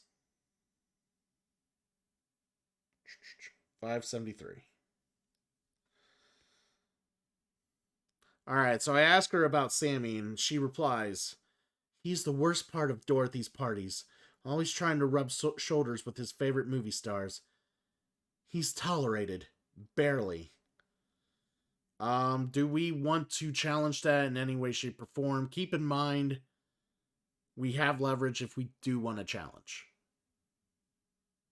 Is that something we want to challenge? I don't know if that's really anything that we need to challenge.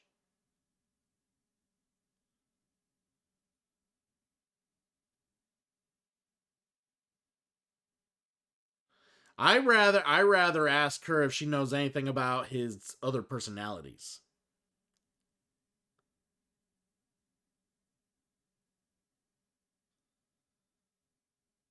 Oh yeah, dude, the mobile apps are terrible for Twitch. Like, Twitch in general, it's awful. Yeah. Let's ask about the multiple personalities. Let's ask about Victoria. We'll ask Ramona about Victoria. That might be better. So, suspect 2 and D. Wow, it's the first thing in the book. Literally, the number 1. All right. Victoria.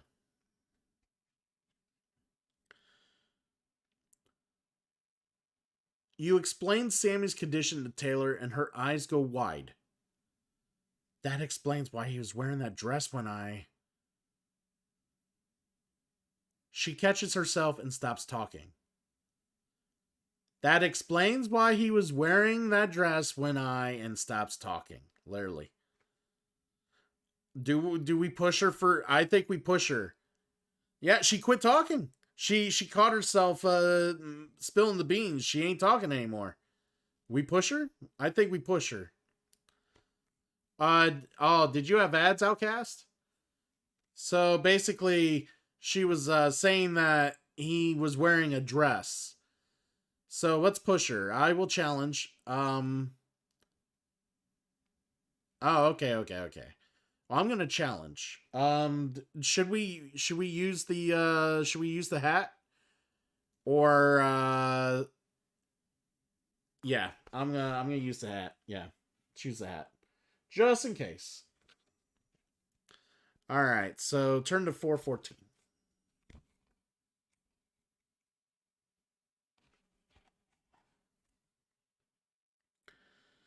You try to press Taylor, but she hardens under the pressure.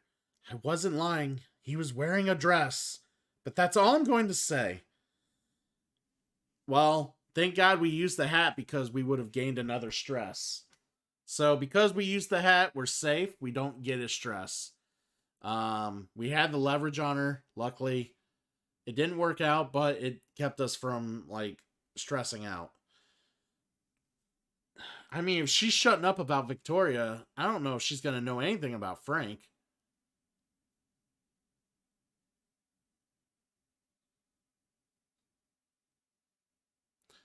When did you get number 2? Number 2, what's number 2? Or are you trying to reference Austin Powers?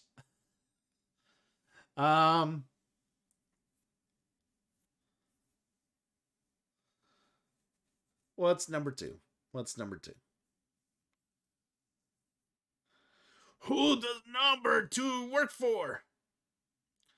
Oh.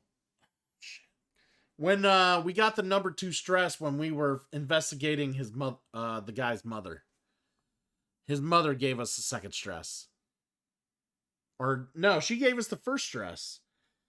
No, this bitch gave us the second stress earlier when we asked her about the guy that died. Oh, the number 2 work for. Yeah. Yeah, so yeah, his mother was the first, and then she was the second, and she would have gave us a third had we not used the hat. Man, she has given us a great deal of stress. She is not telling us shit. I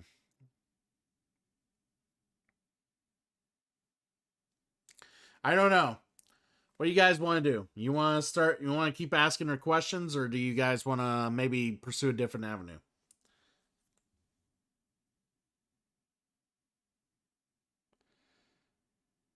Move. We searched the location. We got her. We asked her a question about that.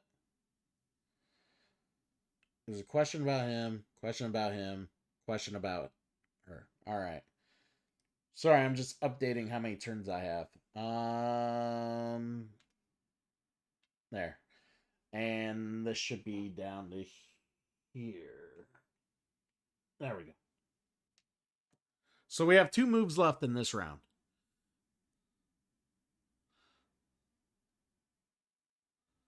We can go back to Frank. We can go back to Frank. All right. So let's do that. Let's move back to Frank. So he's here. That's a move. All right. So what do we want to question Frank on? We do have some leverage on Frank. So it's not the worst thing. They are very sus. I mean, Frank is crazy. I mean, it's gotta be him, right? It's gotta be Frank at some point, right?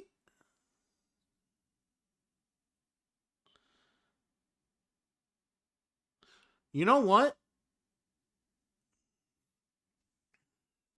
Yeah, it's gotta be. What do we do? We still don't know what G is. Like, we have no idea what G is. This is like, that's bad. Like I thought we were on the trail, and then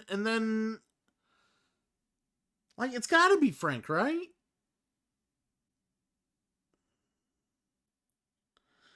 How do you guys feel like?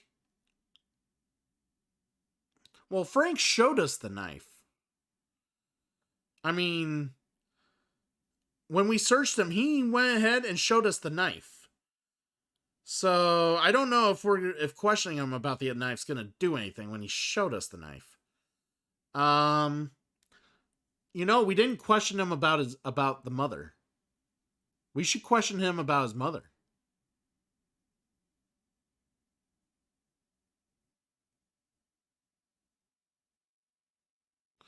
All right, let's try that.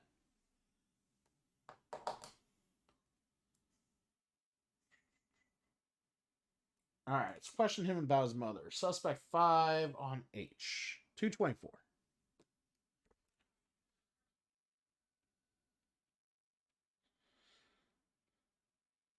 And that will end this round.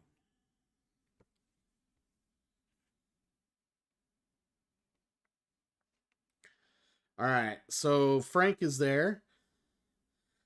I keep trying to convince her that I'm a movie star material. Just wait until the adoring public gets a taste of old Frankie. He grabs his crotch and winks at you.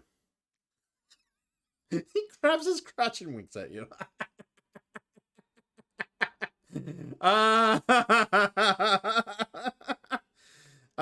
We do have leverage. Do we press him or no? Or do we just ask him something else? Because that was just whatever. Mm-hmm.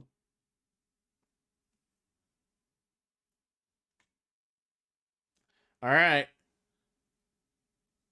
Press his crotch.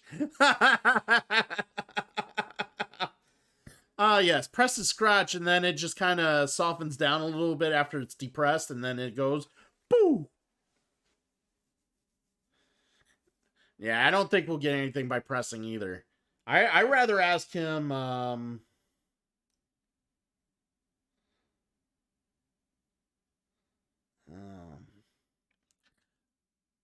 I think I want to ask him about Ramona Taylor.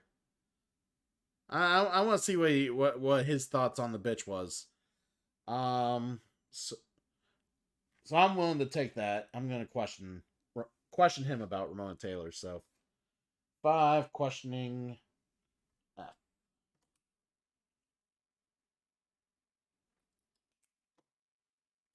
819.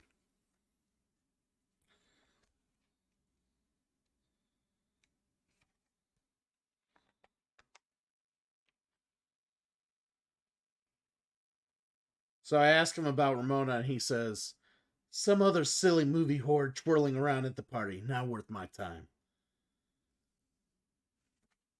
Do we challenge him on it, or he's trying to just shrug? He's pretty much just shrugging her off.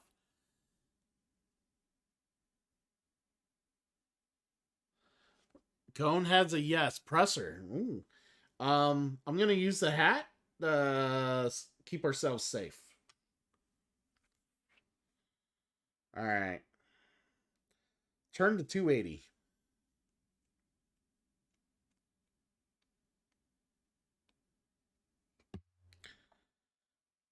I told you all I know about her. Scout's honor, cross my heart, and all that crap. So luckily we used the leverage and we did not gain a stress. He just just didn't really doesn't really know shit, or he claims at least. So he doesn't really give a shit about her. Man. God damn it.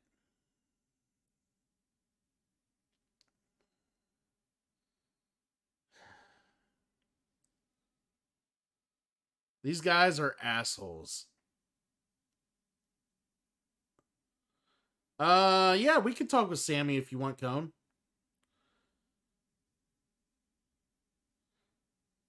Um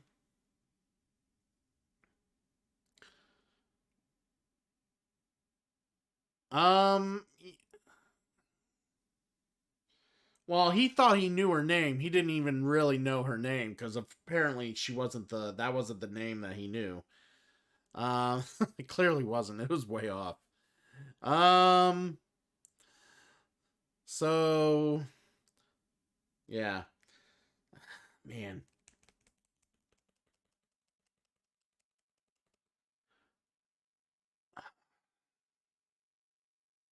Hmm. I don't know. Maybe. You know what? We should talk to Sammy. And maybe Sammy. Let's. All right. Let's think about this. We talked to Sammy. What can we get out of Sammy? What what what would be worth asking Sammy about? Because you know, if he's a schizophrenic, he has no knowledge of Victoria or Frank. Or if he does, like he's told he's on medication for anxiety. He has no idea these personalities exist. Do we kind of let him in on it? Ask Sammy about Dorothy. I just want to make sure if that's what Cone's trying to insinuate here.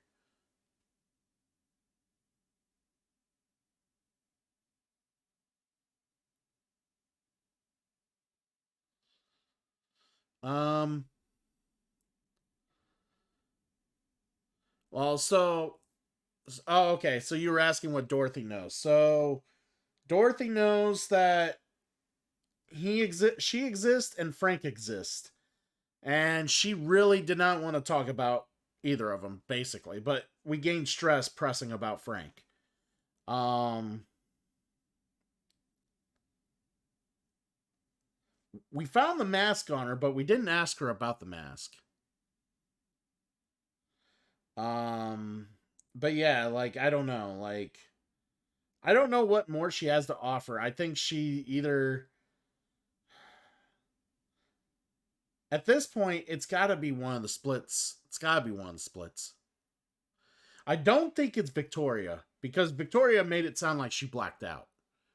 So, I don't know. It's got to be either Frank or Sammy.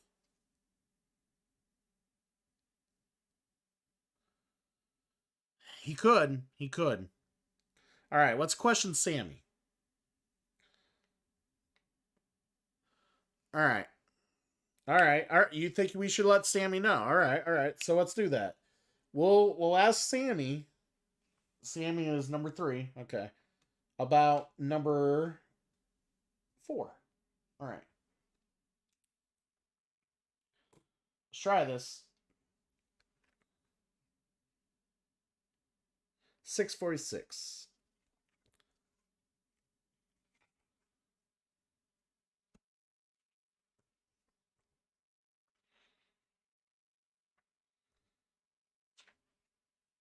$6.46. All right. So we sit Sammy down. We're going to talk to him about Victoria. Sammy becomes very quiet when you ask him about Victoria. I shouldn't talk about her. The doctors at LA General said I shouldn't talk about her or the other one. No more questions. I don't want to have another episode. All right, so he is aware of them. We can press him if that is something that either of you want to do.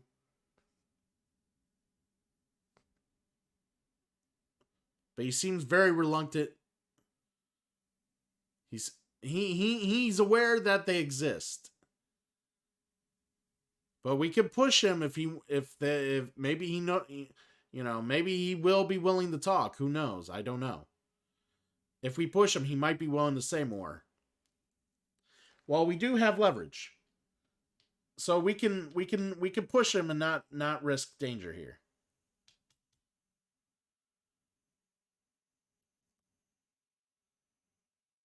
All right. Here we go. We'll push it. Let me find it. There it is. Turn to 871. All right. Sammy gets irate at your further questioning. That's all I'm going to say about it. I told you I don't want to have another episode. All right. We played it safe because that would have gave us more stress. Clearly he doesn't want to talk about either of them.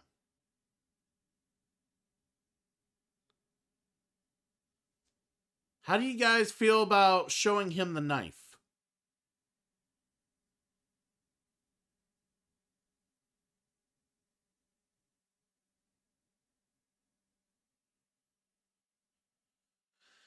You like that?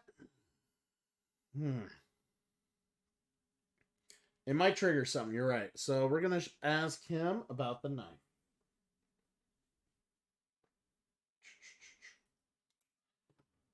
All right. So it is J, suspect 3, 634. Let's see what we get here.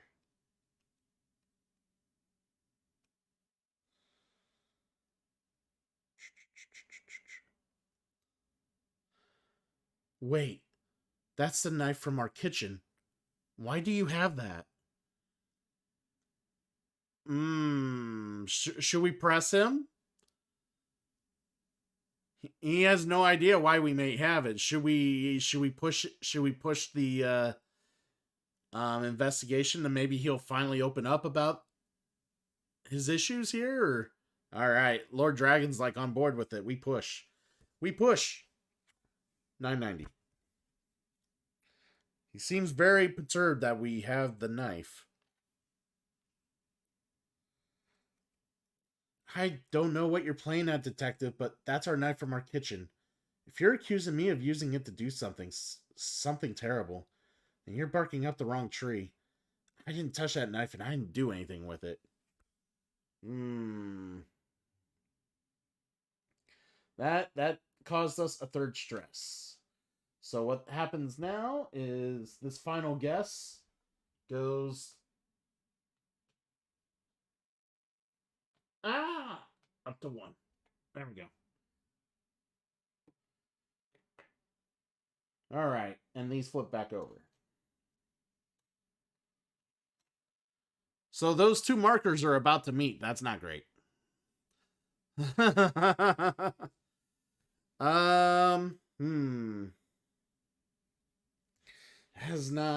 This ain't working the way I hoped.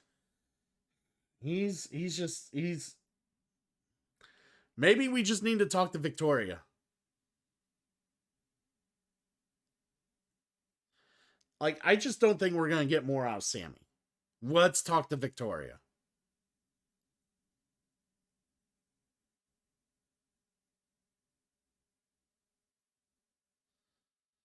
You want to ask Sammy about the mask? Okay. All right, let's ask Sammy about the mask. Why not? Sammy and the mask. So B, all right, 3 and C. All right. 29.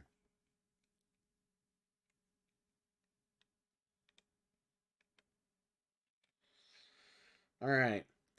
So I show him the mask. Sammy half glances at the mask. I can't be sure since the night was a bit of a blur, but I think it was the mask that Ramona was wearing at the party. I think she works in the props department at Warner Brothers. So he's saying that Ramona wore the mask. Huh!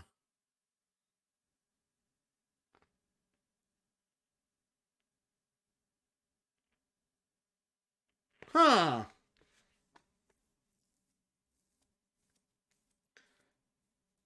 Interesting.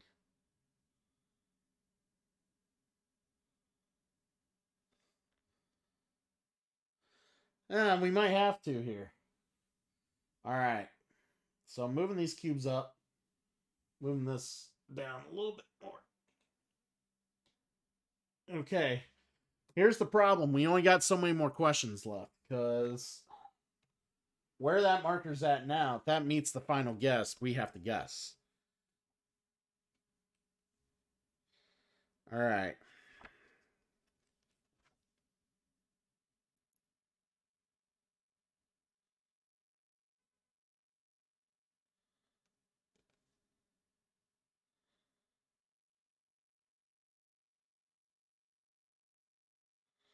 All right. Just want to make sure I'm not missing anything here.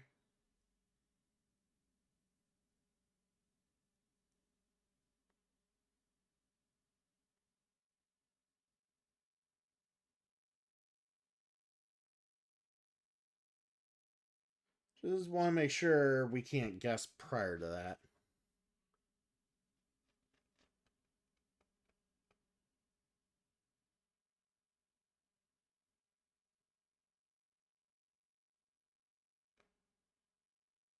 All right. So, all right. So let's move to her. So that's one action. All right, we got 3 cubes here. This is literally all we got before that marker goes down to final guess. We didn't search her. We have not searched her yet. We asked her some things. We did not search her. Do we search?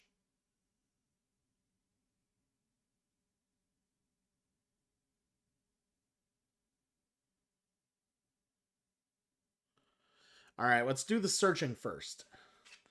It might give us G if we're lucky. All right, suspect 2, 338. Yes. All right.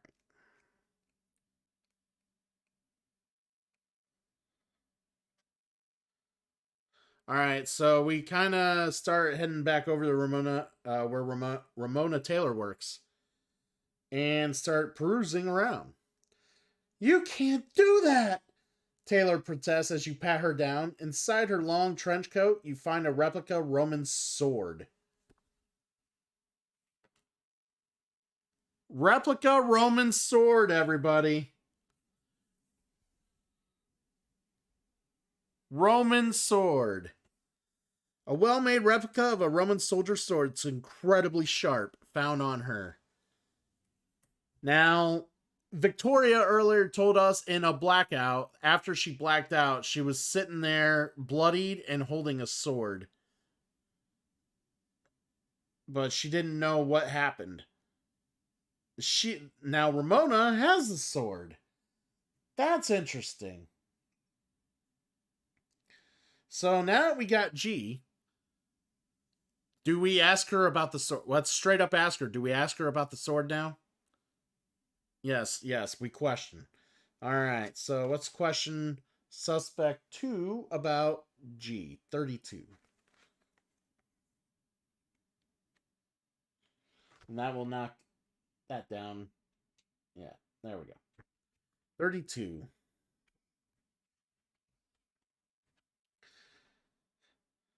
We ask about the sword. Since I work in the prop house, Clark had me get that for him. He wanted his costume to be perfect, but then he decided it was too heavy and didn't take it with him. I was just ready to put it back in storage.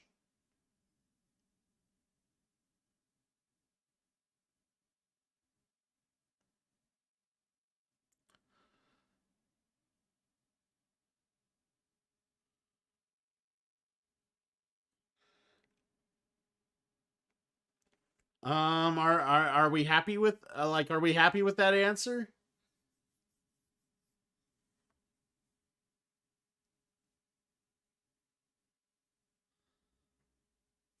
Distinct Cone thinks it's Victoria, and the mom and this bitch is covering for her. We already asked Ramona about the mask. Oh, we can ask her about Sammy. Let's ask her about Sammy. Or we can ask her about... Well, she got real quiet when we mentioned Victoria earlier. Like, she got super quiet. Like, she didn't want to talk about Victoria.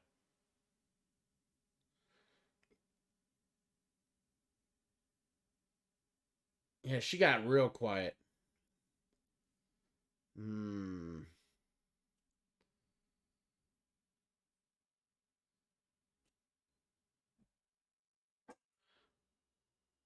And the mom didn't like it either. Maybe let's... Oh, man. We only got one question left. Or we only got one cube left, so we can't move.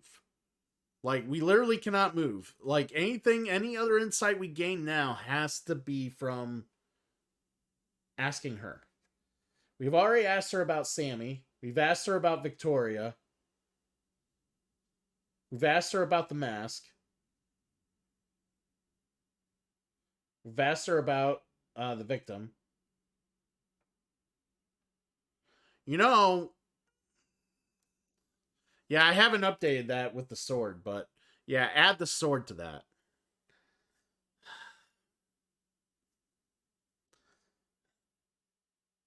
What would we ask? I I don't know if we asked her, like, I mean, I'm half tempted to press here. I don't think pressing would hurt anything if we press here. I think we need to press here.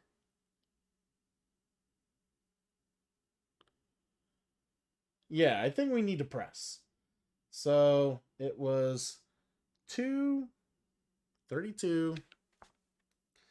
All right, we're going to challenge it. 303.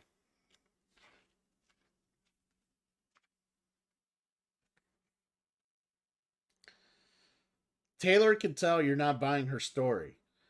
No, I don't guess that's entirely true. Just ask Dorothy all about it. About all of it. I'm tired of lying for her. I'm sure you can find her on her precious movie set. So we would have gained some leverage, but man, we're out of questions, we're out of cubes. So basically she's been lying for her mother, or for the guy's mother. Apparently she's very aware that something happened. All right, so let's think about this.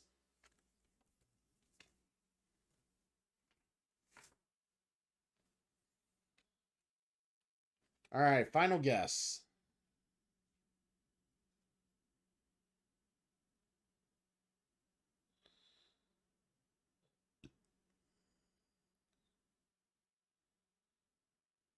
All right, there's a chart in the back of the sleuth book. Okay.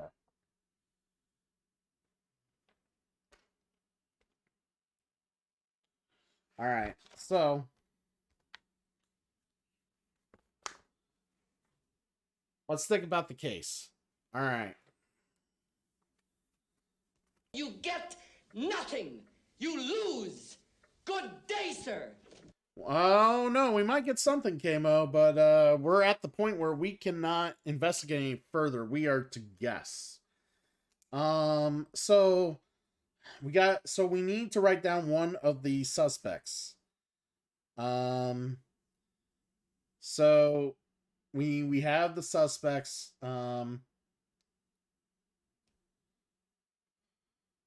So go ahead and hit the suspects up there, guys. If you guys want to hit the command.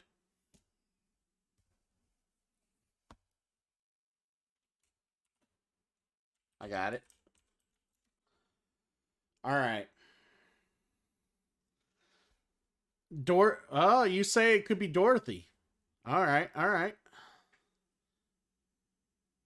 All right. So, all right. So let's talk it out. All right.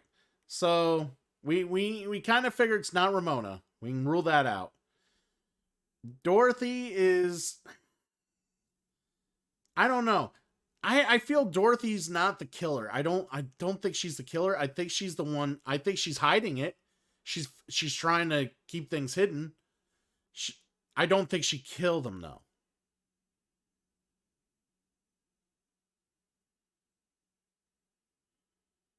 Or maybe she did. Maybe Frank got a hold of him and Frank started fucking around with him, and she caught Frank fucking around with him, and then she had to kill him so the word couldn't get out. Well, see, the problem with that, Outcast, is that Victoria sounds like it doesn't sound like something Victoria would do, and Victoria was disgusted by the fact that she blacked out. Like, I think Victoria is clean. I don't think it's Victoria. I think it's either Frank or it's the mother.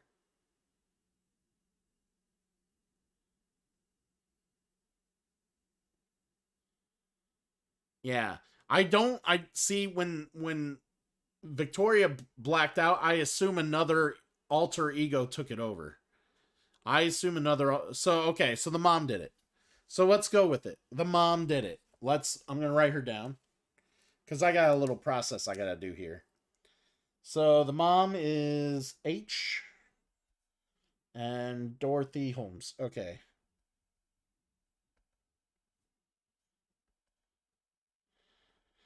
All right. Weapon card, and all right. So what did she use? The weapon. So does she use the sword or the knife? What do you guys think?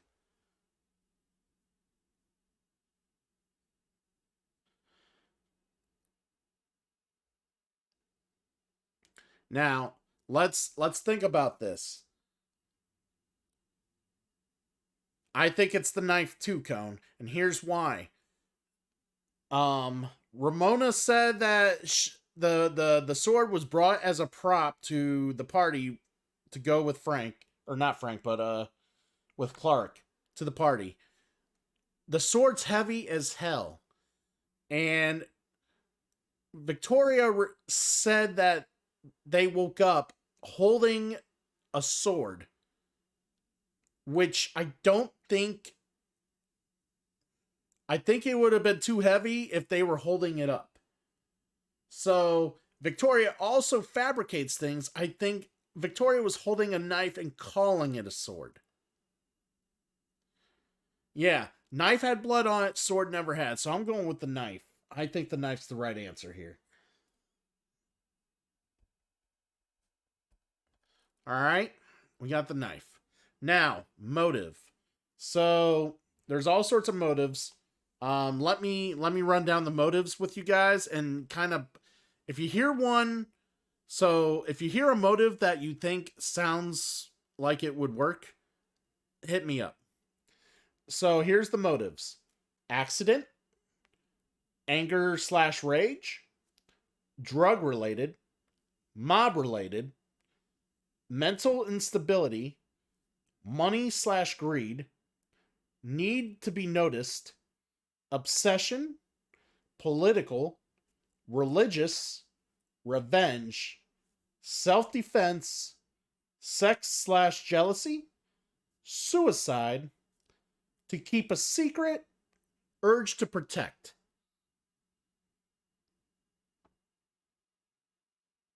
Now, out of all those, either keep a secret or urge to protect sounds like either one of those would work.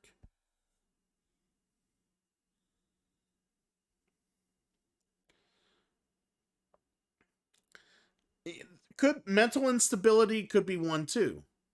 But she seems to be in her right mind. If she's the killer, she's protecting. I think it's to keep a secret. Or urge to protect. You guys want urge to protect? We'll try that. We'll try that. Urge to protect. I think it could be either or. Like I said, more than one motive could be on case here. Urge to protect. All right. I wrote that down. And now, how this works is I gotta write the numbers down based on who we picked. So there's numbers on the back of this here. And there's something I gotta read based on how the numbers configure. Let me write these numbers down.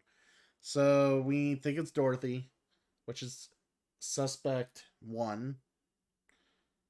So 26. All right, 26. The knife. That is J. 190. And then the urge protect is 400. All right, let me read the rules real quick on how I figured this out. Or where I come to conclusion at here. All right. Take your 3 numbers that you wrote down, add them together. The sum is the paragraph number you should now turn to in the sleuth casebook. All right.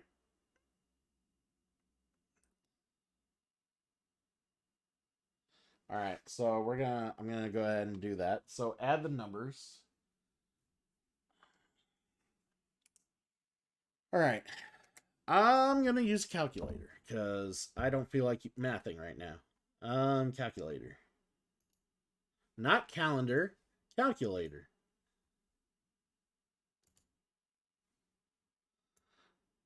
I have to play this for us again sometime. Maybe I will, Cone.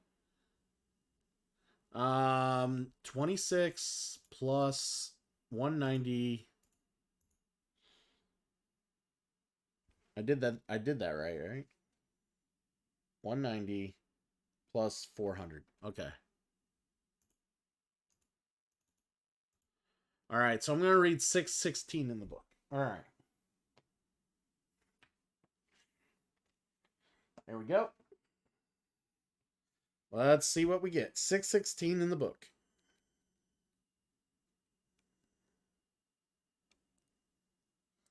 All right. The captain invites you into his office. Congratulations, detective. You've done it. You solved the case and brought Clark Stewart's killer to justice. You have successfully solved murder on All Hallows Eve. Turn to page 25 in the Chisel case book to read the epilogue. All right, so we're going to go to page 25 of that. Let me get the epilogue book real quick.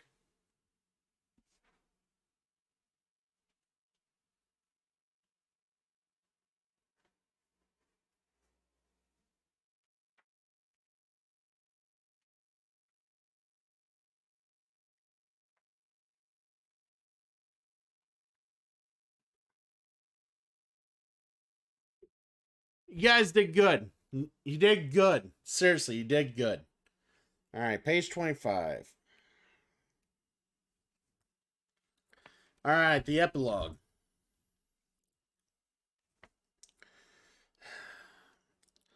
Things were looking up for Clark Stewart.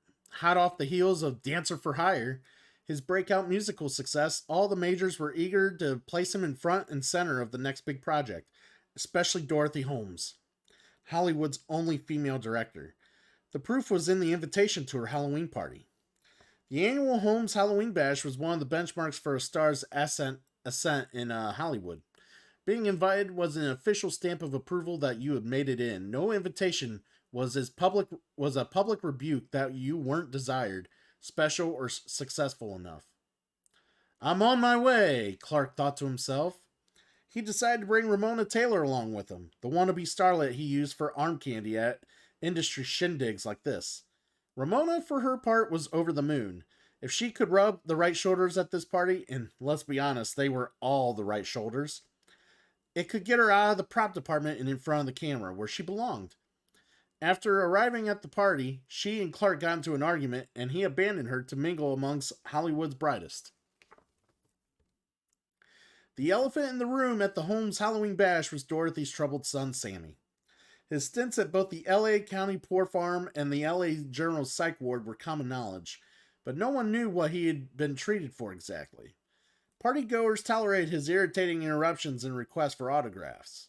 They even looked the other way when he put on dresses and began talking in that horrid English accent, insisting on being called Victoria. A small price to pay to be at the party. Being his first time to the bash, however, Clark didn't know about the elephant. When the dame in the queen mask and the sexy gown lured him away from the crowd to a secluded bedroom, he did not give it a second thought. Sure, her voice seemed a bit odd, but his lucky day was about to get even luckier. And then Victoria took off the mask. Clark recoiled from the man in the gaudy makeup. What the hell? Get away from me, you freak! Well, that was Frank's cue to emerge. Freak, huh? I'll show you, freaky golden boy. Frank was incredibly strong and smashed Clark's head up against the wall, knocking him out cold. Whistling, he left the bedroom, went down the hall to the kitchen, grabbed the largest knife he could find, and headed back to the bedroom to practice his tanning skills on a human being. That's when Dorothy, who had spied her son leaving the kitchen with a knife, burst in as he was just finishing carving an F into Clark's cheek. Majesty, she yelled, using the trigger that would bring Victoria back. What is this madness? Victoria shrieked as she dropped the bloody knife. That's when Clark came to, rubbing his head. Dorothy quickly picked up the knife. Let me apologize for Sammy, Dorothy began, but Clark cut her off. Your son is insane. I'm going to tell everyone about this. You're done for, and they're going to lock your freak of a kid up forever. Frank snarled as he shoved Victoria aside in Sammy's crowded head. Call me freak one more time, you little piece of... He was cut short as Dorothy plunged the knife into Clark's gut. No one, especially this nobody, was going to jeopardize her career or threaten her son. She would do anything to keep that secret. Clark sunk to the floor, dead. Color me all kinds of depressed, Dot, Frank said. He pulled the knife out of Clark. I didn't think you had the stones. It was at the point that Ramona, who had been looking for Clark, walked in and witnessed Frank licking blood off of the knife. Fresh meat, Frank said as he moved to grab her. Dorothy used the trigger word a second time and Victoria returned. She looked at Clark's body and the knife in her hand and promptly fainted. Ugh. Ramona, in a state of shock, began to back away. Dorothy quickly slammed the door to the room and grabbed her by the arms. How would you like to become the biggest movie star Hollywood's ever seen? Well, that got through to her. Dorothy dismissed the rest of the party guests and returned to the room. Together, she and Ramona cleaned up the mess and put Sammy, who was still unconscious, to bed. Dorothy cleaned the knife off and replaced it in the kitchen, and then stuffed the queen mask inside her purse. She and Ramona loaded Clark into the back of Dorothy's car. They drove a short distance and dumped him into the tar pits, expecting that he would be fully submerged by morning. She handed the sword to Ramona. Hide this as deeply as you can in your prop storage and then come see me in the morning. We'll talk about your future in this town, and remember, dear, loose lips sink ships. Despite her charge to dispose of the evidence, she completely forgot about the queen mask buried at the bottom of her purse. Dorothy returned home and checked on her son, still sound asleep. No one will ever take you from me, my darling. Never. She kissed him on the cheek, closed the door behind her, and sat down to go over tomorrow's shooting script. She had a movie to make after all. And that is the case of the murder on All Hallows Eve.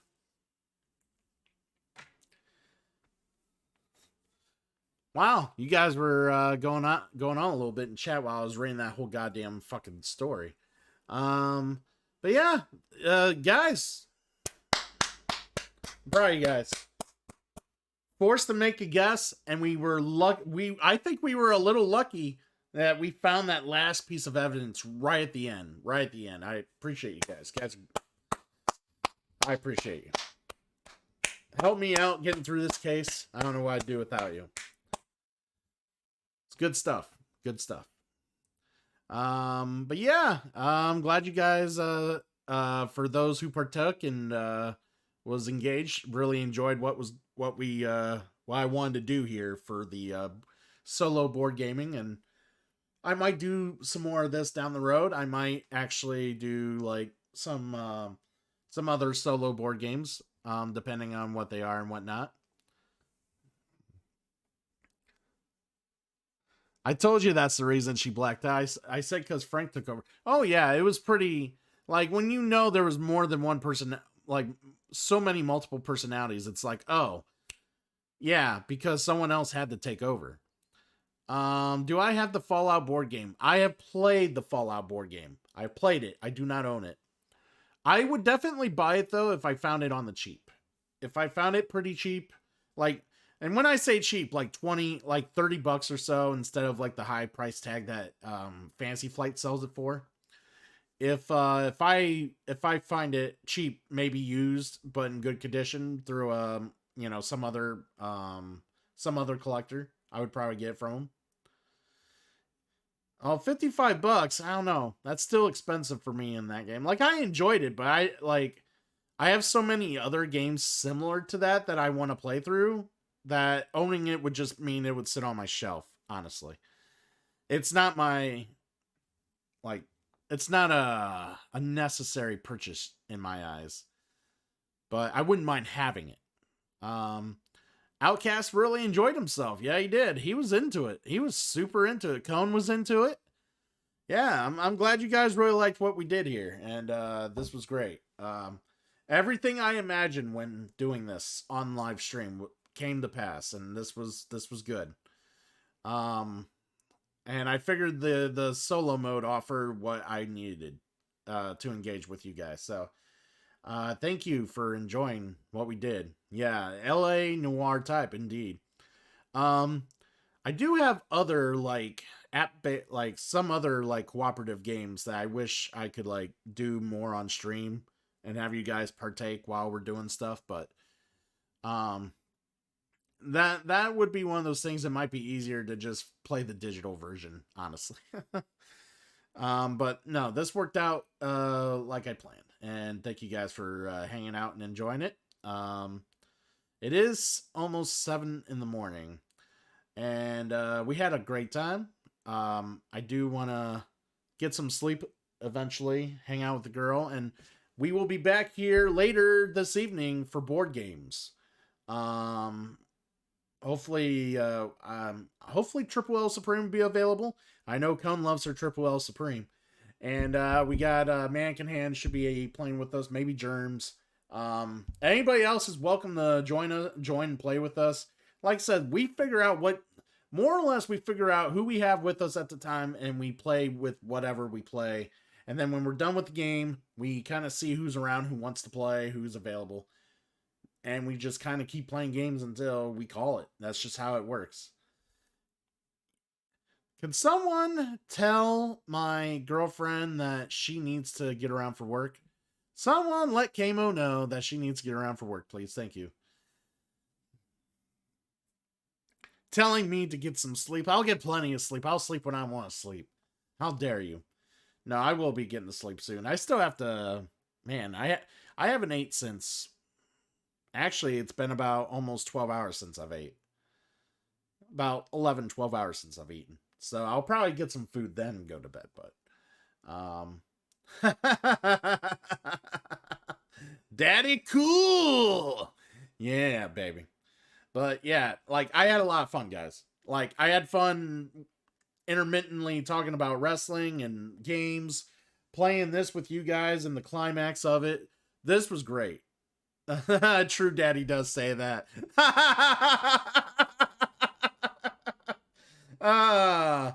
Yeah, you better watch what you ask for there, Kamo. Better watch what you ask for. All right, well, I'm glad you had a good time, Outcast. I'm glad I could offer that to you. I'm glad I can offer what I always offer to you guys, and that's a real chill stream to just come and fuck around and just have a great time. Because that's what I'm here for, baby. And for, you know, awesomeness and other, yeah, that's just everything Twitch has to offer, which is you guys. So I appreciate it. I'm going to sign out. I'm going to go ahead and raid somebody. Somebody cool. We got to find somebody cool. Let's find somebody cool.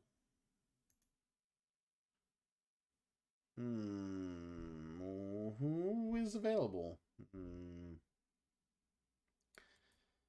He's playing Final Fantasy VI. That's interesting. All right. I think I'm going to raid Trainer Benny. He's playing Final Fantasy VI. And for those of you who just want to lurk on somebody, we're just going to head over there and lurk on his channel and hang out. All right. I just wanted to make sure I had his name right.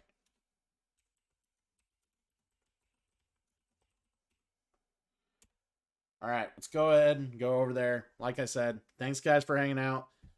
You guys are great. I appreciate hanging out with every one of you guys. And special thanks for those of you who participated in today's event. Like I said, this was a challenge award that you guys put points in, redeemed, and got to happen. I've been wanting to get this done, been wanting to do it, and I'm glad I did. So thank you guys. And like Cone says, maybe we'll do another here at some point down the road. Because, yeah, this was super great, and I got plenty of cases to go through. Plenty of fucking cases to go through. And, yeah, if this is the outlet I need to get through those cases, so be it.